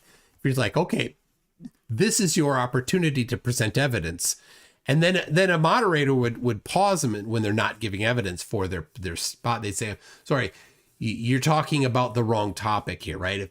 If the claim is that the earth is flat, right, a moderator would step in and say, look, just, you know, this is your opportunity to present evidence for flat earth, not your opportunity to go over how you don't understand the globe. Right. And that moderator becomes a shill atheist, Jesuit. What are the other words? His favorite number is 33. Like anything they can assign to him, like immediately by the flat earther, right? But yeah, they have to play this weird game. Yeah. Call me crazy, but I have a feeling Brian's logic is not coming back. To MDD? To MDD. No. James was pretty disgusted by Brian after that one. You know he's my favorite Flurf, right? Yeah. Yeah, I chopped a ringtone sound out of him laughing and then saying "you fuckwit" at the end. At the point when you and James were just losing it, it was so funny. We're just laughing at him. It was so dumb. Oh, How do we take these people seriously, Toon? Like we don't. Nobody takes them seriously. They are the only people that take themselves seriously. That's Brian is one where we cannot question that he truly believes what he's saying. He absolutely believes every word that he says. Yeah, I think the ones like Oakley and Dubé you can ask a question about, but the flock. Oh no, they're 100%. They're just because they're. I'm always amazed. Even Brian, what is it? Brian Leakey? Yeah, like, he is someone that will stand up too, and you're like, bro, what are you doing? And he will just go as hard in the paint as anyone else. He's he's got nothing. Just so he's one of the flock. I'm always amazed at how dumb they are. I'm like, this guy can he can string words together into a sentence that sort of seems like real words, not like Simon Mav, right? The guy's just he can't even form a sentence. Right. But there's other people. I'm like, okay, I've heard them, and then they start to interact, and I'm like, maybe there's a spark of a little bit of a brain there, and then they're like, they just go. Well, this is the thing. Wacky. Like, you've done this enough, right? Where you're sort of like sniffing out the patterns, right? At the beginning, you're like, okay, I'll give you the honesty, right? Like from the get go, I'll say you're honest. Yeah. But I'm watching what you're doing, and they start to develop these patterns that you're so familiar with, and you're like, okay, I see where you're going. Like that's part of the game, right? Like that's part of like the debate. Like you're sort of kind of sitting back once you're comfortable. Yeah. And when it comes to the maybe kind of control abuse aspect of it, like I kind of almost feel bad for Broyne, because he used to always get abused by Oakley, and then after the book nonsense, he's gone to QE and he treats him like crap too. He's willing to be a punching bag wherever. It's weird how some people like that, and what for whatever reason, I don't, the psychology is out there, but Arwen, if you're nice to Arwen, he lashes out at you. If you're mean to him, well, he leans in. It's weird. It's very strange. Some of them have this weird dynamic that it's like, what are they doing? But you can still kind of figure out what side they are on, the macro, I guess, but trying to sort out where their brain is at and what they're trying to accomplish. Yeah. It's sort of the game. That's tough. It's not really about the evidence, because you've got the evidence and you know where to go, and you've got the hard drive, right? You've got the 4,000 terabytes, whatever, and like you've got everything at your disposal. So it's like, right, like, so you've got everything you need, but it's like, where are they gonna take this, and how am I going to expose them and get into something that's entertaining for the crowd? Yeah, and put them on blast. Yeah, the other thing that I'm careful about, and on Tuesday, right, this last Tuesday, a ton of fun, right? QOP was a good sport, and we had a good time, and I really enjoyed that. But like, I don't want to just shame him because he's not a horrible guy. I don't want to just shame him to pieces, right? And I'm not trying to convince him, but I want to make it a good show, so I'll push and push and push to a certain point, and then I'll back off and I'll give him some space to breathe. For sure. Yep. That's the art, right? That's the art in the debate, is knowing when to kind of pause and still get their respect by the end, right? So that you can talk to them again. Yeah. Like, that's the game. Yeah. I've been chatting with him. He's going to come back. I sent him some links. I sent him the Feynman lectures. I'm like, if you're going to try to, equate gravity and, electrostatics, you're going to have to understand Coulomb's law. Right. And I don't want to, weren't you going to mail him a book too? I was going to mail him a book on how to debate. Yeah. Oh, that's a good point. Yeah. I don't know if he wants to give me his address, but, you might want to consider wearing sleeves next time. That's maybe you could rent a PO box for $13 for a month or something. well, the book isn't even that expensive though. All right. Hold on. I was serious about sending you that book. I'm texting him right now on Discord. Arnold, what's the nitty gritty? What's going on? We've been on WWD lately, huh? And it's been quite a show over there. That place is always entertaining. Well, every so often, but I think the most fun is just our back side chatter. There's no question about that. You know what? Like, those guys, I got to tell you, the stars of the show over there are, and I've seen it in the chat, I don't know, 147 times in the last 18 minutes. Demok. Oh my gosh. Demok, he likes to get server muted. Like, let's be real, right? He's got a red mute button by his name for the majority of his life. And when the red mute button disappears, we get pinged, right? If it's Arnold, if it's me, if it's Wes. Oh, is he sending you a DM? We say, hey, no. We say, hey, Demok is off the leash, and he is saying some wild stuff about cells not existing, about fish not needing oxygen, about light being sound, like, you name it. You told me a topic, you said this couldn't be further from the truth. By golly, Demok is going to make it the truth. And we are all there. We are all sovereign. We are all family. And it is a good time. the man, oh God. I got to tell you, man, like, between Buck, Arnold, Wes, Debatable D, Jamie Seed Level, I can't even name all the people, like, people that just interact on a regular basis, either on that server and up until recently, Earth Awakenings, I've been off there, but I know that that people are still over there. It's been a wild ride. It's been a lot of fun. Yeah, I'm gonna see Riggs today on that server there. He was a bit inviting to me.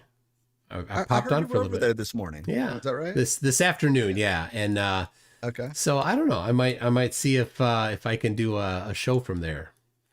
Yeah, he's been talking about setting up like some sort of creator area, I guess, for creators who don't want to run their own Discord, to have a place where they can kind of run shows and control it, which seems a little weird, but he's trying to get more people in for sure. Yeah, he did that. Today he added me to that Creator Hub channel. So, and that could be fun. Yeah. I was glad to hear that you were over there chatting with those guys. We had a falling out the other day, but I think we've kind of made up since. So it's kind of, yeah, it's interesting. Like, he plays both sides in a Riggs is an interesting person. He's someone that I can't quite figure out, but yeah. But yeah, it's been what fun. needs to happen is Demok needs to be given a creator room where he can run the show. Oh my I am all in. Give Demok the mute button privileges. That actually would be funny. Let's. All right, we gotta petition Riggs. We gotta make this happen, and then I'll just live stream it, and we'll just let the chaos reign. I know they like to call you the flat Earth, the Jerry Springer, but that would be flat Earth Jerry Springer. Yeah. Well, I mostly get chairs and I get that from SC Montreal. He likes to call me that. I'm like I'm okay with that, but I think Craig probably would be the one that gets that more than me. If I tell you I'm going to go ahead and come out with it. The most recent topic, I don't know that Demok initiated it, but he's certainly taken a stance in the affirmative, is that human cells, they actually don't exist, Toon. Yeah. Have you heard of this? I watched strange. I watched a little bit of the video you posted yesterday, I think, where Taylor, a flatty, was arguing with other flatties, and they're just pulling the nuh-uh on her just like flatties do. Isn't it adorable that they have to get a little taste of what we deal with every day? Yeah. And yeah. They have no idea. They have no idea that this is what we deal with on a regular basis. And it's kind of like in the grandstands, it's like, yeah, you get to see this a little bit now. You can tell them because they won't understand.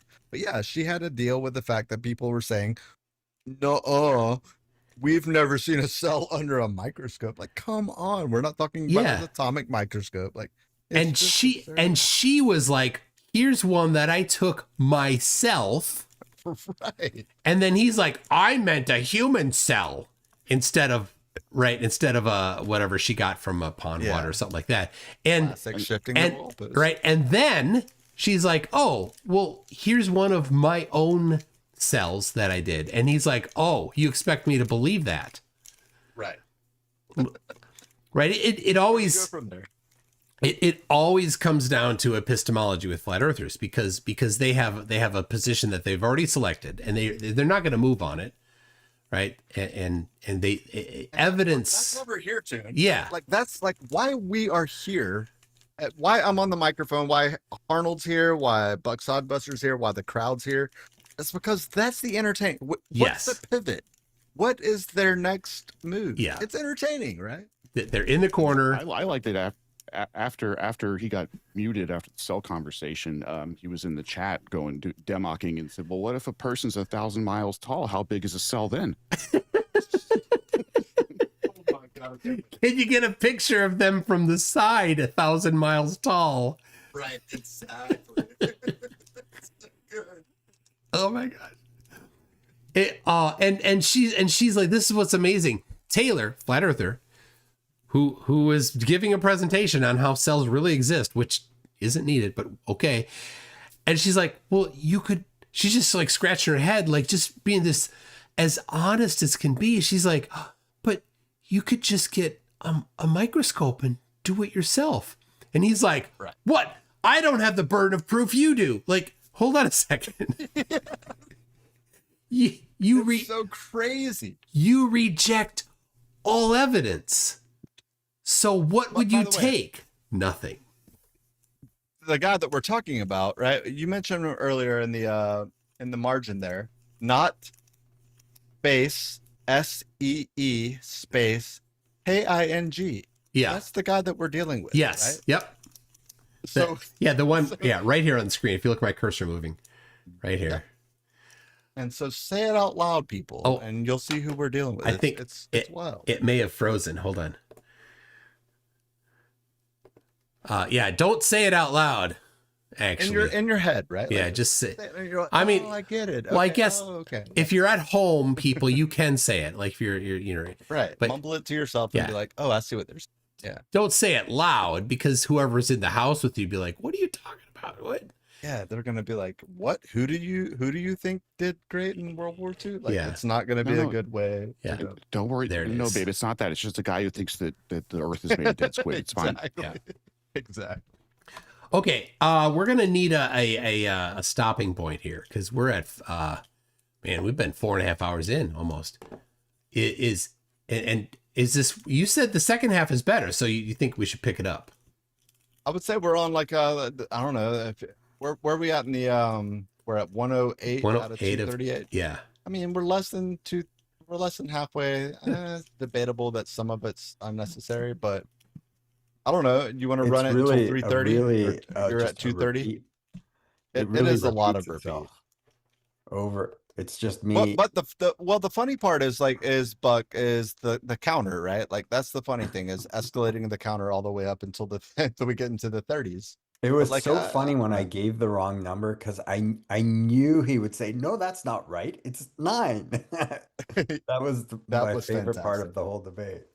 Yeah, and when you said that, I'm like, I'm wondering if he did that on purpose, and I'm like, that son of a bitch probably did that on purpose. That was a good play. Like, that's why I was like, Buck, that was fantastic. So, like, I don't know if you run it for 5 more minutes, Jim. Maybe you want to end it at 2:30 Central. Yeah, all right. We'll call it a day. Yeah, we'll see, and then we can pick it up. Conclusion, using your own dumbass words. Quote, Buck Sodbuster. No, we won't use maps to measure curve. But we do use maps to measure distance. And you said when measuring curve, we'd need distance. So when referencing Earth, we'll get the distance from the maps. And they don't have curve, but they do have measurements of distance, and they are horizontal flat Earth measurements. Those are the facts, Buck. Now, I understand that in this devastating fact that I'm putting to you, you need to tell the audience, no, distances aren't horizontal. Yeah, they fucking are. No, they're not. They're not. Remember, distances follow the curvature of the Earth. Right there. There you go. It's just they're not measuring curve on map distances 13 times. Yeah, I'm on number 13 too. We do not use a map to measure curvature. We use a theodolite to measure curvature. We use a theodolite to measure angles. Curvature is measured in angles. No, we use a theodolite to measure angles, not curve, you fucking retard. Curvature. In what Why are you unit of asking me? measurement? That's called a burden of proof reversal fallacy, ladies and gentlemen, where his burden is suddenly placed upon me, like I need to answer how he... Oh, but the funny thing, isn't it? This crazy. He is answering, and then you are interjecting your answer on top of it instead of just accepting his answer. It's this weird thing. Like he's not trying to reverse it. You're trying to just interject it. He will measure his curve with an angle measuring tool with a distance that's horizontal. No, Dumbo, you aren't measuring curve with an angle measuring tool, and the distance that you said you'd need to ascribe curve there's englurfing through the top of me, because it's all you cowards can do. And you said you need distance to ascribe curve to it. The distance for Earth measurement's flat.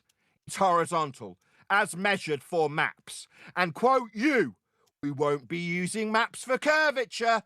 No, that's right, because they're flat. And so are the horizontal linear distance measurements on them. So Earth is measured flat or the accuracy of maps. Not got any curve. And if you're going to describe curve... So this is, if anybody does face him, right, this is the tactic. He has just asserted things that are not true. So use his own technique. So say, you know, maps measure curve. Just say that. You don't need to support it. He doesn't support it. Just say that. That's right. And then when he talks over you, say, oh, you're yammering over me, or you're chanting over whatever flavor of the day he goes. And then do the counting. I've told you 7 times that maps measure curve. I've told you 9 times that maps measure curve. 11th time, maps measure curve. It's so good. You gotta skip literally it. You're That's you're it. calling it. Yep. That's how it plays out. It's so fun. That's the way to do it. Yep. You'll need the distance on the map, which has already measured a flat Earth to acquire. Yeah, you'll need the distance on the map, which is already using a globe to acquire. See? So, in conclusion, Earth's measured flat or horizontal linear mile measurements as per the scale on maps. To infer you've got a curve, fuck here will need to appeal to Earth measurements of distance, and those distance are already measured with respect to Earth, and they are flat. Curved. Distance is flat. Curved. Distance is horizontal. Curved. And you're not going to be measuring curve with a And tool you do measuring measuring curve with angles. Okay, you fucking retard. Don't swear. That's incorrect. We do measure curve with tools measuring That is angles. totally correct. That is How dare absolutely. you? That is how you measure a curve. That's also how you measure. Did Timu Neil or Timu Joe Pesci just say how dare you? I think it was something to that effect. Was Do you it- remember, Buck? Was it how dare you? I gotta No, back he it up. says that later on. The how dare you? Yeah, he gets so says it funny. later in this. The best part of this is when I don't want to give it away. Well, I will. I'll give a tidbit because we're not going to get to it tonight. But Neil starts to chant through Oakley, and Oakley's Really? not happy about it. And guess what? Buck engages with Neil against Oakley's happiness and says, "Neil, what were you trying to say? I apologize, Oakley. Excuse me." Neil was making a comment, and guess what? It became the appeal to Neil fallacy. Oh, okay. It was Okay. adorable. Well, It got It so was funny. because he kept saying spherical axis, right? And I kept trying to get him to say, "What, Neil? What's it called when these some of the angles add up to more than 180?" Oh, it got so fun. Oh. I loved every bit of this. That's amazing. Okay, well, we're at 110.50. I'm gonna, you know what? I'm gonna send that to you because then it'll be in our conversation here. Icy spin Perfect. 110 I'll have it. 50, and we'll pick this up at the next installment, the late night showing. For sure.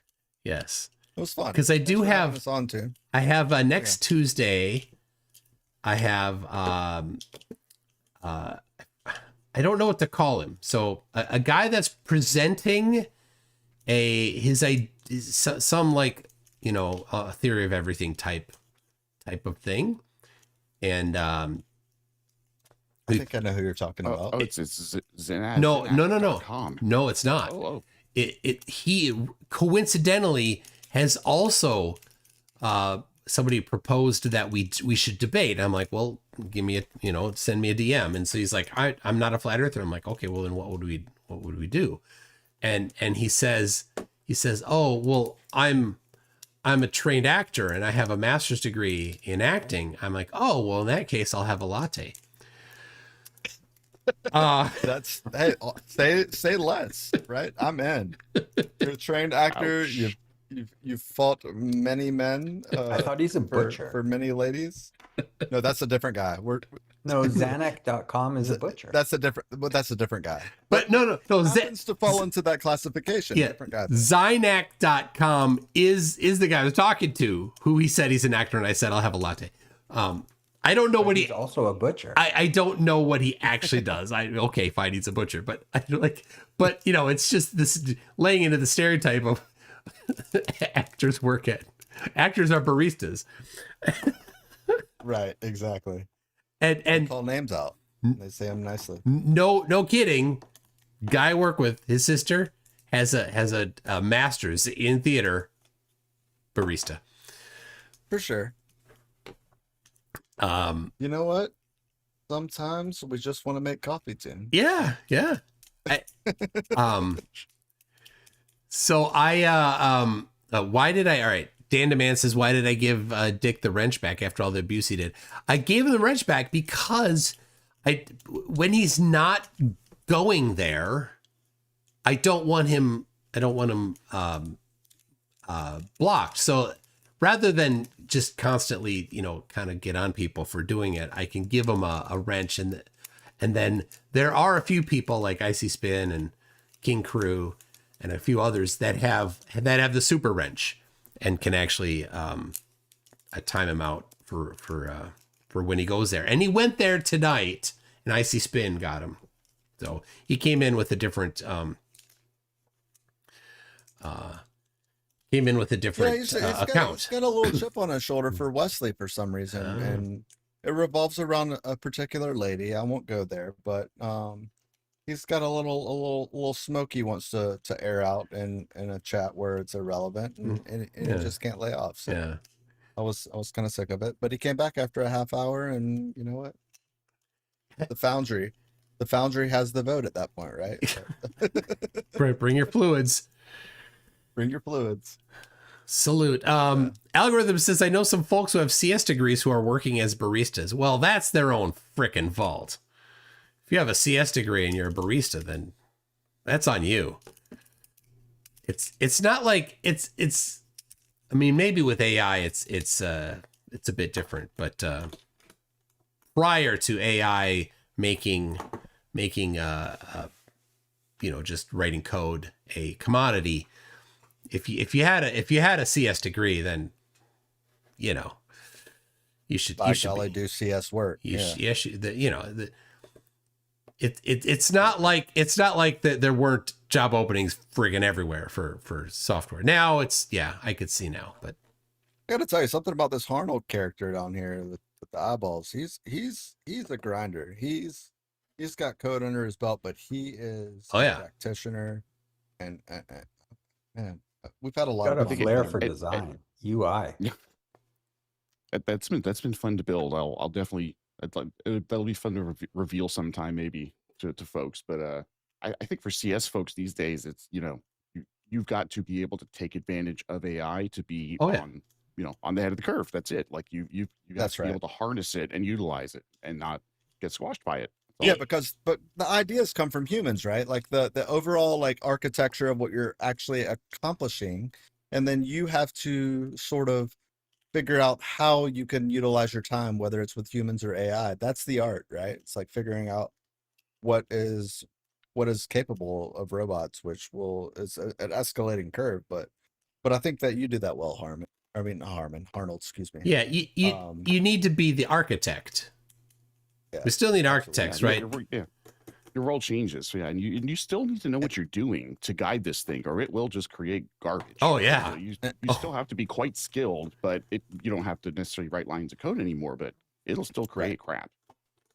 Another good example: Conspiracy Music Studios may have showed up earlier, but I see him in the chat recently. Yep, he is a clever guy too, and him and Arnold have worked on projects together. So yeah, it's cool. It's kind of a new age thing where we can kind of make content for one another and keep the community rolling and be on the cutting edge of it. And it's good to have people like Arnold and Buck and Wesley, engineers, not myself, right? As Wesley pointed out, but have them in the community and contributing and being able to utilize some of these tools to help Toon, you know what further I our like cause. AI for? I like to take my Perl code, like my big hunk of Perl code, and say, format this really nicely. Oh, gross. Oh, seriously, that is why the robots will rise up. If anything, like you made us read Perl. Okay, that's this it. is a conversation for off-air tune. Yeah. We need to. I gotta read some things here. iSolder74 says Oakley. Oh, hold on. This is more not American. Oakley. Oh, it's an A with umlauts. What the hell? There's umlauts above A's now?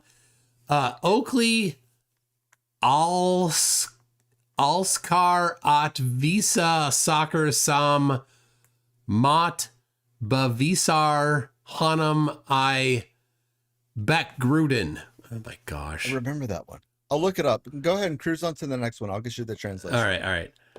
Algorithm says a bubble level has a gas and liquid in a capsule. The gas wants to go up and the liquid wants to go down. The word up and down describe directions in the vertical dimension. Absolutely. Good way to write that. Good way to put it. Tim Davis says a blind man walks into a bar. He thinks. You said that the other night, Tim.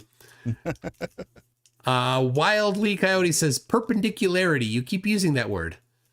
I don't think it means what you think it means. IC Spin, that guy says chat skank. Hashtag chat skanks in the chat if you love poking the bear. And the George says how you say constipated in German. Far from pooping. I like that. I sent you the translation image. Okay, from iSolder74. All right. It says Oakley loves to show things that disprove him in the background. Oh yeah, the chat. So yeah, he's not even watching the chat on Discord. He can't be bothered, right? His underlings take care of that.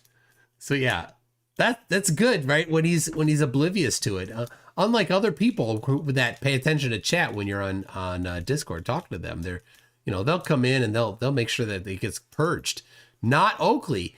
He's not purifying that echo chamber. He's got to up his game. 78 Mitsu says best way to stay awake while driving. Hold it. Yeah, and you're squirming. Wild D Coyote says somebody get Nathan a dictionary so can learn what words actually mean. Like level is the curve of the surface of the earth.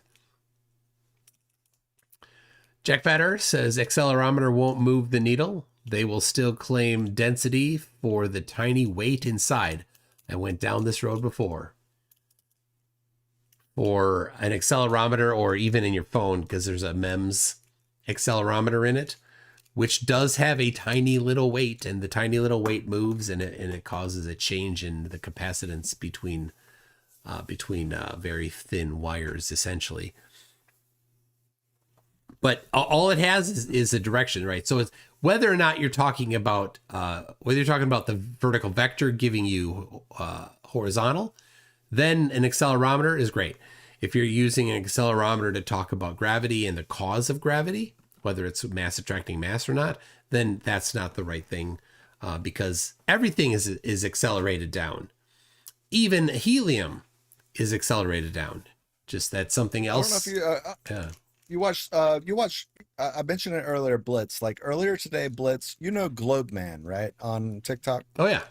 I think you've had a couple of interactions with him. Oh yeah, he's great. He had a video that he published a day or two ago, but it was an old an archive video that he showed. He showed a couple of them, but he showed one where there was a metal pyramid and it had a specific weight. And this was back in, I'll say the 70s. It looked like it was the 60s or 70s just based on the film quality. And there was an old school measure to I think the thousandths place or the 10,000ths place on the analog weight, and he introduced a lead mass, a ball, underneath this metal pyramid that was strung up by the metal pyramid was hanging on a weight, but he introduced the metal lead, the metal ball lead underneath it, independent of the triangle. And what would the globe say would happen when there's an independent lead ball directly beneath a pyramid that's hanging on a weight meter, I guess. Yeah, what happened to the weight? A weightometer. A weightometer, exactly. Yeah. What do you mean? While somebody manipulates gravity. So like Arwen's like a fishing line. Like Arwen says you can't do. They manipulated gravity. That's exactly right. The acceleration will increase. The weight will increase. Exactly, and it did increase. Yeah. And Blitz showed it earlier, and I'll send you the video once we get done with this, so you can watch it. But it's a really small video, and it's like, hey, they have no idea how they can't. And the guy on Blitz was obviously could not figure out how to say anything. It's magnetism. Nope. Lead is a diamagnetic. Lead has diamagnetic, exactly. And yeah, so it's just funny things like that, and it's nice to see them come along here. I have a copy of that. So yeah, that's a good one. It's a good one. Yep.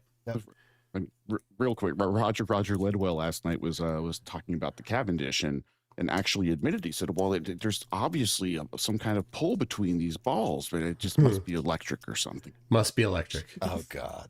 They always say that because they don't understand electrostatics. The simple thing is that it's really easy to ground things, right? It's suspended by a wire. That wire is grounded, right? So so all of the material is grounded to the common ground, and Goofball on Tuesday had no idea what do like charges do in electrostatics. Don't know. they'd repel so that they wouldn't move toward each other. They'd move away from each other. I don't know the details of even Craig's experiment with the Cavendish when he said he did it in university, but I know he mentioned that people would have like ice, right? I think they did it in a freezer at one of the local whatevers. And like, yeah, so something like ice, right? It doesn't have magnetism, right? Water is diamagnetic. Diamagnetic, yeah. And it doesn't, yeah. So it doesn't have here or there. And it's like things like that when you introduce different masses.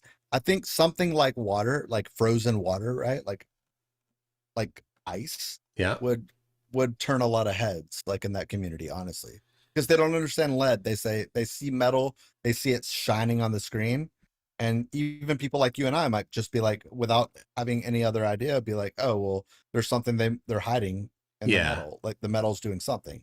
So if we could see ice and we could see it represented that way, it might be better, I guess. Maybe there's a Stephen Mold, yeah. He did a video. He did a video on a torsion bar, but it was a smaller one, and he talked about, because he bought one. He talked about how difficult it is to set up, especially the smaller one. And so the size of the masses is critically important. That's why lead is typically used, because it's not the size of the masses, it's the amount of the masses. And so since it's more dense than lithium, it's a good metal to use. Plus lithium burns in air. It's a good metal to use. So the density of lead versus water is going to be, pretty different. So, I don't know, based on what Stephen Mold experienced, I don't know how large you would need to have the test masses be in order to have a good experiment. Because the other thing is, of course, since it's denser, because you can't get inside the mass, then inside the ice, you're farther from the center of the mass. So that means that you need an even bigger mass to compensate for it. So that makes it even more difficult. Now, it depends though. If you want to measure the actual gravitational constant, then you need a lot of precision. But if the only thing you're really trying to do is a true false test, does mass attract mass, then you don't need that level of precision. So maybe it's possible. Right. All right. Icy Spin says there's no debate. You understand? And then this same Icy Spin guy says, one's in the chat if Buck smacked Oakley up and down. And then the chat was littered with ones for some reason. It was. Let's see. We got Christian Hodge says, Toon, can you be kind and give a timestamp for when Oakley gave positive flat earth evidence? Nope. Butch Convoy says, gifted one membership. Thank you for that. Jay Trent says, Oakley sitting in his chair looks like a Timu evil dumb professor Charles Xavier. with Ferengi teeth. Oh, is that what he said? No, I said that. It's actually okay. the teeth are from Quark. If you're a fan of DS9. It was funny as I've been watching like speed runs. It's kind of been falling into my feeds lately. Like Mike Tyson Punch Out, Mortal Kombat, Street Fighter. It's just fun. Like they're called tool assisted speed runs, right? So like people like you and I might sit down and program it to insert the perfect inputs to have the best time possible on Super Mario Brothers to get the best time, right? And so for these games like Mortal Kombat, it's been on the radar for me for a few days. And I was like, oh my God, that looks exactly like Baraka. Like when I looked at your thumbnail. Like, it was like fresh on my mind. So. I see. And you know what? It was a spitting image. I honestly. It is. Yeah, it's just right in there. Mr. E-Man says, did you want the link for 5G debunking? You could. Yeah, and Mr. E-Man had asked me about did I like the 5G debunking link. I don't remember. I get a lot. And I haven't done much 5G stuff for a while because most people aren't talking about it anymore. because everybody's phone is a 5G phone and the entire world hasn't died. They forgot to. It's weird. Yeah. Not Arwen. Not Arwen. What? He doesn't have a Arwen phone. doesn't have a smartphone. Oh, and if we could elaborate, he had a new transform. What was it? His landlord upgraded something or another, and he's got like a special blanket or something. Smart. I think it was. He had a smart meter installed, which they also all freak out about. I think. And he has. Oh yeah, they do freak out about that. Okay, so Mystery Man sent me the Arpansa link for the standard for limiting exposure to radio frequencies. So this is the similar to the FCC and ICNIRP in Europe, the legal limits for exposure.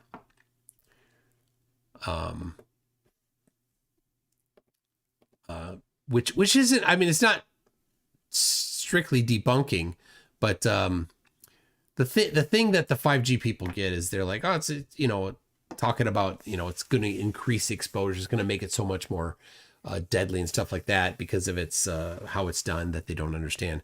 Isn't that a lot like the Justin guy that paired himself with Witsit to try and expose the NASA? Don't they do a lot of 5G type stuff too? Yeah, Flurfs all with I mean, almost with zero exceptions are all anti-5G as well. Of course, they all have 5G phones if they have a phone that's recent, and 5G towers are deployed everywhere now. And in early 2020, when they were all saying that 5G is causing that nasty thing that was going around, there were hardly any 5G towers around. Yeah. Something is, completely. Oh, it shows that it's safe, says Mystery Man. Yeah. So the point is that when they actually get away from the really dumb 5G stuff and they try to actually say, well, there's studies showing that rats get cancer when they're exposed to radio frequencies. Like, yes, that's true. When they're exposed to radio frequencies 100 or 1,000 times stronger than is legally allowed by the regulatory agencies, then yep, that's a problem. And definitely if any of those towers are putting out signals outside of that, go report them and get them taken down immediately. That's the right thing to do. But that's never the case. They're highly regulated to not go outside of those values. So it's all about like what non-ionizing non-ionizing radiation. Yep. Radiation, yeah, and they stay within those parameters, and they're very strict guidelines within the. Well, the frequency is the non-ionizing part, and so the everything the first ionizing radiation is X-rays. That's where you have to go, or very, very high end ultraviolet. I'm not sure exactly where it is, and the way you figure it out is you take the element that has the lowest ionization energy, which is cesium. And so the outermost electron can be knocked out of the atom, and then it leaves, and then it's -1 electron. And there's an energy level, a certain amount of energy. And then you just use the Einstein-Bose equation, which equals H over F. Anyway, it's the relationship between the Planck's constant and the frequency. And so you get that frequency is right in the X-ray range. So all of the radio frequencies are non-ionizing. All of them, no exceptions. But you can have issues with too much, but it's not ionization that you're looking at. It's other things that would be the issue. So anyway. One more says, it's all a conspiracy by the Duracell bunny, of course. And Red Beret, the guy who wishes that he were Flurfneo, says, no, there's not already superseded it by Einstein pseudo-Ramian warping of an imaginary space-time fabric. Oh, you did skip. I will note that you did skip some very anti-Semitic parenthetical remarks, but I was did. past that. I did. Oh, were those for me? No. Were they for me? From Red Beret. From Red Beret. He's got a chip on his shoulder, I guess. But Red Beret, Red Beret, who obviously knows absolutely nothing about general relativity and the history of it and Einstein's own opinion of it. Here is his opinion of it. No one must think that Newton's great creation can be overthrown in any real sense by this or any other theory. His clear and wide ideas will forever retain their significance as the foundation on which our modern conceptions of physics have been built. That is Einstein speaking of Newtonian gravity. And then right here, Red Beret, just for you, I'll send it. So you can educate yourself and not be ignorant anymore, if you so choose, or you could just choose to be ignorant, which I'm guessing is what you're going to choose. You'll find here that it's not been superseded in any way at all. Here is the 4 examples of how general relativity apply to Newtonian gravity within our reference frame. And then if you want, and he's like, did he call it pseudoscience? He said pseudo. Oh, he didn't say. Yeah, a warping of an imaginary space-time fabric. So here is, well, science is all about experimentation. So there's a list of experiments right there. You're going to want to focus on Eddington, 1919, right there. This is the first of multiple. Yeah, this is first of multiple that confirmed the general relativity there. And then I even give you, science is best repeated. There it is, a whole bunch of repetitions of it. It just goes on and on and on. So many times that it's been repeated. So anyway, there you go. And you'd be happy to know, Toon, that a lot of flat earthers and the SOV Panel-esque people, they frequent your site, but to the point where I've made it a habit, right? When I'll find a resource on your site or elsewhere, but if it's on your site, I will download the PDF or I will download the image and I will supply it, and I will not have the tag, the MCToon.net associated with it, because of the stigma. They won't even look. They're scared. They won't. I am some of the uppers, like the shy cubby bears, right? And the SOVs, like the people that are a little bit smarter than they lead on, but are still super entrapped in it, like they will pick up on it and they will call you out, and it's funny. And it's like, hey, genetic fallacy. Look at the evidence, motherfucker. I'm sorry, but like that's the sentiment that I have for these people. Yeah. Don't share. Don't swear on Nathan's show. Okay. Excuse me. Yeah. But that's the thing. It's funny. Well, I don't mind being Flare of Kryptonite. So it's just a resource center. It's like, oh, I went to the library. Oh, you went to the Toon library. Oh, how dare you? I can't believe you held every book that was against flat Earth. That is indoctrination. I'm not trusting a word of that. It's like, okay, you're not here to be reasonable. Like, obviously, you know what you're getting into when you jump on a sob stream, but like, still, it's funny to call that out. And Red Beret, like a good parrot, absolutely fantastic parrot who didn't read this thing that he's pretending to have a knowledge of, says, pick one, bruh. NASA has a fifth one, which say it's the byproduct of electromagnetism. Now they're using our definitions. NASA does not have any fifth one, whatever that means, stating that gravity is a byproduct of electromagnetism. There's no shortage of people that have hypothesized a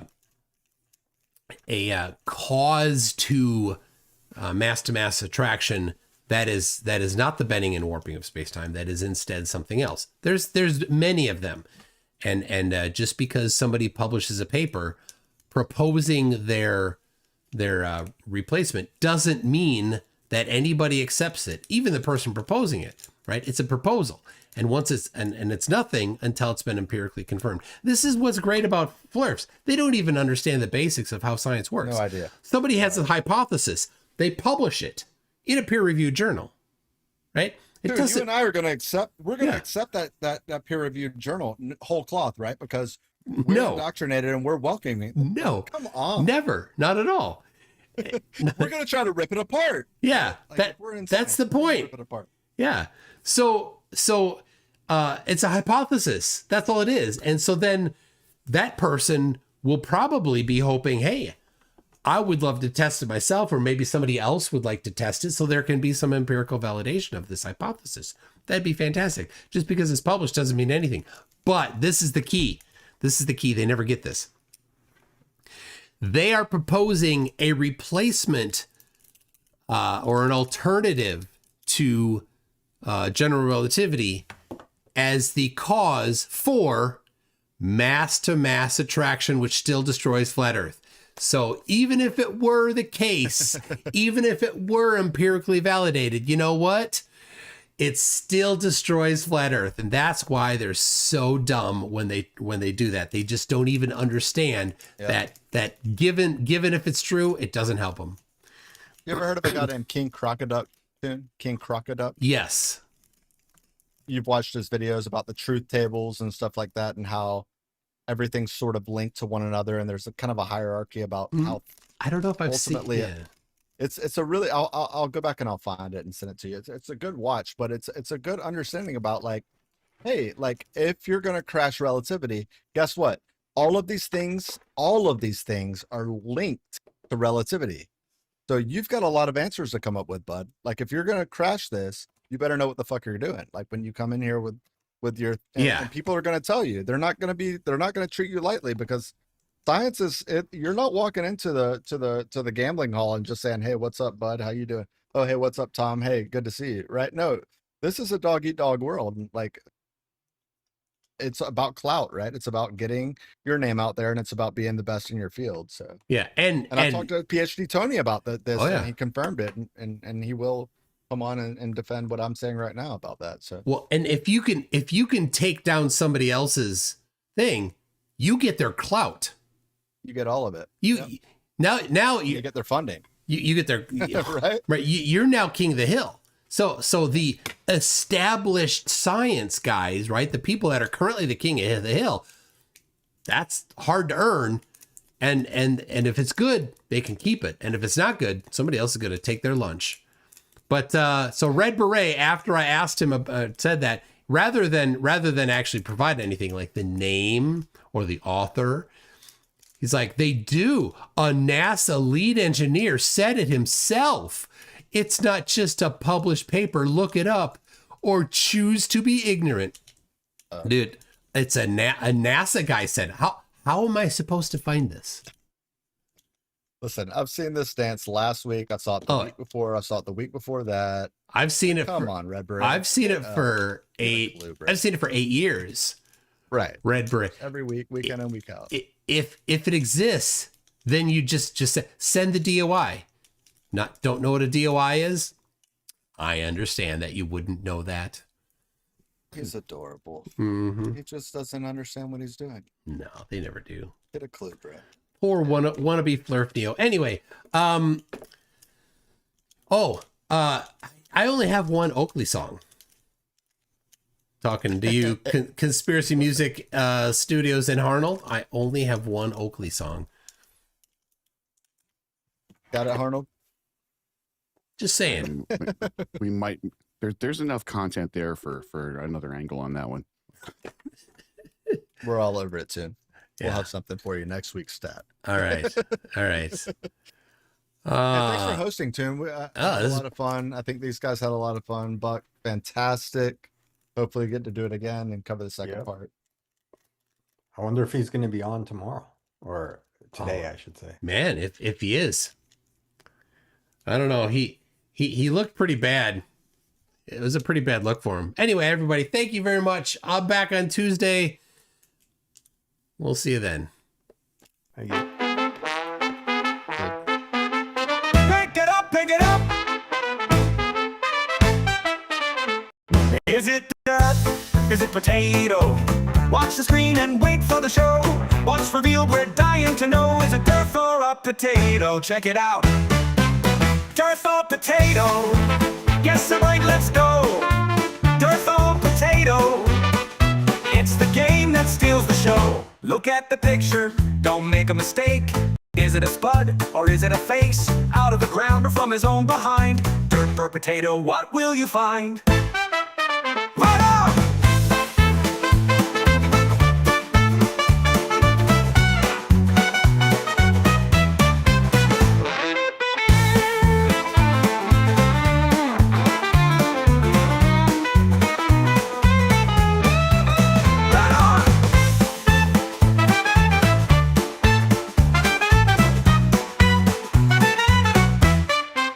Yo, can you tell what's underneath? A derpy mugshot or a root beneath? With every guess, we laugh and cheer. Is it dirt for a potato? Let's make it clear. Hang it up, give it a show. Dirt for potato, let's go.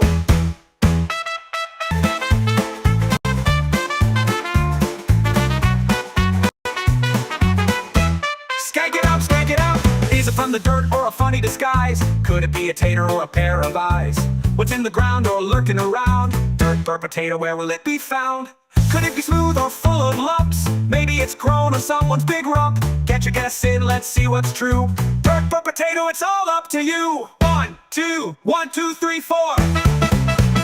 Look at the picture, don't make a mistake. Is it a spud or is it a face? Out of the ground or from his own behind? Dirt or potato, what will you find? A pile of soil or a starchy friend? Guess it right and you'll ascend. Look real close, don't let it slide. Is it dirt or a potato waiting inside?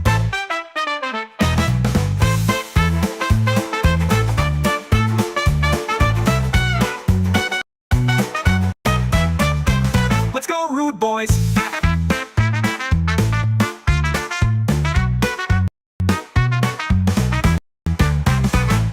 On the garden patch or a silly trick, will you pick the right one or end up quick? Whether it's dirt or a golden dirt or potato, here comes the flood. A mystery unfolds, what will it be? A lovely spot or dirt, can't you see? With every reveal, we're in for a laugh. Dirt or potato, it's the ultimate craft. Dirt or potato, guess it right, let's go. Dirt or potato, it's the game that steals the show. Beneath the earth or just pretend, a lump of soil or some dumb trend. Pick your choice, don't hesitate. Dirt or potato, now seal your fate. What's in the box, what will appear? A mash of dirt or something unclear. Make your move, we're almost through. Dirt or potato, it's all on you. Will it be fries or a dirty pile? Guess it wrong and we'll laugh for a while. Test your luck, it's time to go. Dirt or potato, let the guessing flow.